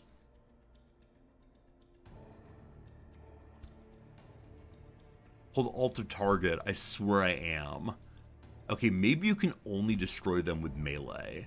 Which, you know, fine. These melees will go for... Okay, you can destroy them with melee. There's so much going on. Cool, it's 1 damage. Unfortunately, that is the whole turn to attack it. Okay, I guess my little defenders are going to be attacking these as possible. I'm fine with that. I wish I'd brought more melee, obviously. My copper folks are too weak to do much, but I have 3 melee units. We've learned an important lesson, I suppose. My archers, if you go here, you can arch them. You're a lovely longbow person. This lowers their defense, possibly. Unfortunately, resist on both defense or removal. That's okay. My healers can do the same, possibly lower defense. Resist! Endless resist, unfortunately. I do wonder how the Butcher's coming around. It's a large unit, so my Pokey Pokeys will be good against it, but I'll ideally want to have the Defender over to pick it up. So I might want to switch these two units to have the Copper Golems destroy these. Yeah, I think this is a fight where melee is very, very strong, and then have a large unit like the Giant just tank the big thing. So in the future, if we lose this thing, it's going to be all melee next time. I believe. Okay. Who's last turns? Giant. I'm sorry I don't even call the Giant by her name. What's her name? I don't know. Giant? It'd be difficult to get a good angle on that one. We can move forward and shoot you, but for right now, no. That's definitely not the move. Okay, you're just gonna shield up there. That's fine. You're gonna step up more aggressively. Turn and shield just in case. Okay, and then the Giants, or we can spawn swords to distract the enemy. Okay. If you Hulk Smash, you almost get a kill. If you get a crit, you do. Are you slippery, the Dark Knights?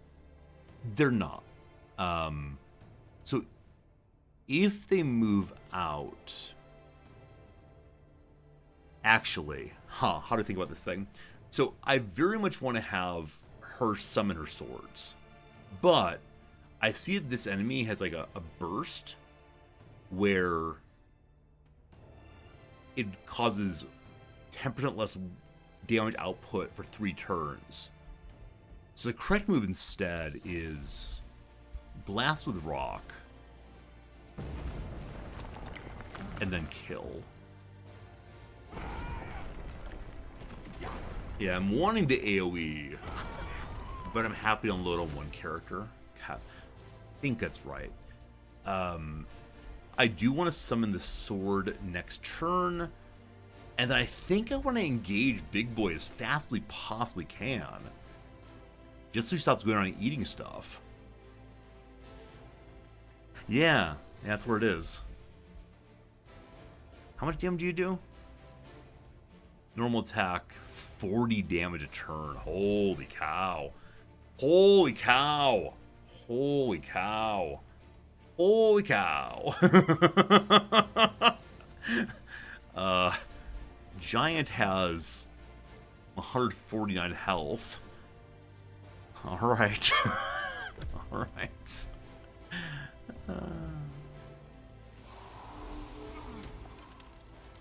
Alright, a little Frostcaster here.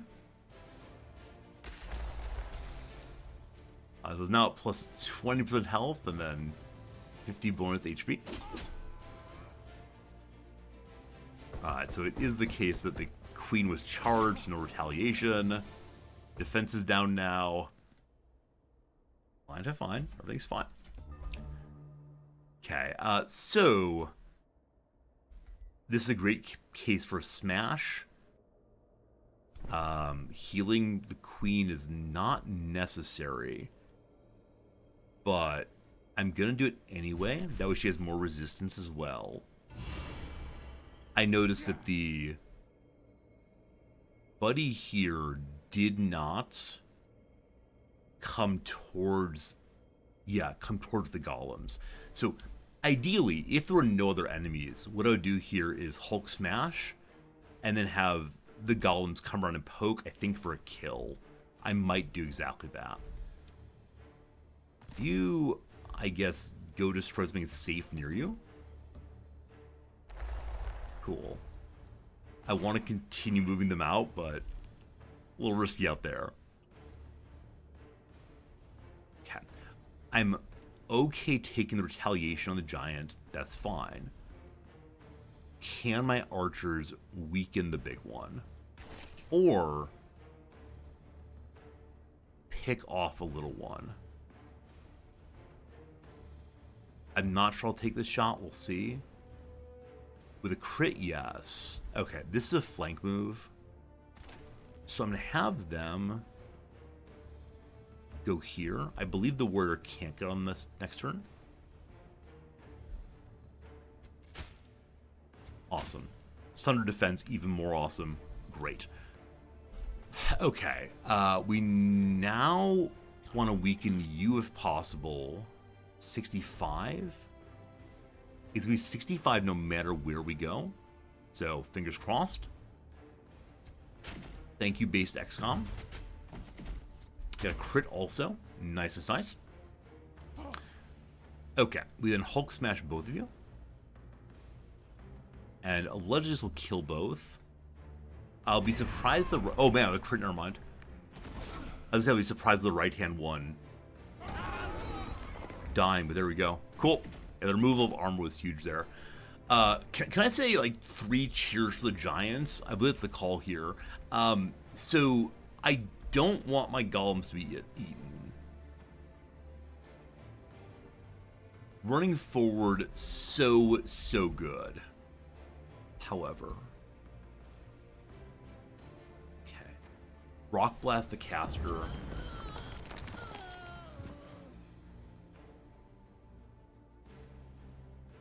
This is fine. This is actually more than fine. This is great. Okay, I don't want you to get eaten. So if I can engage on this side and have my giant engage here, that's fine. For now, we just pass. I think we got this one. Yum, yum, yum. Eat more stuff. So probably the full team of DPS. Uh-oh. Uh-oh. Uh-oh. Alright, no yum yum, yet at least.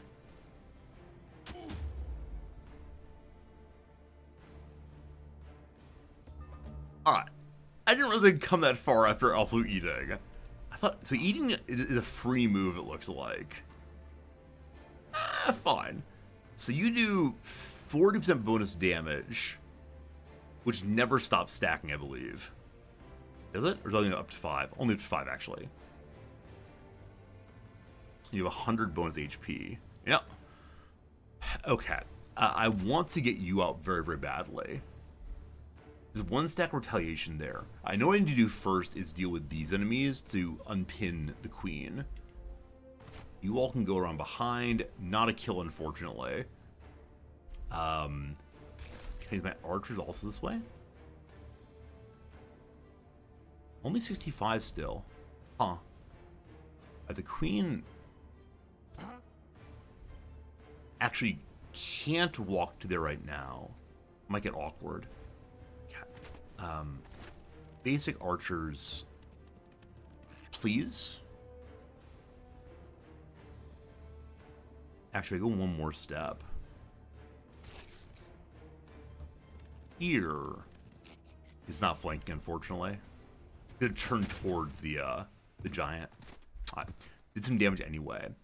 You pokey pokies. I'm gonna do the same. Okay. And then I believe I'm gonna have to use my archers to finish them off. These are my longbows, and they have a guaranteed hit. I'm actually use my healer to get the kill. Good. We then unpin the queen. She can walk over to this enemy. By hitting, it'll launch the retaliation, which will then allow the defender to get out. Cool. That said, it's 1 p.m. my time, friends. Time for a quick little ad break of 3 minutes. Appreciate you being here. Appreciate you hanging out with me over the course of your day or night or whatever time it is. Lovely to hang out. We got 1 hour stream to go. A little bit more of this game. I'm gonna definitely clear this location. I was terrified going in, but now I'm more confident. And speaking about clearing things, can we clear this puzzle in the last little bit here? Oh yes, cliffhanger. Oh yes, cliffhanger all the way. I don't buy it, but okay. If you say so, seems right. A college football playoff game that gets moniker from Florida State Fruit, the Orange Bowl. YouTube annoyance based on one's perceived preferences. YouTube annoyance targeted ad. Soapy lather, suds. Antlered member of a deer herd. Stag. Oh, members plural. We'll say stags. Wanna bet is what you put money on. Wanna bet. Tightly laced undergarments might have boning. Corsets. They're called boning because traditionally corsets were made with whale bones. Delightful. Price blank. Obscenely overcharged. Price gouge. And lastly, hopefully, grillers, grippers, or tongs. There you go. Wednesday, done. Slivers, sleep well. See you again tomorrow, I hope. Hope you have a good day, and I'll be looking into closed captioning over the summer, I promise. This will be a more inclusive stream with closed captioning real soon. I hope. That's my goal. But good night, Slivers. Sleep well to you. Okie dokie. Okie dokie. We got about 2 minutes left on the crossword, or on the ad break. I'd probably do more crossword then. This week's Monday. How stuck are we on the Monday for today? Wrong button, sorry. Okay, I believe we've done the across. Oh man, we got nothing going. I finished this corner though, so we can work off of that. Start of a campaign, maybe. A t-shirt. A launch. Start of a campaign. No idea. Harsh skin treatments. Like a chemical peel, I believe. Chemical peels. Maybe. Maybe. Adored could be loved. And so thick-soled piece of footwear is a clog, I believe. That thing with feathers that perks in soul is hope. Leaning column. It's an op-ed, a newspaper column with a view. Blank, the Conjurer's Magazine. Publication name for certain magical spirits. Well, I was going to say Geist. But it's IST. Huh. What other magical spirits are there? Print media seems good for issues handled physically. What is there? GEI. Not sure. All that and more. Everything. It's Gerald. It's Gerald himself. I don't know. What's everything work off of? For shame! It's probably Tisk, actually. So maybe it's not everything then. Voting. Choosing, opting, etc. Language that uses the Arabic, Latin, and Cyrillic alphabets. That's amazing. I was gonna say Esperanto, I have no idea. Blue pill choice, perhaps. Viagra? Blue pills. I know like the red pill and the blue pill thing. Speaking of which, we're on episode number 4 of Adolescence. My goodness. It has become quite the show. Episode 3 feels like a play. 95% of the show happens inside of just one room, in a conversation between just 2 people around a table. And as I said previously, Adolescence, this Netflix show, is all one shot. And so every single episode, the camera starts, the camera moves around, the camera follows people, the camera stops. And so, like, having this single perspective, watching this 2-person conversation back and forth, moving from face to face, not with the hard cuts, but instead with obviously someone's perspective. It's a really beautifully made, really challenging show. So definitely 2 thumbs up for Adolescence, but you gotta be in the right mood to do it. Okay. We could rock smash on you to stop the retaliation.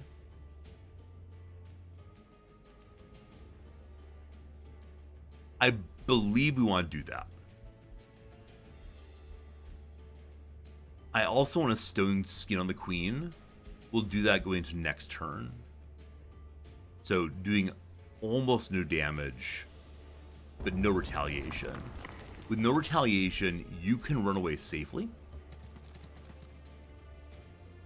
I'm not sure how far we want you to be, but there you go. The queen then... There's fine. I mean, I could do flank queen. I didn't even think flank queen might be hilarious. One second. Can I do flank queen? Oh boy, it's flank queen, your favorite and mine. Hello. Hello.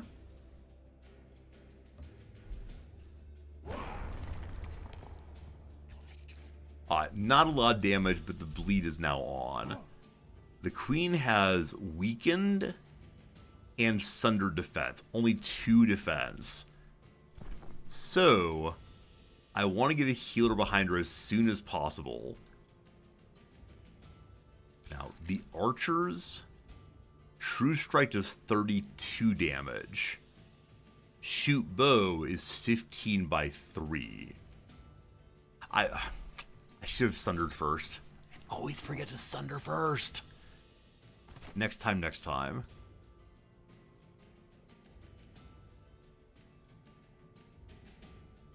So I believe there's no bonus to true shotting right now. We need to get the defense down.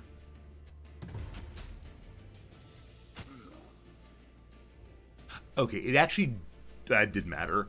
So we did manage to get thunder defense on once. I thought it was all resisted over and over again. That's the turn. We'll see how bad this gets. Morale very low. 36 damage, hit 1. Alright. Tank on tank action.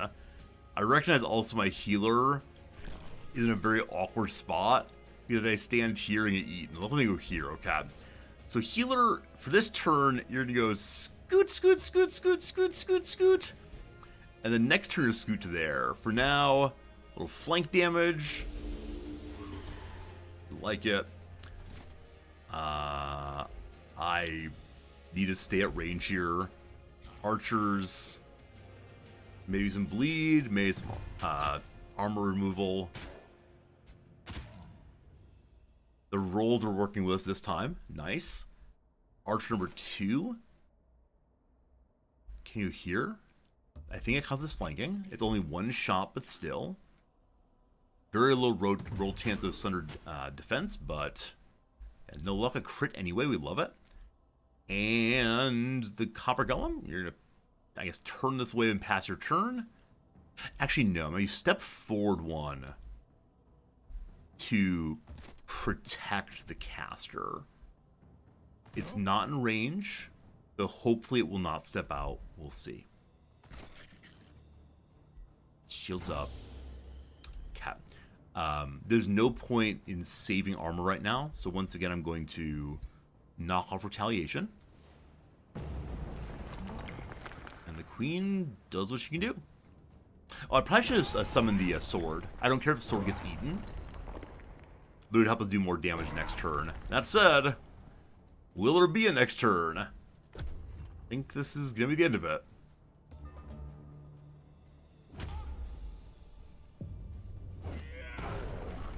There you go, team. I was really worried when that fight started, but recognizing the giant cannot be eaten, yeah, we're all about that. App's all about that. Cool. So, cool. We got some champions. Cool. And little buddy Longbowman is level 2 now, or level 2 or level 1 now with the soldier, and the queen leveled up. All about that. All right, here are the rewards. Number 1, a ring of flanking. If the unit's flanking, they do 25% more damage. And then a bunch of other nice garbage too.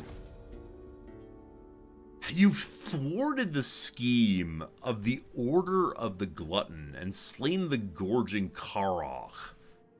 While inspecting the Altered Devoration, another Butcher Ogre jumps out from a hidden alcove attempting to escape.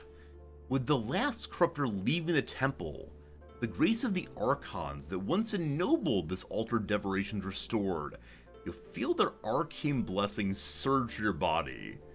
Yet the altered devoration is still befouled by filth and decay. How will you deal with the cult's mess? Is this a second level up? Possibly. Number 1, we can steal 219 gold. Number 2, we can clean up the altered devoration to former glory. Number 3, take their meats and give it to the nearby city. Number 4, get the butcher ogre. Gudai Resorti cleans up the altar. So check mark on the altar now. Adorable. Okay, if we take this over, we get for ourselves more knowledge, the Blessed Soul Shield unit. We lose happiness, but gain magic.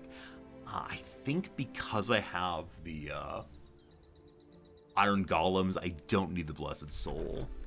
That was fun, though. That was a fun fight. Hello to you, giant kraken. Is this what we do now? Is walk around killing, we did level up twice, awesome. Killing legendary units? Possibly so. 2 levels up, my goodness. Okay, so on the side of disenchanting, Rune of Power Rock. So new infusion on weapons. Gain 10% damage on attacks. I believe all of her attacks already. And then also, there's a new infusion. +3 physical and a chance of bleeding. So we already have a chance of bleeding on our weapon. I wonder if this stacks with the current one. Or on the other side, one takes the Rune of Protection Rock. So better defense or better damage. I know how we're going on that already. We could work on her main defender trait. Well, either way, we have the signature unlock. So she can choose any kind of thing she wants to be. Our first choice was a Brawn with a damage rune, sorry. We could take the Brawn rune, giving her Mighty Stomp. Deals 2 damage, or deals damage to 2 hex units. Stun, crit, bleed, immobilize. Huh. You can get the Undying trait. Revives 50% total HP after 2 turns. So it becomes a zombie. Killing you and deals 15 damage to other enemy units, like Force Lightning. Fury! Very fast movement. Every time it attacks, gets more crit, and not on you. Disruption. Base attacks have a 6% chance of inflicting disruption, which is no unit enchantments allowed. That's insanely cool. Also has more damage to magic units. I mean, the moment I saw the Mighty Stomp, I knew I was taking the Mighty Stomp, so let's take the Mighty Stomp. I think. Is that true? Is that true? I'm trying to think of the way in which I use the giant.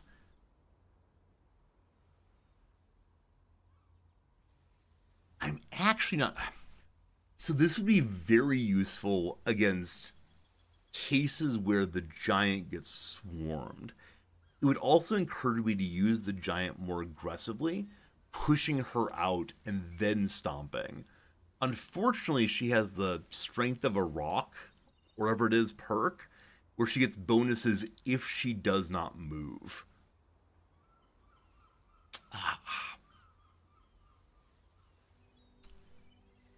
So Fury builds up better if she stands in place and just keeps attacking. Very fast movement on a giant is funny to me, incidentally.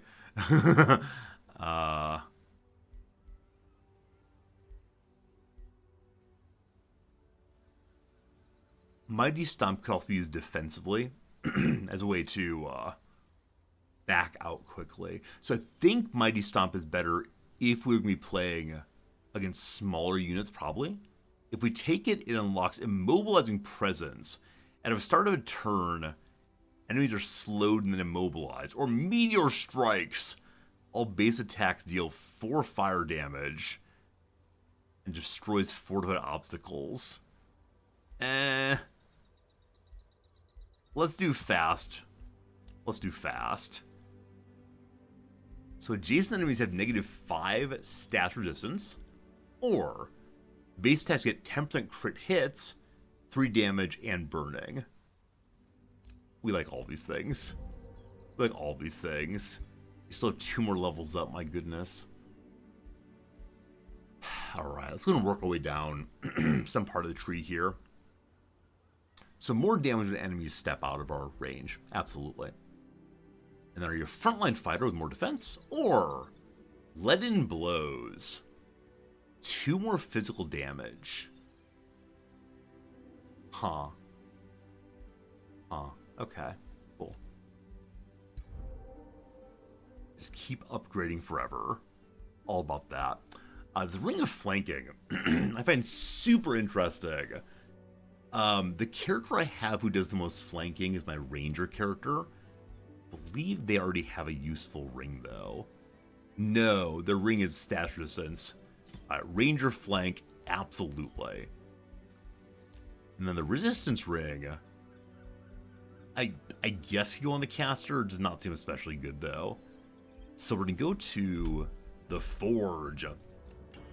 Next turn makes a lovely diadem for the same character as before. So I'll be destroying this next turn. We're getting some really good items now, aren't we? Really good items. Next turn, we'll beat the dickens out of a Kraken. Oh, interesting. We get more level up while standing next to the Altar Devoration than if we're out here. It's clear to get more health, apparently. Good to know. Downstairs, what were you gonna do? I know I said I would have one of these units go explore through this door and clean out this area. You, though, I mean, I could put the two together. I guess we'll have these 2 units move together for the simple reason of their abilities stack so silly much. Enchantment bonus of 30% critical hit. It's not on my heroes, I'm pretty sure. But we can choose a new book. Alright, what feels good for us? True Sight, Magic Summoning, Chaos on the battlefield by randomly displacing enemies, inflicting misfortune. Better fumble chance, take damage when fumbling. You drop your own weapon on yourself, perhaps. Revelry. Path of Debauchery. No, we're good giants. The Dungeon Depths one I want to do, though the Grand Dungeon Underground, but I've yet to find a place where I can build this, and so it makes me confused. Wait, what's Dungeoneering Conclave here? Okay, Dungeoneering Conclave is a way to make dungeon. I didn't see this previously. There is a way to make dungeon, though. But where would I put it? I like the idea of making it very hazardous to come to my territory. Perhaps. Winds? Boosts speeds and disrupt enemies. Glades? Healing and make force. Fertility? More food, more good. And healing units in battle. Beacon. We smite the enemy. Inquisition? Make enemies condemned. Make them tell their sins. Souls?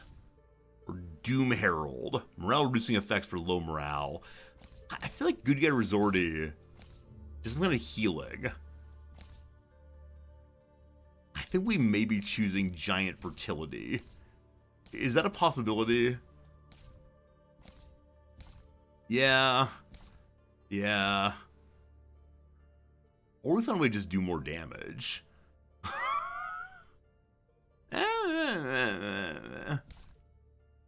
Let's take healing, seems good. More nature affinity, and we have bountiful fields, which means that we can have more food income for having grasslands near us. Cool! Life, I would say. Alright. Always finds Store the lands, make grasslands, from the depths of the or deepest fungal ocean fields. to the crags of the highest mountain. nature's fertile blessing flourishes and grows. The truly wise will harness this power and sow seeds of growth and healing throughout their lands. How about how great life and fertility is all about that? Blossom of Life, friendly units get regeneration, healing 6 HP during the battle. Sure. Take forever to research it, but it's okay. Shipyard upstairs. I don't recall the shipyard does, but I'm glad to have it. Let's go ahead and take our what? More gold income, good. I want to give them a defender that requires level 3 City Hall, which I cannot afford right now, unfortunately. So speaking of not being able to afford, we'll build them a market to be able to afford more. They can then expand more. I think taking the gold there would be good for getting money up. Cool. Duberg made an iron golem. Wonderful. Where is it? Oh, yeah, immediately joined the army, didn't it? It did. All right, so now we have 2 defensive units inside their army. These groups together are only about, what, 1,300 strength? Yeah, I probably need to trade up to better units, but I don't know. I have a soft spot for my starting units. This happens in every game I play, doesn't it? We're like, the units are so adorable. We can't ever get rid of them. If they die heroically, that's okay, but if it's instead a matter of they're still alive, why would I ever, ever, ever kill them? That's how it goes, unfortunately. I got Awakened Tools. We'll cast on Duberg. A little loss of stability, but even more production, because all the hammers are now flying on their own. And then Cedric at level 3. That leads to additional unit morale all the time. Cool. The next 2 turns, this turns into a city. Looking forward to all the gold down there. So earlier we saw that Berberisza had been driven off the map. What level are you now? We're still number 4 in the world. Our magic ranking is the worst. I don't know. She's number 5. So the forces of good are doing terribly. Kind of close friend bad guy is indifferent to us right now. He's got the stone. I would like that. A Scorcher of Elemental Slaying. Crazy bow thing for the ranger. No. The Wizard's Book. Miscellaneous item. Gives more combat points at the beginning. I don't mind that exactly. Or Guardian's Defender. Defensive Mastery always enters defense mode at the end of its turn, so even if they attack. More defense against non-flanking. How does that compare to my tank's current shield? Tank guy. They are. Current shield is level 2. Okay, so it's a fire shield or always defends. I mean, the idea of attacking and then defending is super interesting to me. However, your attachment is starting units, the reason you fall to save scum in XCOM, I get it. And once you name something, it becomes yours. And leaving it unnamed just as not. Especially in stream. When we're playing Xenonauts in a while here, I cannot wait for Xenonauts to release its finished version. I'm going to name the characters after all of you. And then for the rest of the playthrough, I will yell at you when you miss number 1. But if you ever die, I'll be heartbroken. But I think it's part of what makes the game fun. I've made the game fun by naming people, they matter a little more, etc. My current helm is just 2 stat resistance, can't be flanked. I mean, the idea of not being able to be flanked on my tank is kind of cool. However, I made you a new... Nope, not for you, sorry. This is for the Ranger. I was very confused about why they were replacing that. Hello, Ranger! Instead of +5 health, you get instead much better accuracy. Woo! Woo! Nice. And so do you have an open head slot on anybody? Are they all tier 2 or better? Yeah. Okay, so the item we just finished making, or was replaced rather, can get smushed straight away. The next turn it gets smushed. We'll smush the pony mount, of course. And this +1 status resistance I'm going to destroy also. Okay, we have enough to make another tier 3 item. I want to hold out for tier 4. With that said, though, we know that our caster does not yet have the level that he needs for his collector. Tier 1 on the orb, we gotta change that. 2, 2, 2, 3, good. So ring and trinket are needed still. Alright, what can we get for a caster on a ring or a trinket that might help? Probably not much at this point, because we have magical items, or magical ingredients that go for, it seems like, offensive stats primarily. Let's see what we got here. If I were a ring, what would be useful for a caster? Literally nothing right now. If I were a ring, how would I instead be a trinket? Hello, trinket. I mean, more casting with intruder sight's both useful, but never mind. Just keep the forge fallow. Well, I know I need to make a we already looked at the casting items, right? And I only know how to make fire, unfortunately. Or no, lightning, rather. Yeah, we gotta learn how to make fire spirit or something. Alright, someone has been denounced. Rizorki does not trust Iger Hengheaver. Yeah, Rizorki's #1 at everything except for economy and diplomacy ranking. This orc guy is going to destroy us all. A rally has started. Alright, I can get 1 free unit. I say free, it does cost money, but a tier 4 rock giant.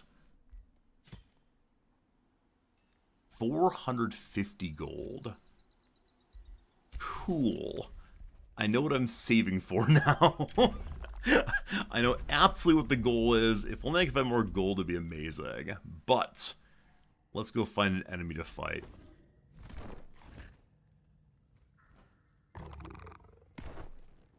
Why on earth is there a tiny little enemy here? A little collection of frog people. Yeah, definitely not worth fighting. Also, I love that our allies right here, so auto-combat it, thanks. No one dies? No one dies. Get the levels up, some more elite characters, or champion characters. Fantastic. Then we have a new one right ahead for next round. Okay.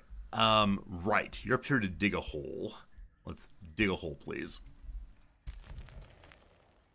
Kraken smash in a moment. Heroes leveled up. This is my defender character.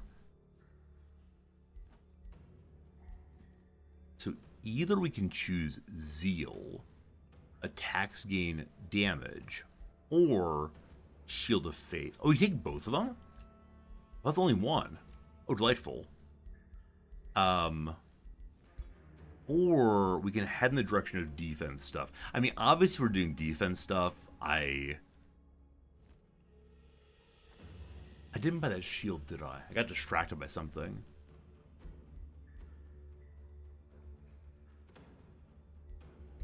Why did I not buy that shield? I got distracted by the hat, I believe. Yeah, I want to buy the shield. Wait just a second. So, you have a shield I would like to purchase, please. If you still have it. You do. There's nothing you have to make the deal work. Brutal. I'm so excited. Nothing I have? I'll give you a city. Wouldn't you like a city? Hello, guy. What items do you have? Frozen Frostbringer. What's that? Giant. It's a giant frozen item. Nothing there. And then Rizorki. I've looked at your items, right? Yeah, there's nothing here I wanted at all, unfortunately. Yeah, not at all. Okay, fine. So we stay where we were and level up. I'm lost. One moment. I'm lost. You get you a new shield eventually. For now, though, level up. I was excited to take this one here because they've had auto defense modes, which was the very attractive appeal to that shield. So we get 2 defense on everyone nearby every single turn, regardless of what the guy does. That's great. The taunt might be very strong. If this person's a tanky guy, then obviously taunt. We'll take it. Thanks. Okay. What else has happened recently? We have a new Empire skill open. One thing to say is we finally have a little bit of nature affinity, so nature's coming in a little bit of a bit. We unlocked a new spot here.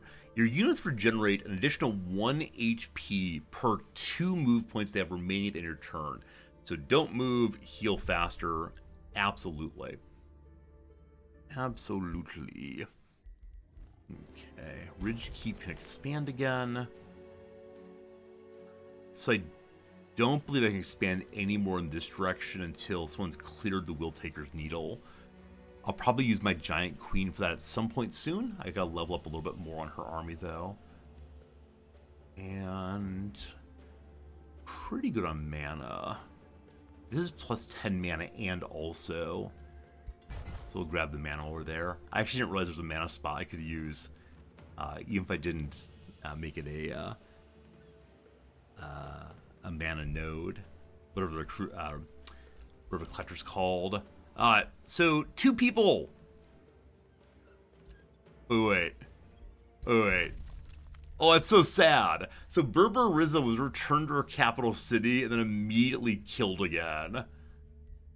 I believe she'll be eliminated pretty soon. Maybe. Okay, I believe my auto scout can't find anywhere to go. So I'm gonna go ahead and just destroy the scout. They haven't done anything other than run in circles. Fine.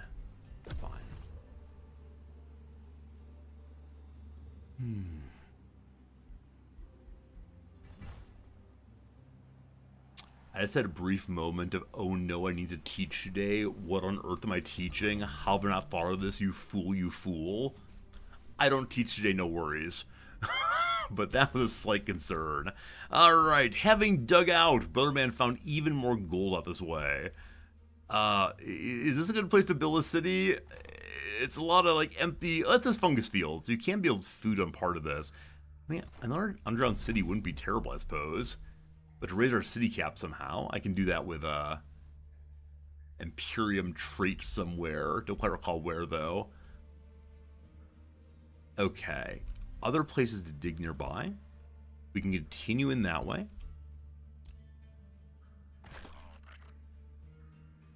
Or, I think I said before, I might want to fight a giant. I see that the independent city of Bullerton has actually taken all of this. Is underground part of the game specific to the character or always in the game? It's always in the game, but different people start above ground, below ground. And yeah, it's always around though. Where is Bullerton? Where is the minor city here? Nope.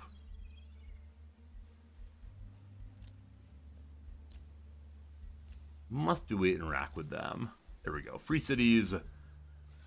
Hello, Bullerton. I would like you to like me enough that you give me your special items.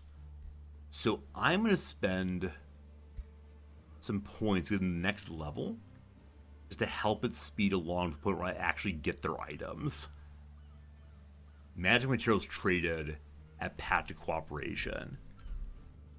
Soon. They took the items I wanted. Alright, we are healed up enough to do this nonsense now. Oh, that's actually not my enemy. That's my friend. You one, though, are NPC all the way. So you head on down. And you also. This will be an auto-resolve. Cool. Special items. Just a little gold, that's okay. We'll continue over here, next one. And our city has a name. It's called Crosswall.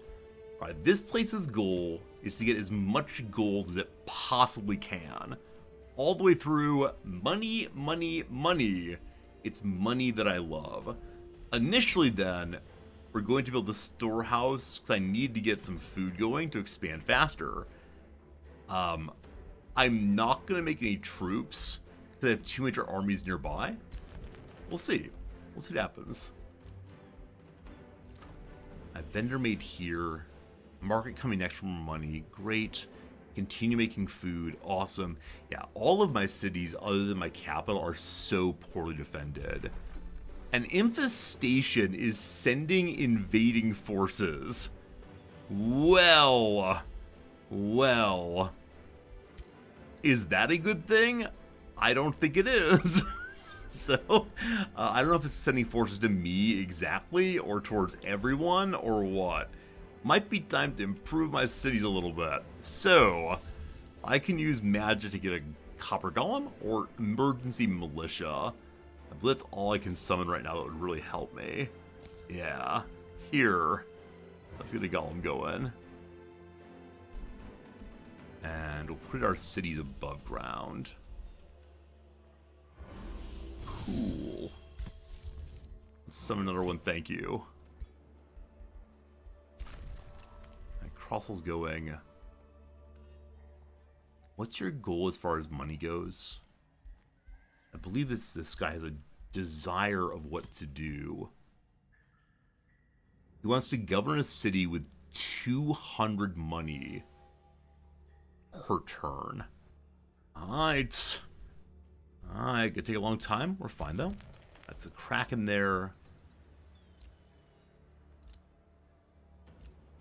Okay, we got 20 minutes left. Or no, that's not true. 18 minutes left. We'll see if this is the final fight. Oh wait, when you embark, you can't attack immediately, can you? Can you? You cannot! Maybe next turn we'll do so. Alright, caster. We'll move over here in preparation for fighting that one. We may have to save that last fight for tomorrow. I'm not exactly sure. We'll have time to do it. I don't think we will, actually. Alright, copper golem ready to go. Again, summon upstairs.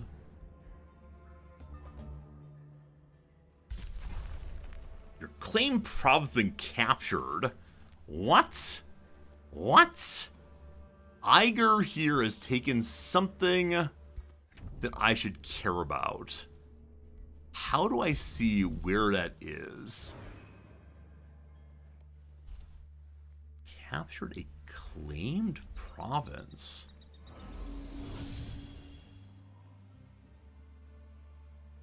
What have I claimed, in fact?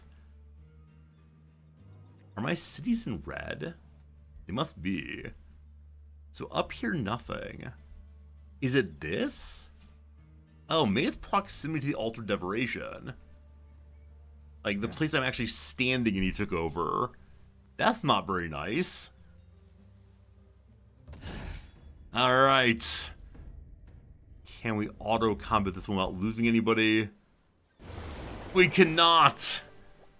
Alright. Our final fight will be this one. Let's learn enough how to crack in this time. Is it going to involve my giant just standing there? Is this the first time I've seen the giant in water?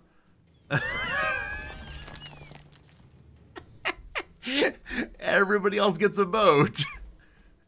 The giant is just walking through the ocean. If they add Godzilla as a playable character, sign me up. What does the Kraken do? Pull of the Deep attempts to submerge an embarked unit to kill it. Embarked unit means someone in a boat, not the giant. The lower the target's HP is or are, the greater the chance. If an attempt fails, it still takes 40 damage. Alright. It can also Tentacle Vortex. Deals damage to next door enemies. Enemies that are 2 hexes away are pulled in closer. And then an ordinary attack that does 22 damage, more damage than bark units. What we're seeing is the octopus kraken thing wants to kill the boats. My giant is not a boat, and thank goodness for that. And so our giant's gonna do what the giant always does. Namely, hunks item here. And then after that, engages the main enemy, and hopefully can pull off the other ones. These are all fighters, and so they do very, very high damage. I mean, their tier 1's not a huge problem, but still. Okay. Embarked folks, I'm considering just leaving behind for right now and seeing what happens. Or setting up some kind of flank. Okay. Let's see what happens here. Also, the giant does not have taunt. We'll have to teach her that again. I think she had it on a weapon before. We'll have to give her the actual skill. Because if we could have her taunt the Kraken, they can bring in other units to help with the Pokken. But for right now, definitely not. If we're moving this direction, I'm going to leave my archers, of course. This is greedy. We'll see what happens. Wait, I thought it was in range. Never mind. Who needs greed? Not this guy. So Archer will be there for next turn. Archer the same. Healer is the interesting question for me. Let's see what happens. Okay.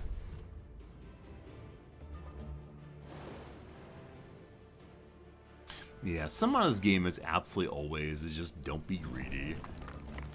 And this is a case where the right move for the queen is to have her either directly engage, which I do like, but better yet is to spawn the sword in the middle here, doing some damage as it spawns, and then distracting the smaller units for a while.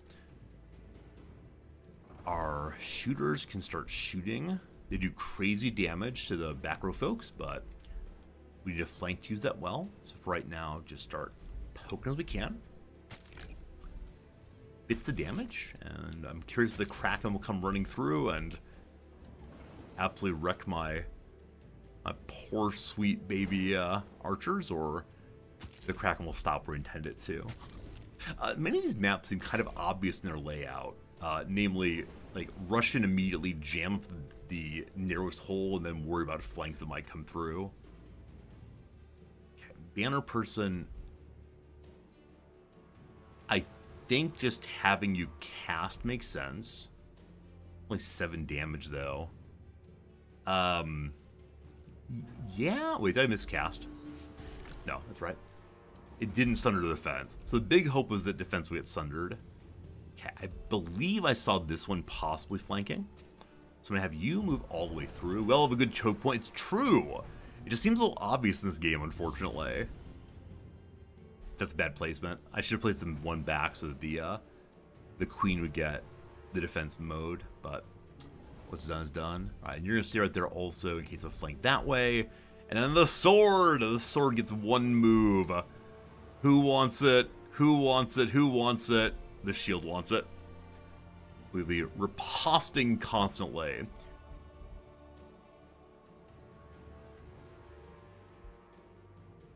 I'm putting stone skin onto the sword so I can buy as many turns as possible. And again, if I'm doing that, which I do like very much, I should have a shield instead. The shield can eat so much more damage for 3 full turns. But we should get 2 turns out of it, ideally, if I continue shielding up. Good job, little spirits. We may only get 1 turn out of it. Let's see. Only 1 turn. That's okay. Okay. Yeah. So I believe that move... Is it? 1 second. Is the Kraken trying to pull the giant under? It says embarked unit. The giant is definitely not embarked. So I think it's the case that with that's just like its basic attack instead. Weird. Okay, so we can do a lot of damage very quickly here. I think if we like true shot, that's pretty good. Yeah, we don't believe in flanking this round, it looks like. And yeah, I think that sword was a pretty nice call. Like, distraction seems like a good idea. The game believes that we can smash the Kraken now, in case of a glancing blow or otherwise. I'm gonna have my healer move into position and blast once. And yeah, lucky Sutter defense. Its armor now is 5, so Queen Smash. Didn't even need all 3 attacks. Cool? May I say cool? Is that the correct word here?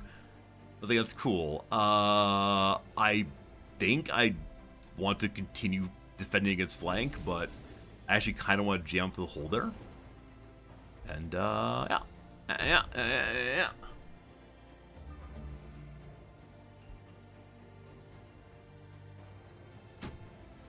Retaliation, please.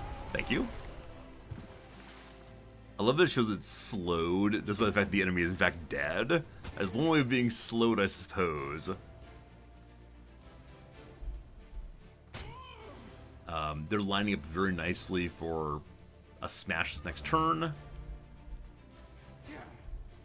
It allegedly may kill immediately. I believe in the heart of the cards. I actually don't even know what that phrase means, but it's true. Cool. So one left. Archers first, I guess.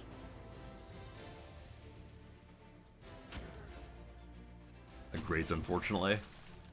So we have one more longbow person, and that might do it. I should move a little closer. It's a 40% chance of doing real damage here, but no, there we go. Kraken defeated. Yeah, what's Kraken? My queen. Anything special here? 106 food. We feed the Kraken to our people. Also, Crossbow can now take 1 area. As I said before, you know what I like in my life? I like gold. I like gold a lot. Crossbow's income goes up immediately to only +10. Slowly but surely we'll get there. Okay. Yeah.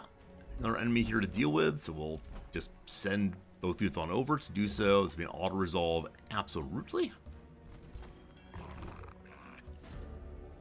Oh, the towering river troll is terrified. This is a new ability. Invite the river troll to work for you. 8 strength primal check. What on earth's a primal check? When a monster ruler... Are you calling my giant a monster? A monster ruler? Huh? When a monster ruler reached a high enough level, it can unlock special character actions and story events. Within the actions, the player ruler attempts to channel primal powers from a challenging action. So 8 strength, 60% chance the river troll orders its kin to go help with building, or 40% chance they are not slaves we fight. We lose 2 primal points and weaker for 6 turns. We want to be a good guy. We let him go. No slavery needed, thank you. Take their money. Hooray! Okay, so... Oh, I can't trespass. So they must have actually cleared... Did they actually clear the enemy here? Or can I not see? Wow. A free city cleared a giant that I wanted to fight. I'm dismayed. I said, I want a giant. A rivalry against us. Riz Orky, the #1 ruler in the world, would like to come beat the dickens out of me. Just stay away from him. Do not interfere with his plans. What do you see here? It would be unjust of me to attack him, I think. He's very suspicious of me. What'd I do? What'd I do? I did nothing. We're up to #3 ranking. We're #4 for a long time. I don't know what changed, but don't worry. No rivalry needed. Good Edders already continues. Very dismayed by this move here. This outpost and things that I care about. So now it's pacified. I guess the AI can grab it right away. So lesson for the future. If you take over or cleanse a location, you probably need to make it yours as fast as possible. I had absolutely no idea on that one. We find ourselves a dragon to fight, a frost wyvern, 2 dire penguins, and some lesser tide spirits. We lost a copper golem if we want to accept that. Got 4 minutes till go time, team. Can we complete a good battle in 4 minutes? Well, probably so. I also do wonder, could my giant just start soloing things? The issue, of course, is if the giant gets flanked, she does take big damage. But, speedrun. Let's go. In this case, I believe we're choking ourselves. That's okay. Rocks from the floor. Hey. Healer. That's fine. Defender. This will be fine. This is me not exactly thinking. We'll see how that works out. The penguins just have a life-stealing attack. Wyvern can poison and freeze. Its base attack is just slow. Also, the Draconic race, when the unit hits 6% HP or less, it does 30% bonus damage. Cool. So cool.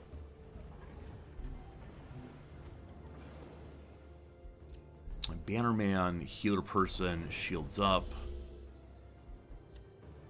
Yeah. Speedrunning round 1. Wow. That's one heck of a distance there. I had no idea. I want the giant onto the dragon, of course. Can we get there? We can indeed. Holy cow! The giant apparently can do like 40% damage in one attack. Wow. Can the archers do damage also? They can. If the archers manage to lower defense. Yeah? Resist. A bleed though, cool. Archer #2, get a 60% chance.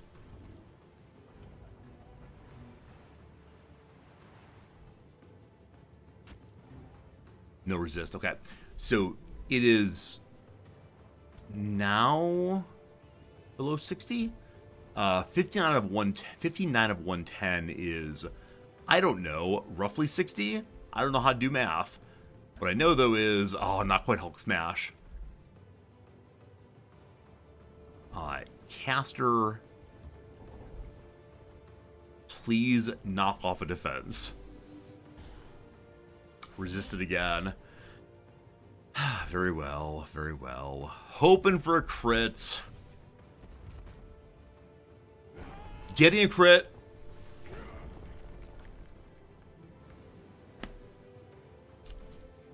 Still alive, barely. Alright. Next round, hopefully Retaliation will finish it. And you'll be fine against penguins. Good. I could use magic. I could have killed magic. I should have done that. Was not thinking at all. My pikeman being out this far, definitely not a great choice. I get a healer there next turn. We'll see. The retaliation was a very, very bad proc for the penguins there. As you might have seen, the penguin causing the proc led to a full swing which killed the dragon also. To this we say, haha! Alright, healer, let's go, let's go. A very poor choice on the part of the penguin. Get its boss killed. Maybe it was the goal. Maybe they believe that the penguin would be a better boss. Okay, allegedly kill them both. It definitely will be. They were told that early game the giant's a glass cannon. Now it seems the giant is, you know, just a cannon possibly.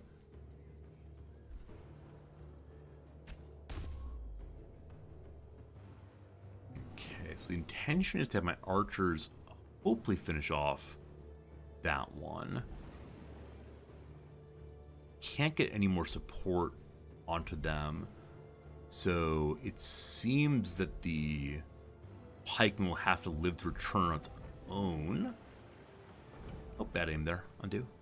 Also defender. Meant to move the archer instead. There you go. There you go, archer.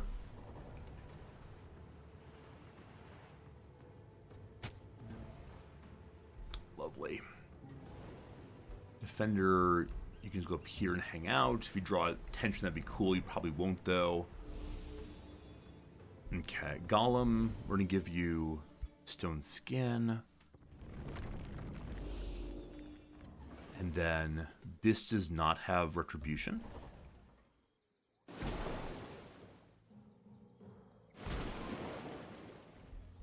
Great. The Golem should live. What level are you anyway? Just want to upgrade. I just want to upgrade to bronze. You're 2/3 the way to legend. I need to stop being so risky with my golems. I really enjoy how they work. We got a crit on retribution. Awesome. I have very low morale for the enemy. Hey, Imdar, good seeing you. Well, what do you have here? You got a resorty. What the heck's going on, Imdar? Hope you're doing well today. Hey, Random, how was Age of Wonders today? We have a very, very good time with it. Very good time. Our giant is a sufficient level now that she does really stupid amounts of damage. It's absolutely lovely. So, I'm going to have my banner person blast this one. I'm doing well, Imdar. Thank you for asking. Okay, with that blast, giant can not quite get a kill, unfortunately. I need archers to continue, hopefully poking at him. Well done. Remove defense also. And it should do it. Okay. From the flank position, here comes my giant. You'll notice everyone else is in a boat. The giant is walking through the water. Wade in the water. Wade in the water, Fialator Builder. Doesn't go too well at all. But mission accomplished. Dragon defeated. We receive fancy piece of armor. I already have that one, unfortunately. Because plus 20 damage, we have it. We disenchant.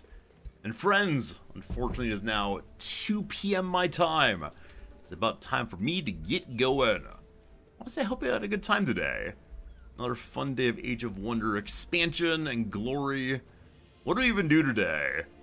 I don't recall the big excitement of the day. I think we killed some kind of like devouring monster.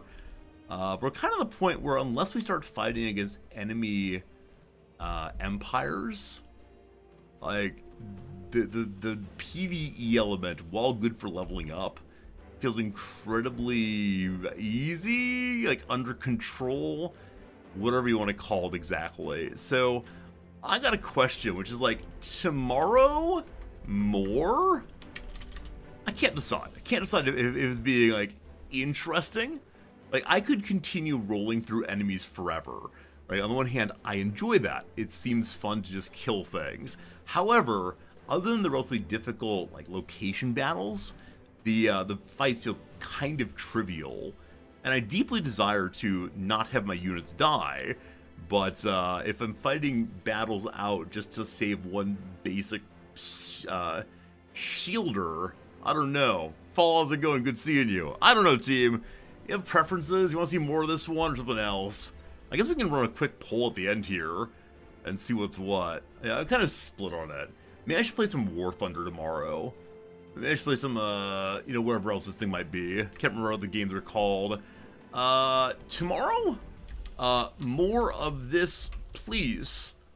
Or something else. There's a possibility we do a non-sponsored stream of Hollywood Animal tomorrow. Possibly. While you're doing that, I will find someone to Rady host. Who among us is Rady hosted today? Anyone playing the game we're playing? Always important to check that one. Hey, this person is streaming in, I assume that's Russian. Hey, that person's me.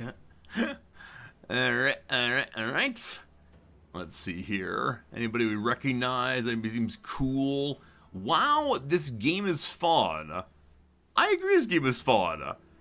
Blaze with Z, do you respond to my welcoming you to the world of resorties visiting you? Let's see. We say, hello, smiley face.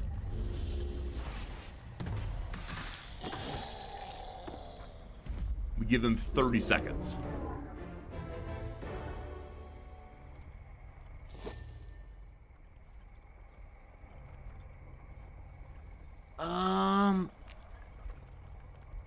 Do we raid anyway?